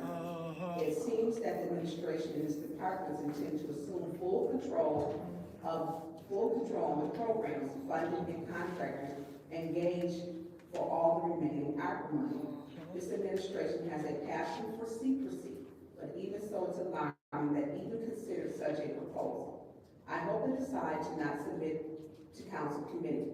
If they do attempt to offer such a resolution, it is my hope that the chronic abstainers, I would say she was saying me, I would be included in that, but I abstained for a reason. And now I think she should see why I would abstain. Will join the rest of the council in shooting this proposal down unanimously. The point of these crucial funds should not be determined behind closed doors. Watch and see what is submitted tomorrow for council approval. Insist that all of these funds be deployed in the daylight with approval of all expenditures remaining with council. We must not permit these funds that our government has allocated to our community for the pursuit of social and racial equity to be diverted for political purposes. That part. So, when she's right, she's right. And we had our differences, and it's not personal, this is business. And until we get things brought to the light, I'm not supporting ARPA. I'm not these resolutions, not these, this is not. She also went to speak about, and we spoke about our last meeting, Councilman Piper asked for a plan with the trash. $2 million of the trash, I believe, in revenue loss. And we're still waiting. I believe he asked for, you mentioned, what he asked for a plan for, I can't remember exactly what he asked for. No, Judy. Councilman Piper asked for. He wanted a financial plan. Financial plan. And he still has not, we have not received that. So, we asking for stuff and you don't get it. So, I don't know. I'm tired. Me too.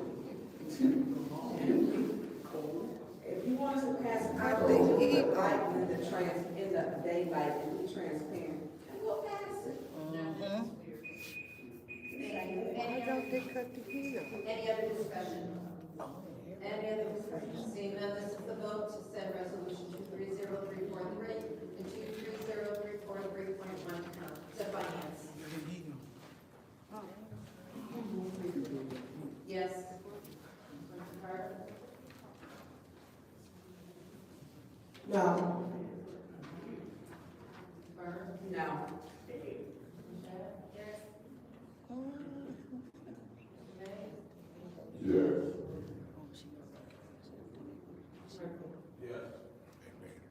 Four yes, two no?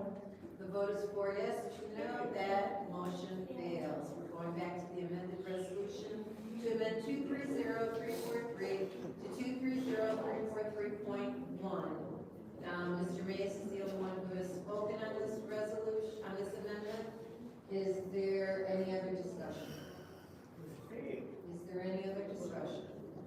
No, seeing no discussion in the second round, Mr. Mays? Yeah, Madam Chair. Go ahead, Mr. Mays. I'll vote no on amended.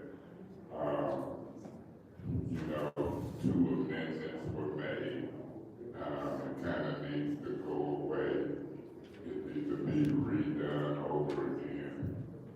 Whether it's this one or a new one, but I think this one has reached its course for today. And I guess 3.1 was separated and 3.3 is separated. This is to amend 3.3 to 3.3.1. But I'm not going to be a part of it at this time. We'll see what happens. Thank you. All right, any other discussion? Seeing none, this is the vote to amend resolution 230343 to 230343.1.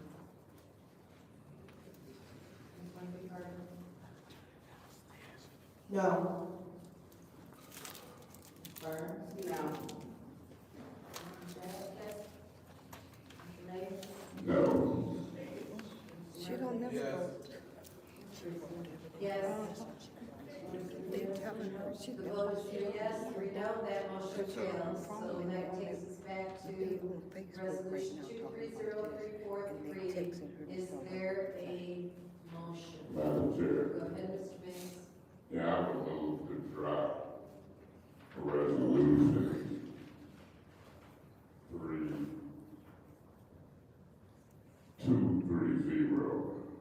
3.230.343. Not so moved.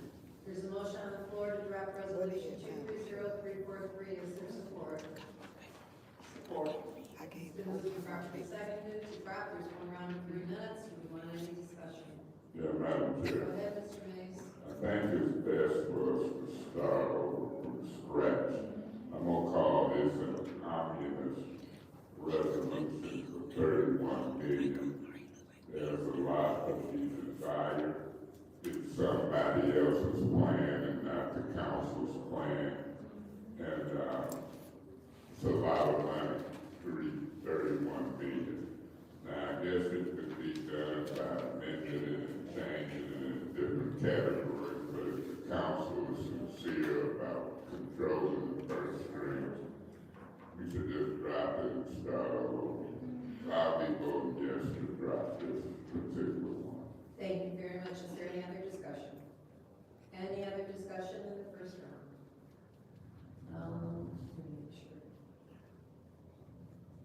It's 1 round, excuse me. Any other discussion? Seeing none, roll call vote, Madam, to drop 230343. Ms. Burns? Ms. Burns? Yes. Mr. Jeff?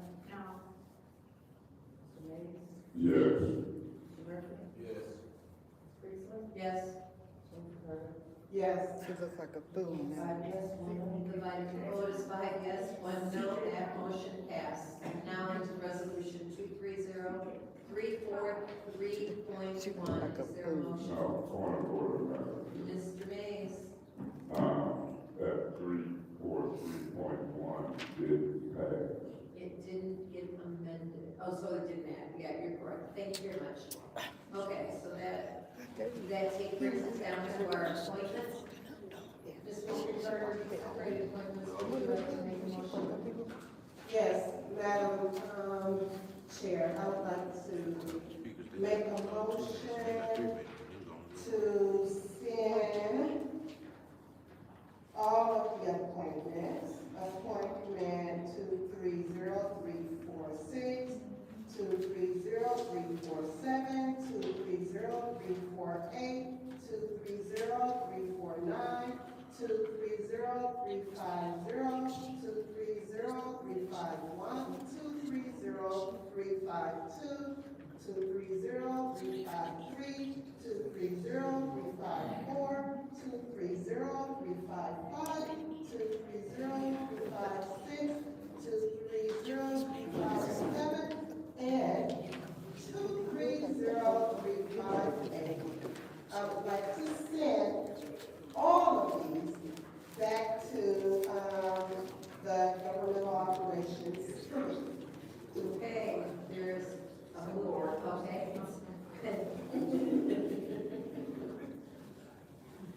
It's, one round of 3 minutes, it's been moved and properly seconded to send all the appointments back to Government Office. Is there any discussion? Yeah, Madam Chair. Yes, Mr. Mays. Yeah, when I look at a couple of them, I can specifically point them out to certain colleagues to understand. When I look at 230352, for one example, with the makeup of the folks here tonight, you know, I would try to make a motion to drop it or pass it and make it fail. You know, with the makeup here tonight, when I look at 230352, I almost want to take action and make it fail. I want to separate it so that I deal with it. And then the same way with 230356, the Lois Fletcher appointment to the International Airport Authority District. The reason I say that is because look what happened in the local officers compensation board with Mr. Fletcher said he wanted to get a mayor a $25,000 raise to keep council the same. That means I don't think he understands the politics of the city of Flint and its finances.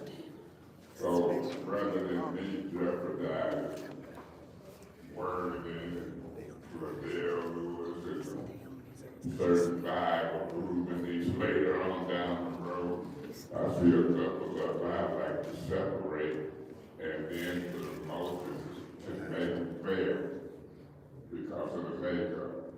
So I want to separate 230352 and I want to separate 230. What is that? 36. 56. Those two I want to separate, but I will support the motion. The rest of it. So you are making a amended resolution to send all but 230352 and 230356 to council. It could be amended to reflect that, yes. Okay, so we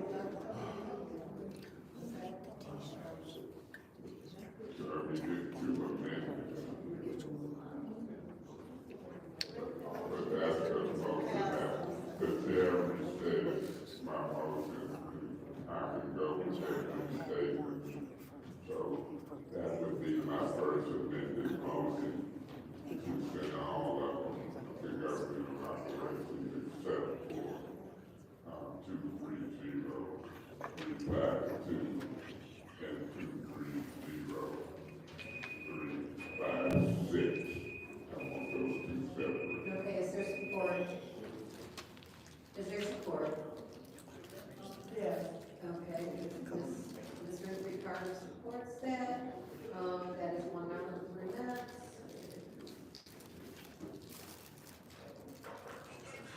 Any discussion? Yeah, Madam Chair. Yes, Mr. Mays.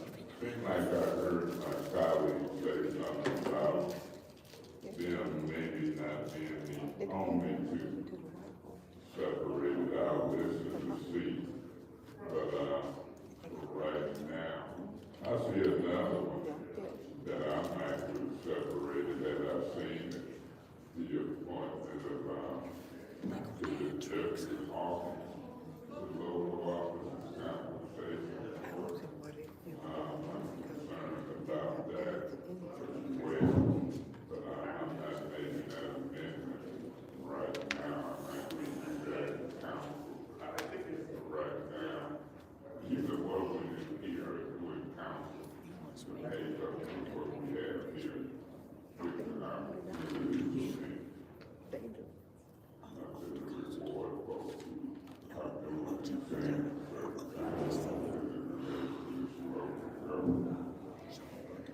So, Mr. Mays, any other discussion? Any other discussion? Yes, Madam Go ahead, Chair. Ms. Ricardo. Well, I would like to, I guess, make a amended motion to add a couple of the other appointments, to separate a couple of the other appointments. What are those appointments? Appointment, 230346. 346. That is, Lynn Sorensen to the planning commission. And then appointment 230353. Appointment to the ethics and accountability board of Frida Williams. Okay, so, it's been moved to amend the amended motion to add 230346 and 230353. Is there support on that? Yeah, Madam Chair, I support that. Okay. 1 round of 3 minutes. Madam Chair. Mr. Mays. Yeah, real quick, when it comes to those separations, even though we separated them and highlighted them in special affairs, I think we're gonna have to take them to council and then dispose of them based upon the makeup here. So I don't want to dispose of them in special affairs a certain way, and then they come back when the makeup is here. So as we get to those separations and discuss them, I'll support the motion to do the separation, but I think the ball game is gonna be when they get to council. Thank you. Any other discussion? Any other discussion? This is the vote to amend, the motion to add 230346 and 230353. Roll call, Madam Clerk.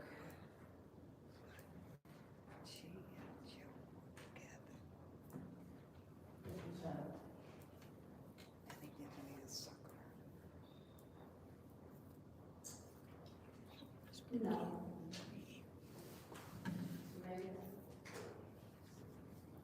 More vote no.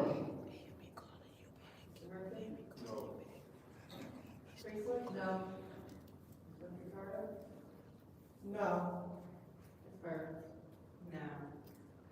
Vote is 0 yes, 6 no. The vote is 0 yes, 6 no. That motion fails. We're back to the First Amendment, and the discussion has been Mr. Mays and Ms. Ricardo. Is there any other discussion? Any other discussion? Madam Chair. Oh, go ahead, Ms. So, some of these names I'm not really familiar with, right? I'm curious as to why, a couple of these names we are saying, that we do not want them appointed to these boards. I would love to hear the explanation as to why a couple of these names. It's really that simple for me, like, I was in agreement that we move them all back to government ops, simply so that we could, take a look at each of these names separately, but I'm hearing that some of these names, my colleagues do not want to be appointed to boards at all, and I just wanna know why. They may have a valid reason that I can support, because like I said, some of these names I'm not readily familiar with. And so, if they would be interested in sharing why they opted for specific people, that would definitely help me knowing how, why I would vote a certain way moving forward. But I think they did, statewide on 230356. I heard the reason there. I think the other one, another separation for 230346, that failed, correct? Yes. And so did 2305, that one failed as well? Yes.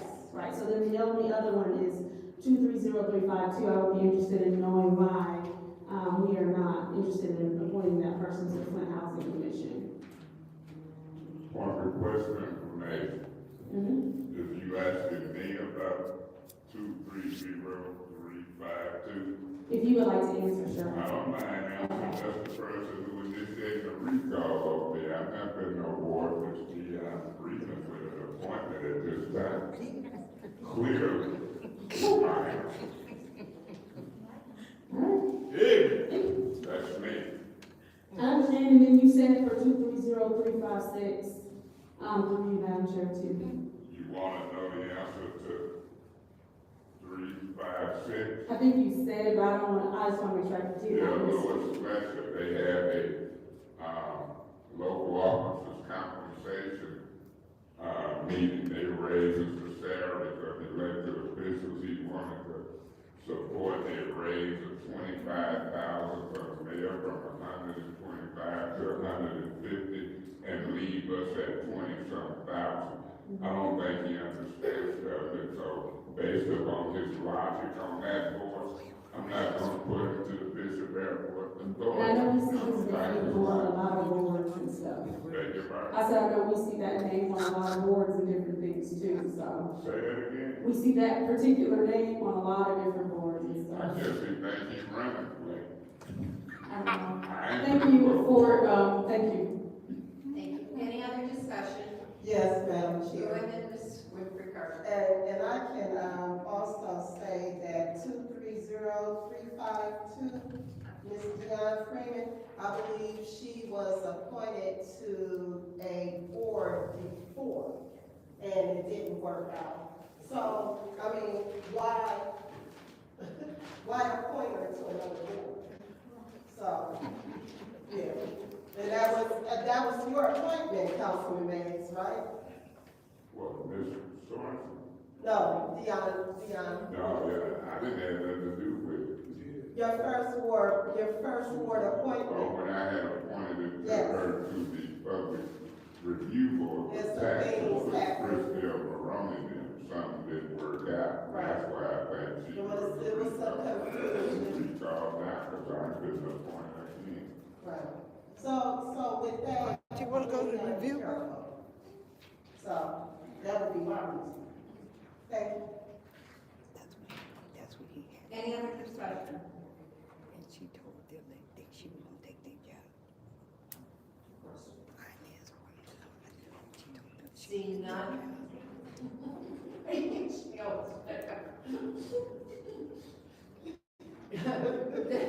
This is the vote. This is the vote to, amend to send out a resolution 230352 and 230356 to government ops. Roll call. Point of order.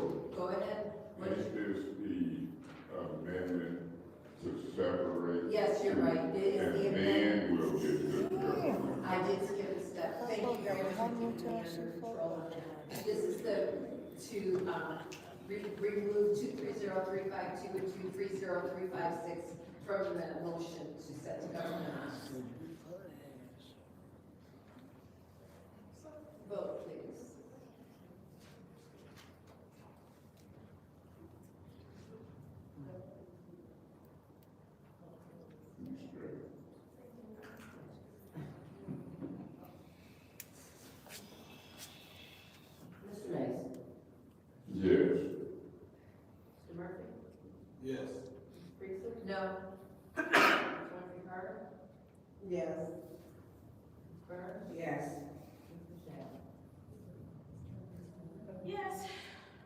What? What? What? The vote is 5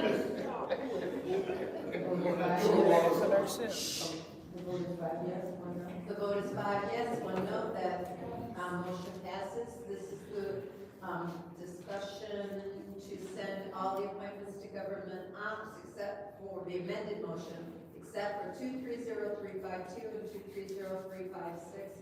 I don't have any, Madam Clerk, do you have any discussion on this? I think I just had the amended motion, and that was it. Any other discussion? And that was, that amended motion was made by Mr. Mason. He spoke already. Okay, any other discussion? Chair, I don't know if it's proper, but I have some. No, you only had 1 round of 3 minutes on this I'm motion. gonna send it to government line. Right. Right. Any other discussion? Seeing none, this is the vote to send all the appointments except for 230352 and 230356 to council. To Back council. to government ops, thank you. Mr. Murphy? Yes. Ms. Priestley? Yes. Ms. Carter? Yes. Ms. Brenner? Yes. Mrs. Jack? Yes. Mr. Mays? Yes.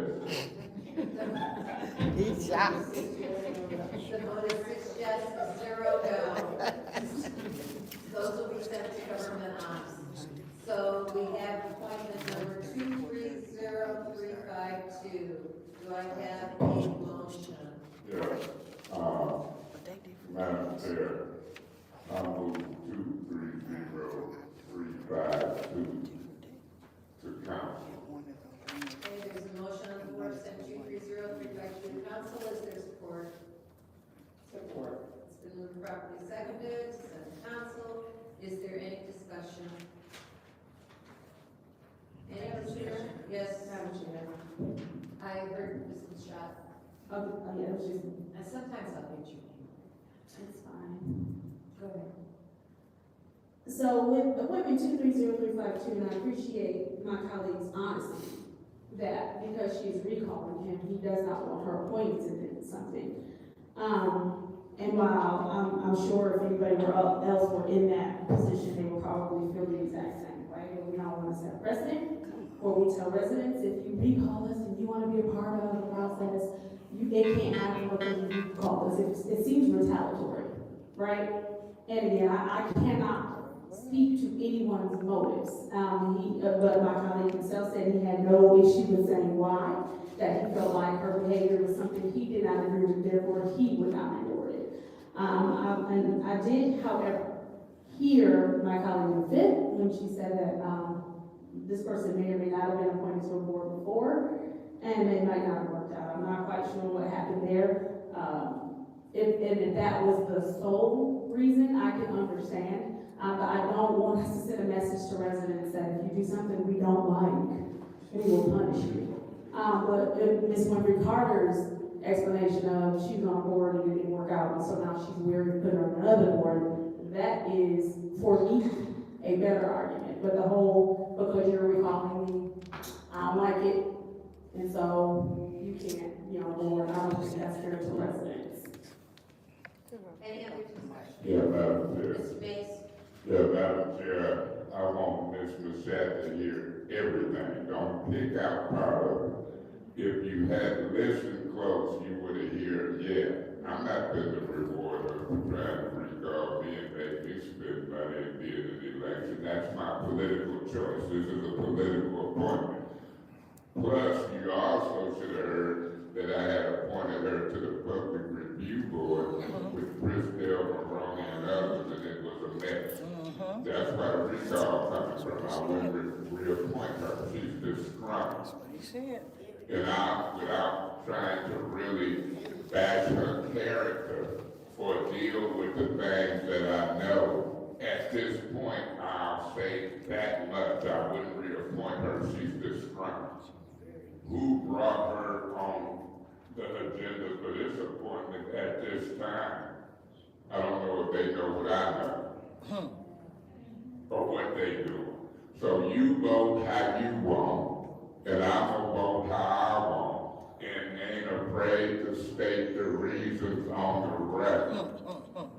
So you do your politics and your appointment like you want. You might be one of the ones egging her on to recall. No, sir. Well, I've seen council people sitting in here talking with her for a long time. But the point is, something ain't gonna happen today. And whether it happens tomorrow or the next day is a different day. But you vote for who you want to politically, because we're in a political arena. And I'm gonna vote for who I want to politically. And when the one that's recalling you come before me, I'll remember to vote for her or him.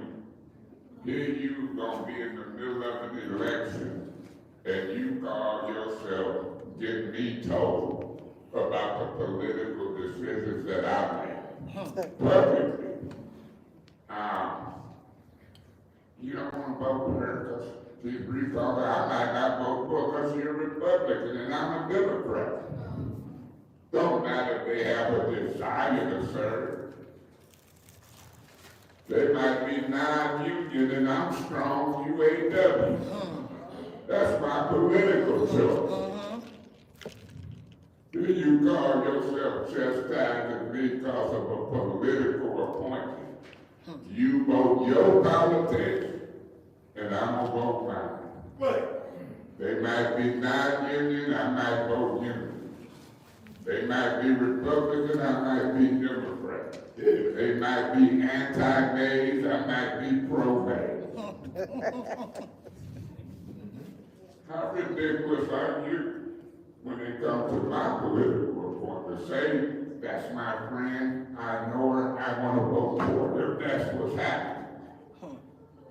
You just talk about your reasons for what makes you want to vote so bad. If your reason is that she has an ambition and want to serve, then vote for her. Don't try to down me because I don't want to vote for her because she got there with petitions trying to recall me and make me spend money. Oh, I'm going to spend it. And if I win, if she get the signatures, I'm going to come back and talk some more about you. How about that? Because you got the wrong one. You play in the 7th ward with your politics, and I'm going to play in the 1st ward with mine. You can feel the same way about Louis Fletcher. Oh, he want to get a mayor raise and keep us at 20,000, and so mayors don't want to vote for him. That's my choice. I can tell from the first 2-3 months here, your political philosophy is way different from mine. What you talking about? You talking about it. So remember, when you talk, I talk just as much or more. No, I'm not going to vote for her this time. She was raising hell on that public review board. I'm getting calls from HR, certain folks I don't want to name. And I was like, what? Now here I'm looking at her dealing with a recall. And you don't even want me to tell you what me and her mama had to try to work out for her. You don't know what I know. Thank you. Any other discussion? Any other discussion? Yes. Go ahead, Mr. Murphy. Here's my thought. You know, I had a conversation with the mayor probably 5 months ago, if not longer, on my recommendation for who I suggest for the Fair Housing Commission. And his name was Patrick. And the reason why I thought he would be a good fit because he used to be a union rep for the Fair Housing Commission. When I knew it was opportunity for appointments to be up for that position, that was before you appointed him on the Ethics and Accountability Board. I thought he would be a good fit because he's got over 20 years of experience in management, working in all departments with the Fair Housing Commission. So he knows the ins and outs. He also worked on common choice neighborhood, implementation grant. People, to me, seem like a good fit for the Flint Housing Commission, because when you want to appoint somebody on the Flint Housing Commission, you want to try to appoint somebody that got some kind of knowledge with the Flint Housing. And I know he probably don't want me to have put his name out or even put him in the middle, but he was just one of my recommendations, and that is not my fault who the mayor wants to appoint on the Flint Housing Commission, but I mean, and I'm not saying Dion don't have the experience dealing with Flint Housing Commission, but why not fit people in appointments that has some kind of experience dealing with, therefore they gotta be on the job training. And I know me being on the MTA board, it took me a while to get up on speed on how the MTA board functions. So I see why some people be reappointed. That's why I didn't have a problem with some of these reappointments that they have on some of the boards, because sometimes it's just good to reappoint someone in that position that's already been there, because they're more familiar with how it functions versus just taking someone off and putting somebody else on, and I got on-the-job training. I'm just not comfortable with what I'm seeing when it comes down to the appointments on the Fair Housing Commission board. Nothing against the people that is being appointed, but I think we are moving in a different direction to where we appoint people that's going to take them a long time to get up to speed. When you got other people that was willing to be appointed on a board that they're familiar with, that we not going down that direction. I'm sure my colleagues in the Fillmore don't want me to be trying to pull her appointment off of the ethics and accountability board to try to move them on the Fair Housing Commission board, so they're just doing a good job on that. But I'm just saying that was the person who I had recommended for the Fair Housing Commission. So I would be abstaining from this vote for the Fair Housing Commission, because I'm concerned that we are appointing people on boards. I'm not sure what the reason is, but I'm just abstaining. Thank you. Any other discussion? Any other discussion? Madam Chair, Yes, go ahead, Ms. Ricardo. Councilman Murphy.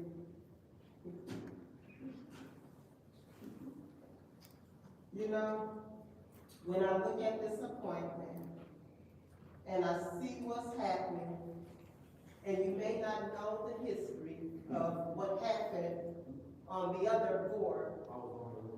Oh, so you know. Yeah. So, but even thinking about that, but thinking about too what's going on. Let's be real. There's certain people, they want off of this council. Okay? This is none other than, okay, if you do this, I'll do this for you. Yeah. Okay? I'm just being real. I'm just calling it like I see it. A spade. Okay? You get rid of Councilman Mays in a recall, then I'll put you on the board. That's what it is. Oh, yeah, that one. That's what it is. Like her face said, oh, she just looked. That's all she Okay? She disappeared for like a couple of years, more than 2-3 years, after Mays got you out know, of after trouble. she got released from the other board. Then she shows back up. You know, you were real nice with your explanation. I appreciate that. But I'm gonna be real. I'm gonna be real about it. And this is none other than promises being made. Right. That's what this is. Right. Thank you, man. And some other people on this list. Okay? Wow. Thank you. Thank you, Madam Chair. Have a good night. Is there any other discussion? Madam Chair, Go ahead. I appreciate my colleagues sharing here and refraining from going into depth because they know some personal issues. I appreciate this saying, you know, I cannot support this with a good reason and good reason. My reason is not even for Councilman Mays because it stops. I understand this reason, but my reason for not supporting this because I saw her in a meeting 2 weeks ago. It was terrible. She went to a meeting, she was recording it. They asked her to not record. She put it on, she would take the meeting down after she Facebooked it live. Then she became combative with the people and the elders in the room. I will not put anybody on the board. You can't go to a regular meeting as a participant, but you participated if you put on the board. I will not support that because I don't think that, in my opinion, watching her, it was with great difficulty the number of people she became combative with. And it wasn't just one, it was every, well, I have to count, I'm gonna have to borrow some hands. Damn. So I did not, with knowing also with Chris Delmarone, and Chris Delmarone may rest in heaven, worked on many boards for him to say he could not work with her. That's very And he was a serious. good worker. So we shouldn't be inviting problems just because I know you. I don't believe in that. I mean, some things we have to present, I'm gonna give you this just because it really affects how our boards function and to the capability that they can do their job. I am not going to support this, and I appreciate my colleagues for not going into depth because there are some serious issues. In that last meeting, I was not, and I didn't have an interaction. She had interactions with several people and several pastors. And her rudeness, it lacked, we had lacked decorum, but that was a calm meeting in there. It was. So I can't support her. I believe in her activism that she does. She does activism in our community. I think she's been put up to do certain things to get rid of Councilman Mays. I believe she's pushed to do that. But my reasoning is because you don't keep putting people on board knowingly that they cannot work well with others. That doesn't make sense to do that. I will not be supporting her on this. I won't. I will not. And I would hope that when we send people for boards, that we need to be careful for whom we send. And they need to be careful because one thing about Flint politics, you will get raked over the coals. They will bring out all your stuff and talk about you and drag you. And I think that my colleagues were very gracious with leaving some things out. I will be voting no to support her for this board. Thank you, Madam Chair. Thank you. Any other discussion? Any other discussion in the first round? In the second round? Yeah, Madam Chair. Yes, go ahead, Mr. Mays. Let me try to wrap this up the best I can. Where were you? You know, I made a motion to move it to council, and I'm looking at the makeup of this council. I heard Mr. Murphy say he wouldn't stand. I'm gonna see if Candace Bichette and Priestley both move it to council. I hope they do move to council, so I can knock it down. See, what happens here in special affairs don't mean that. But if y'all wanna go to bat for her, y'all better not send it to council. But let it go to council. Then I'm gonna make a motion to approve it and knock it down. What we doing here in special affairs is letting me know something. But let it get heavier. Ms. Burns, I'm gonna speak more specific. I'm not gonna let that move around out here and leave it vague. I'm just trying to be nice to folks who ain't no real politician moving around in a political arena. With the mayor and others. But when it get down and dirty, just like that little guy who was messing with them kids that were running around with the mayor who went back to the penitentiary, it's gonna get down and dirty on some of these appointments. Cause y'all don't know what I know. But I'm trying to be nice to regular citizens. Cause they wanna be in politics. But those who ain't nice to me, what do I say? When they go low, I go lower. we get like low with them. So I'm gonna be watching this vote. Ain't but 5 of us left. I'm gonna be voting yes to move it to council. So I can knock it down. Now, Priestley, who was sitting there talking with her for a while, ain't known probably as long as I have. The other meeting, we have to take care of business. We take care of the year. Mr. Sapp, mad because I'm being polite and won't get down and dirty. Oh, did you have other reasons? And I'm paraphrasing. I done gave you reason enough. And can give you more specific, embarrassing. Try me.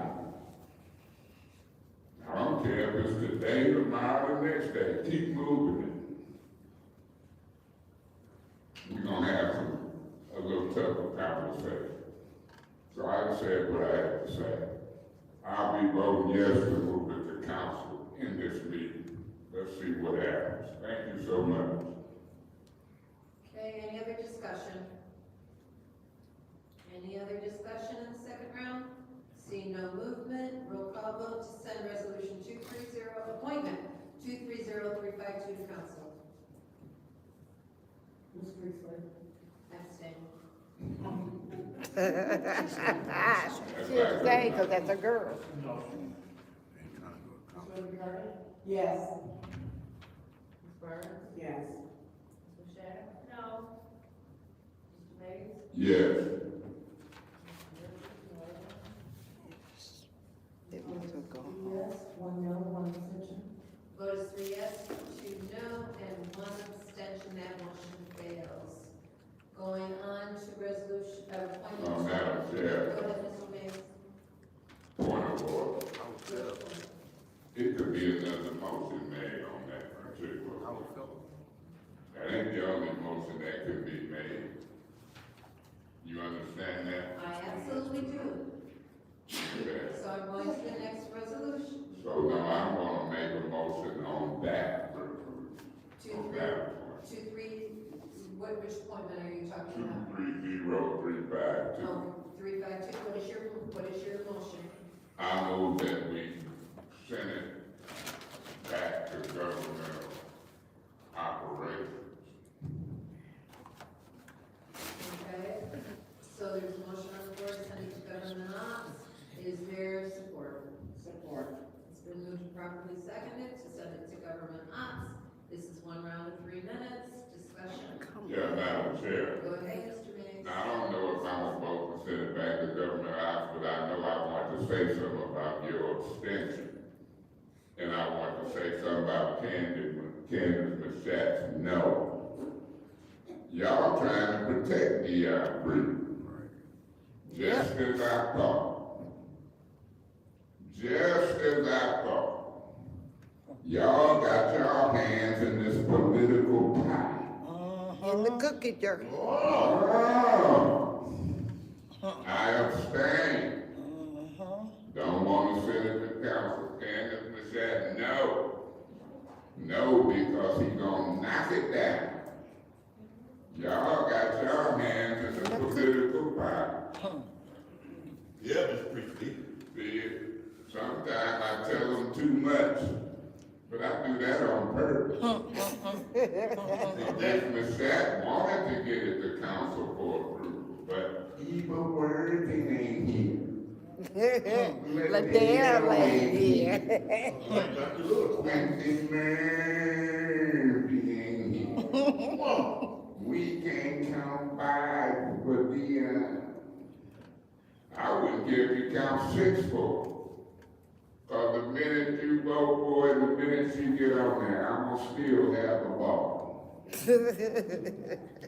Mr. Shack, I'm loving to show your politics to the city of Flint. Oh yeah, I'm in with Neely and Dion and we're gonna do all we can to get that Eric Mays. That's what Kate Bill said. That's what Montrez Davis said. Once was. That's what Maurice Davis said. That's what Jackie Barbara said. Oh no, I don't care about them. I worked with Neely and Lansing. I worked with him and Clyde and others. I'm a smarter politician than they were. I've been appointed in this 7th ward. He's gonna be appointed out. This is how my brain get home, thinking about how they talk. I'm gonna be the one to prove something against that Eric Mays. I'm not gonna respect courtesy of his knowledge of appointees, his knowledge of how the council works. I'm Candace Michelle. Not nobody. Okay. Keep watching, voting, looking and learning, Miss Michelle. Cause I'm up for it. And so far, I don't know if it's the 3rd month since Hurricane wrote it, but you're barking up the wrong political tree. Thank you so much. Thank you. Any other discussion? Any other? Madam Chair. Go ahead. Whoa. Go ahead. The only person that constantly talks about politics is my colleague in the first ward. He stated earlier, if I would have paid attention, I would have heard what he said. If he would have paid attention, he would have heard what I said. I said, Ms. Winfrey Carter gave me an excellent reason as to why this appointment should not move forward. But we missed that part because we need to make it all about him all the time. I get it. But like I said, the no came from what Ms. Winfrey Carter shared with me. We can run down my resume, thank you, quite extensive. I've held no secrets about where I've worked and who I've worked with. You can try and make it seem like whatever you want. I understand that in order for your shtick to work, it has to be a balloon thing. It has to be, oh, I'm forecasting something or I'm showing you guys something you can't see. I get that that's how all of that works. I get the veiled threats, I get the plain threats, I get all of that. But what you missed was me saying, Ms. Jerry Winfrey Carter in the 5th ward explained that she was on a board and it did not work out. And I said that is explanation enough for me to vote no. In addition to that, I said with all of these appointments, I'm not readily familiar with a couple of these names, so if my colleagues have some experience, please share your experiences with me, and that will help me see the best way to vote. Again, for the final time, because I know you gotta feel like you're some sort of savant or someone's after you, you're not a concern. Thank you for letting me know that when you go home at night, I am all up in your mind. I need you to find more productive things to do. Thank you. Request for information. What's your request? You're welcome. Do you believe you're welcome? That's improper. Any other discussion? Any other discussion? Hearing none, this is the vote to move, send resolution 230352 to government office. Roll call vote, please. Ms. Winfrey Carter?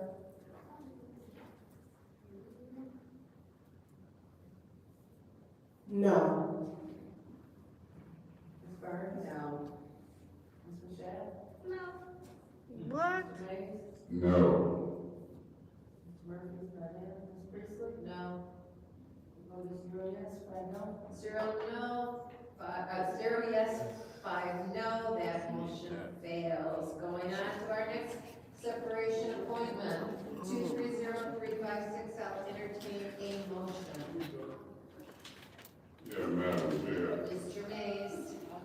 Yeah, I move to, drop 230356, the appointment of Louis Fletcher to the Bishop International Airport Authority.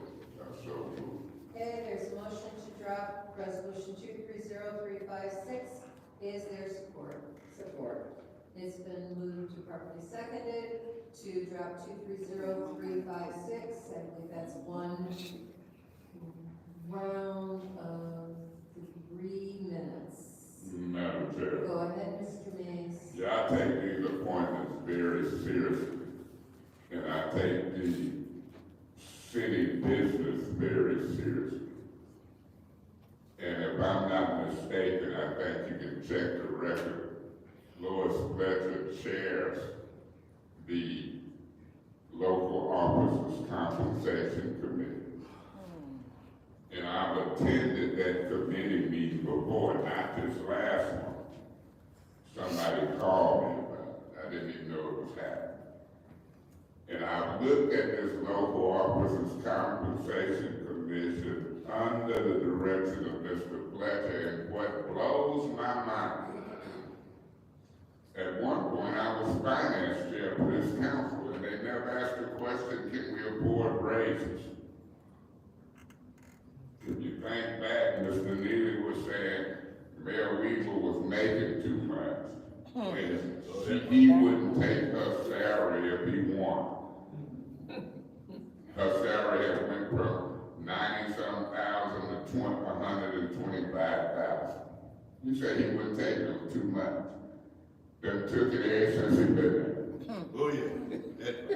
Just lie, in my opinion. And now Louis Fletcher is his road dog.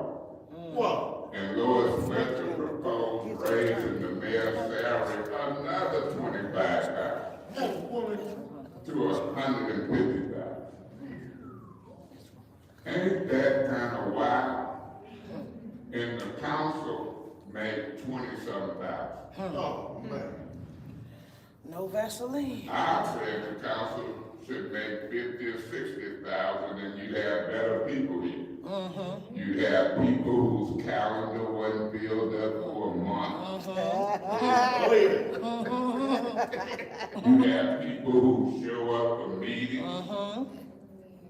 You would have people who maybe wasn't a school teacher and concentrating on politics. Oh, yeah. Because salaries could be 50, 60,000. You get a better grade of people. You get serious people who don't want to mess up that check. But here, what you get is some part-time folks just wanting an income. They got other things to do for them. They teach school and don't want to be. Some of them probably flying from Flint to Baltimore. All right. Their homestead in Baltimore. And they ain't here now. So I don't think Louis Fletcher know what's happening around here. I'm not going to reward him and put it on the Bishop's Airport Authority. He might have my plane flying backwards. Thank you, Mr. Mays. Any other discussion? Any other discussion? I'm gonna say something. I don't know either of these two people well. I don't know Lois Fletcher at all. And Ms. Freeman, the only way I know her is through the work that she did with Potter School on a blight project. And so I worked with her together on that. So sometimes I feel that these appointment issues are a result of I'm going to get back at you type thing. So that's why I was standing on the previous vote. On this one, I'm going to do the same because I do feel it's not going to pass. I mean, it's going to drop. So I'm going to be moving to drop it to send it to council. So I'm going to go ahead and vote to drop it. But this is one of my concerns is that I think that we're we're playing political games. And if these are friends of my enemy, I'm going to be against you, do everything I can to what's your request? Politely, do you believe that the political games go also from the appointments that are brought to us? Absolutely. Appointments are political games. In many cases, not all, but in many. So, that is my discussion. Is there any other discussion? Seeing none, roll call vote to, drop 230356. Yes. Abstain. Yes.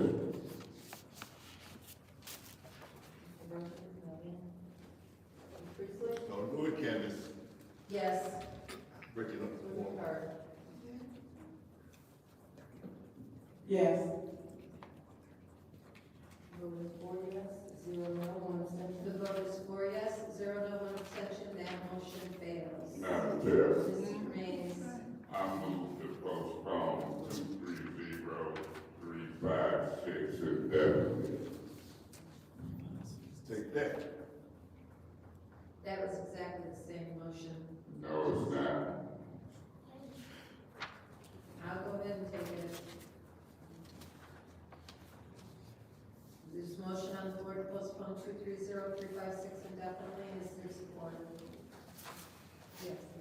It's been moved properly second to postpone indefinitely. Is there any discussion?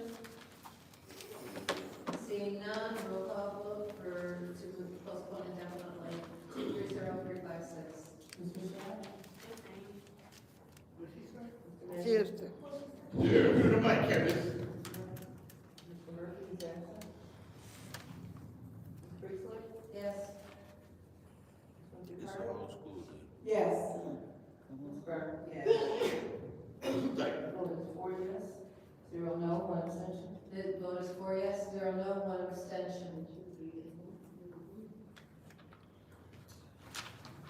If there is no other motion to be made on that appointment, we are down to a special discussion. Point of order. Yes, which point? Would that take us back to the main motion to sit on the government allowance? No, sir, this was separated from that main motion. This was not part of that motion. So you telling me we just voted to send all the rest of the government allowance? Except for the two that we voted on individually, yes. I didn't get that.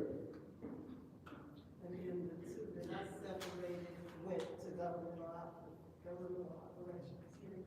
So This one all the was rest of them has been voted on to send the government allowance? correct And when did we do that? earlier this evening. I Before, thought we amended that motion and went to separate. I thought after we voted, after we voted, then we went back to the. correct. I remember now. You blew off. 65. You're welcome. This is, we had a special discussion, What you call his name down. and, I think Mrs. Shack has to leave, because she has an emergency that she has to attend to. So, are you? So what is the point of order? We're down to, you had requested a special discussion. Yeah, discussion, but if this needs to be broke up, a lack of reform, then that's the thing as well. Seeing no more business for this council, this committee, this meeting is adjourned for lack of quorum. For lack of reform, yeah. At 10:44. There will be no council meeting. What? Say again. She said a lack of corn. It's a lack of form. She leaving. There will be no council meeting. Well, due to Erie lack gotta of say whatever he quorum. gonna say. Erie gonna say whatever he Let's gotta go say. ahead, let's go ahead and vote here. Let's go ahead and vote here. It is 10:44, and I hereby call this meeting of the Flint City Council to order. Roll call vote, Madam Chair. Have food.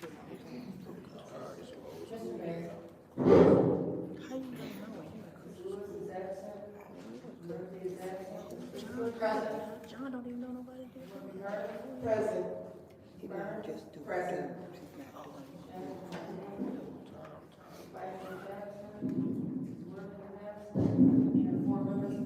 There are 4 members present. This meeting is adjourned due to a lack of quorum. What does that mean?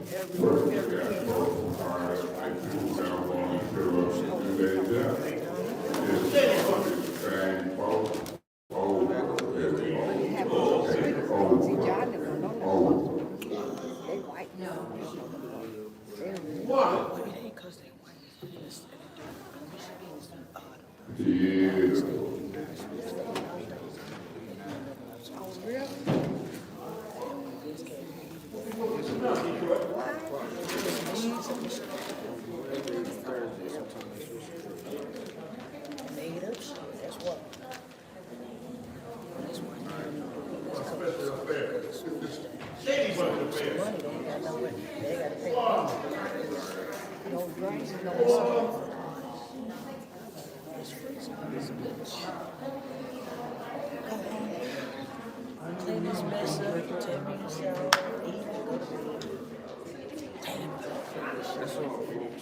Yeah, you got work to do. they see me. Right, that shit is happening. This Gary phone. I don't know who phone is who phone.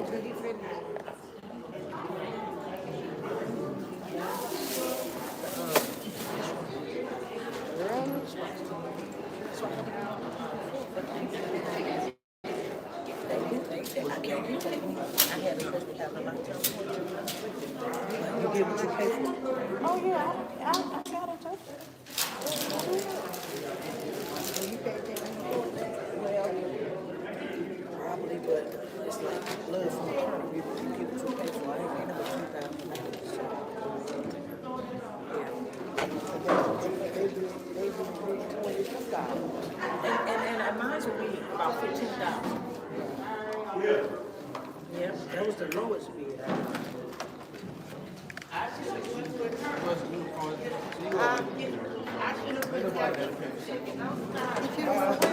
didn't cook for her, I came for me.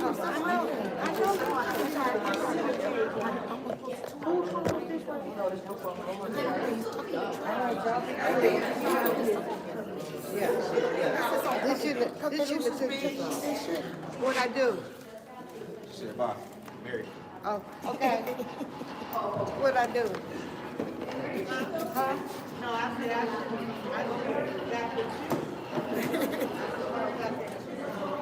That's all, folks. We'll be back on Wednesday. Tune back in on Wednesday. We out.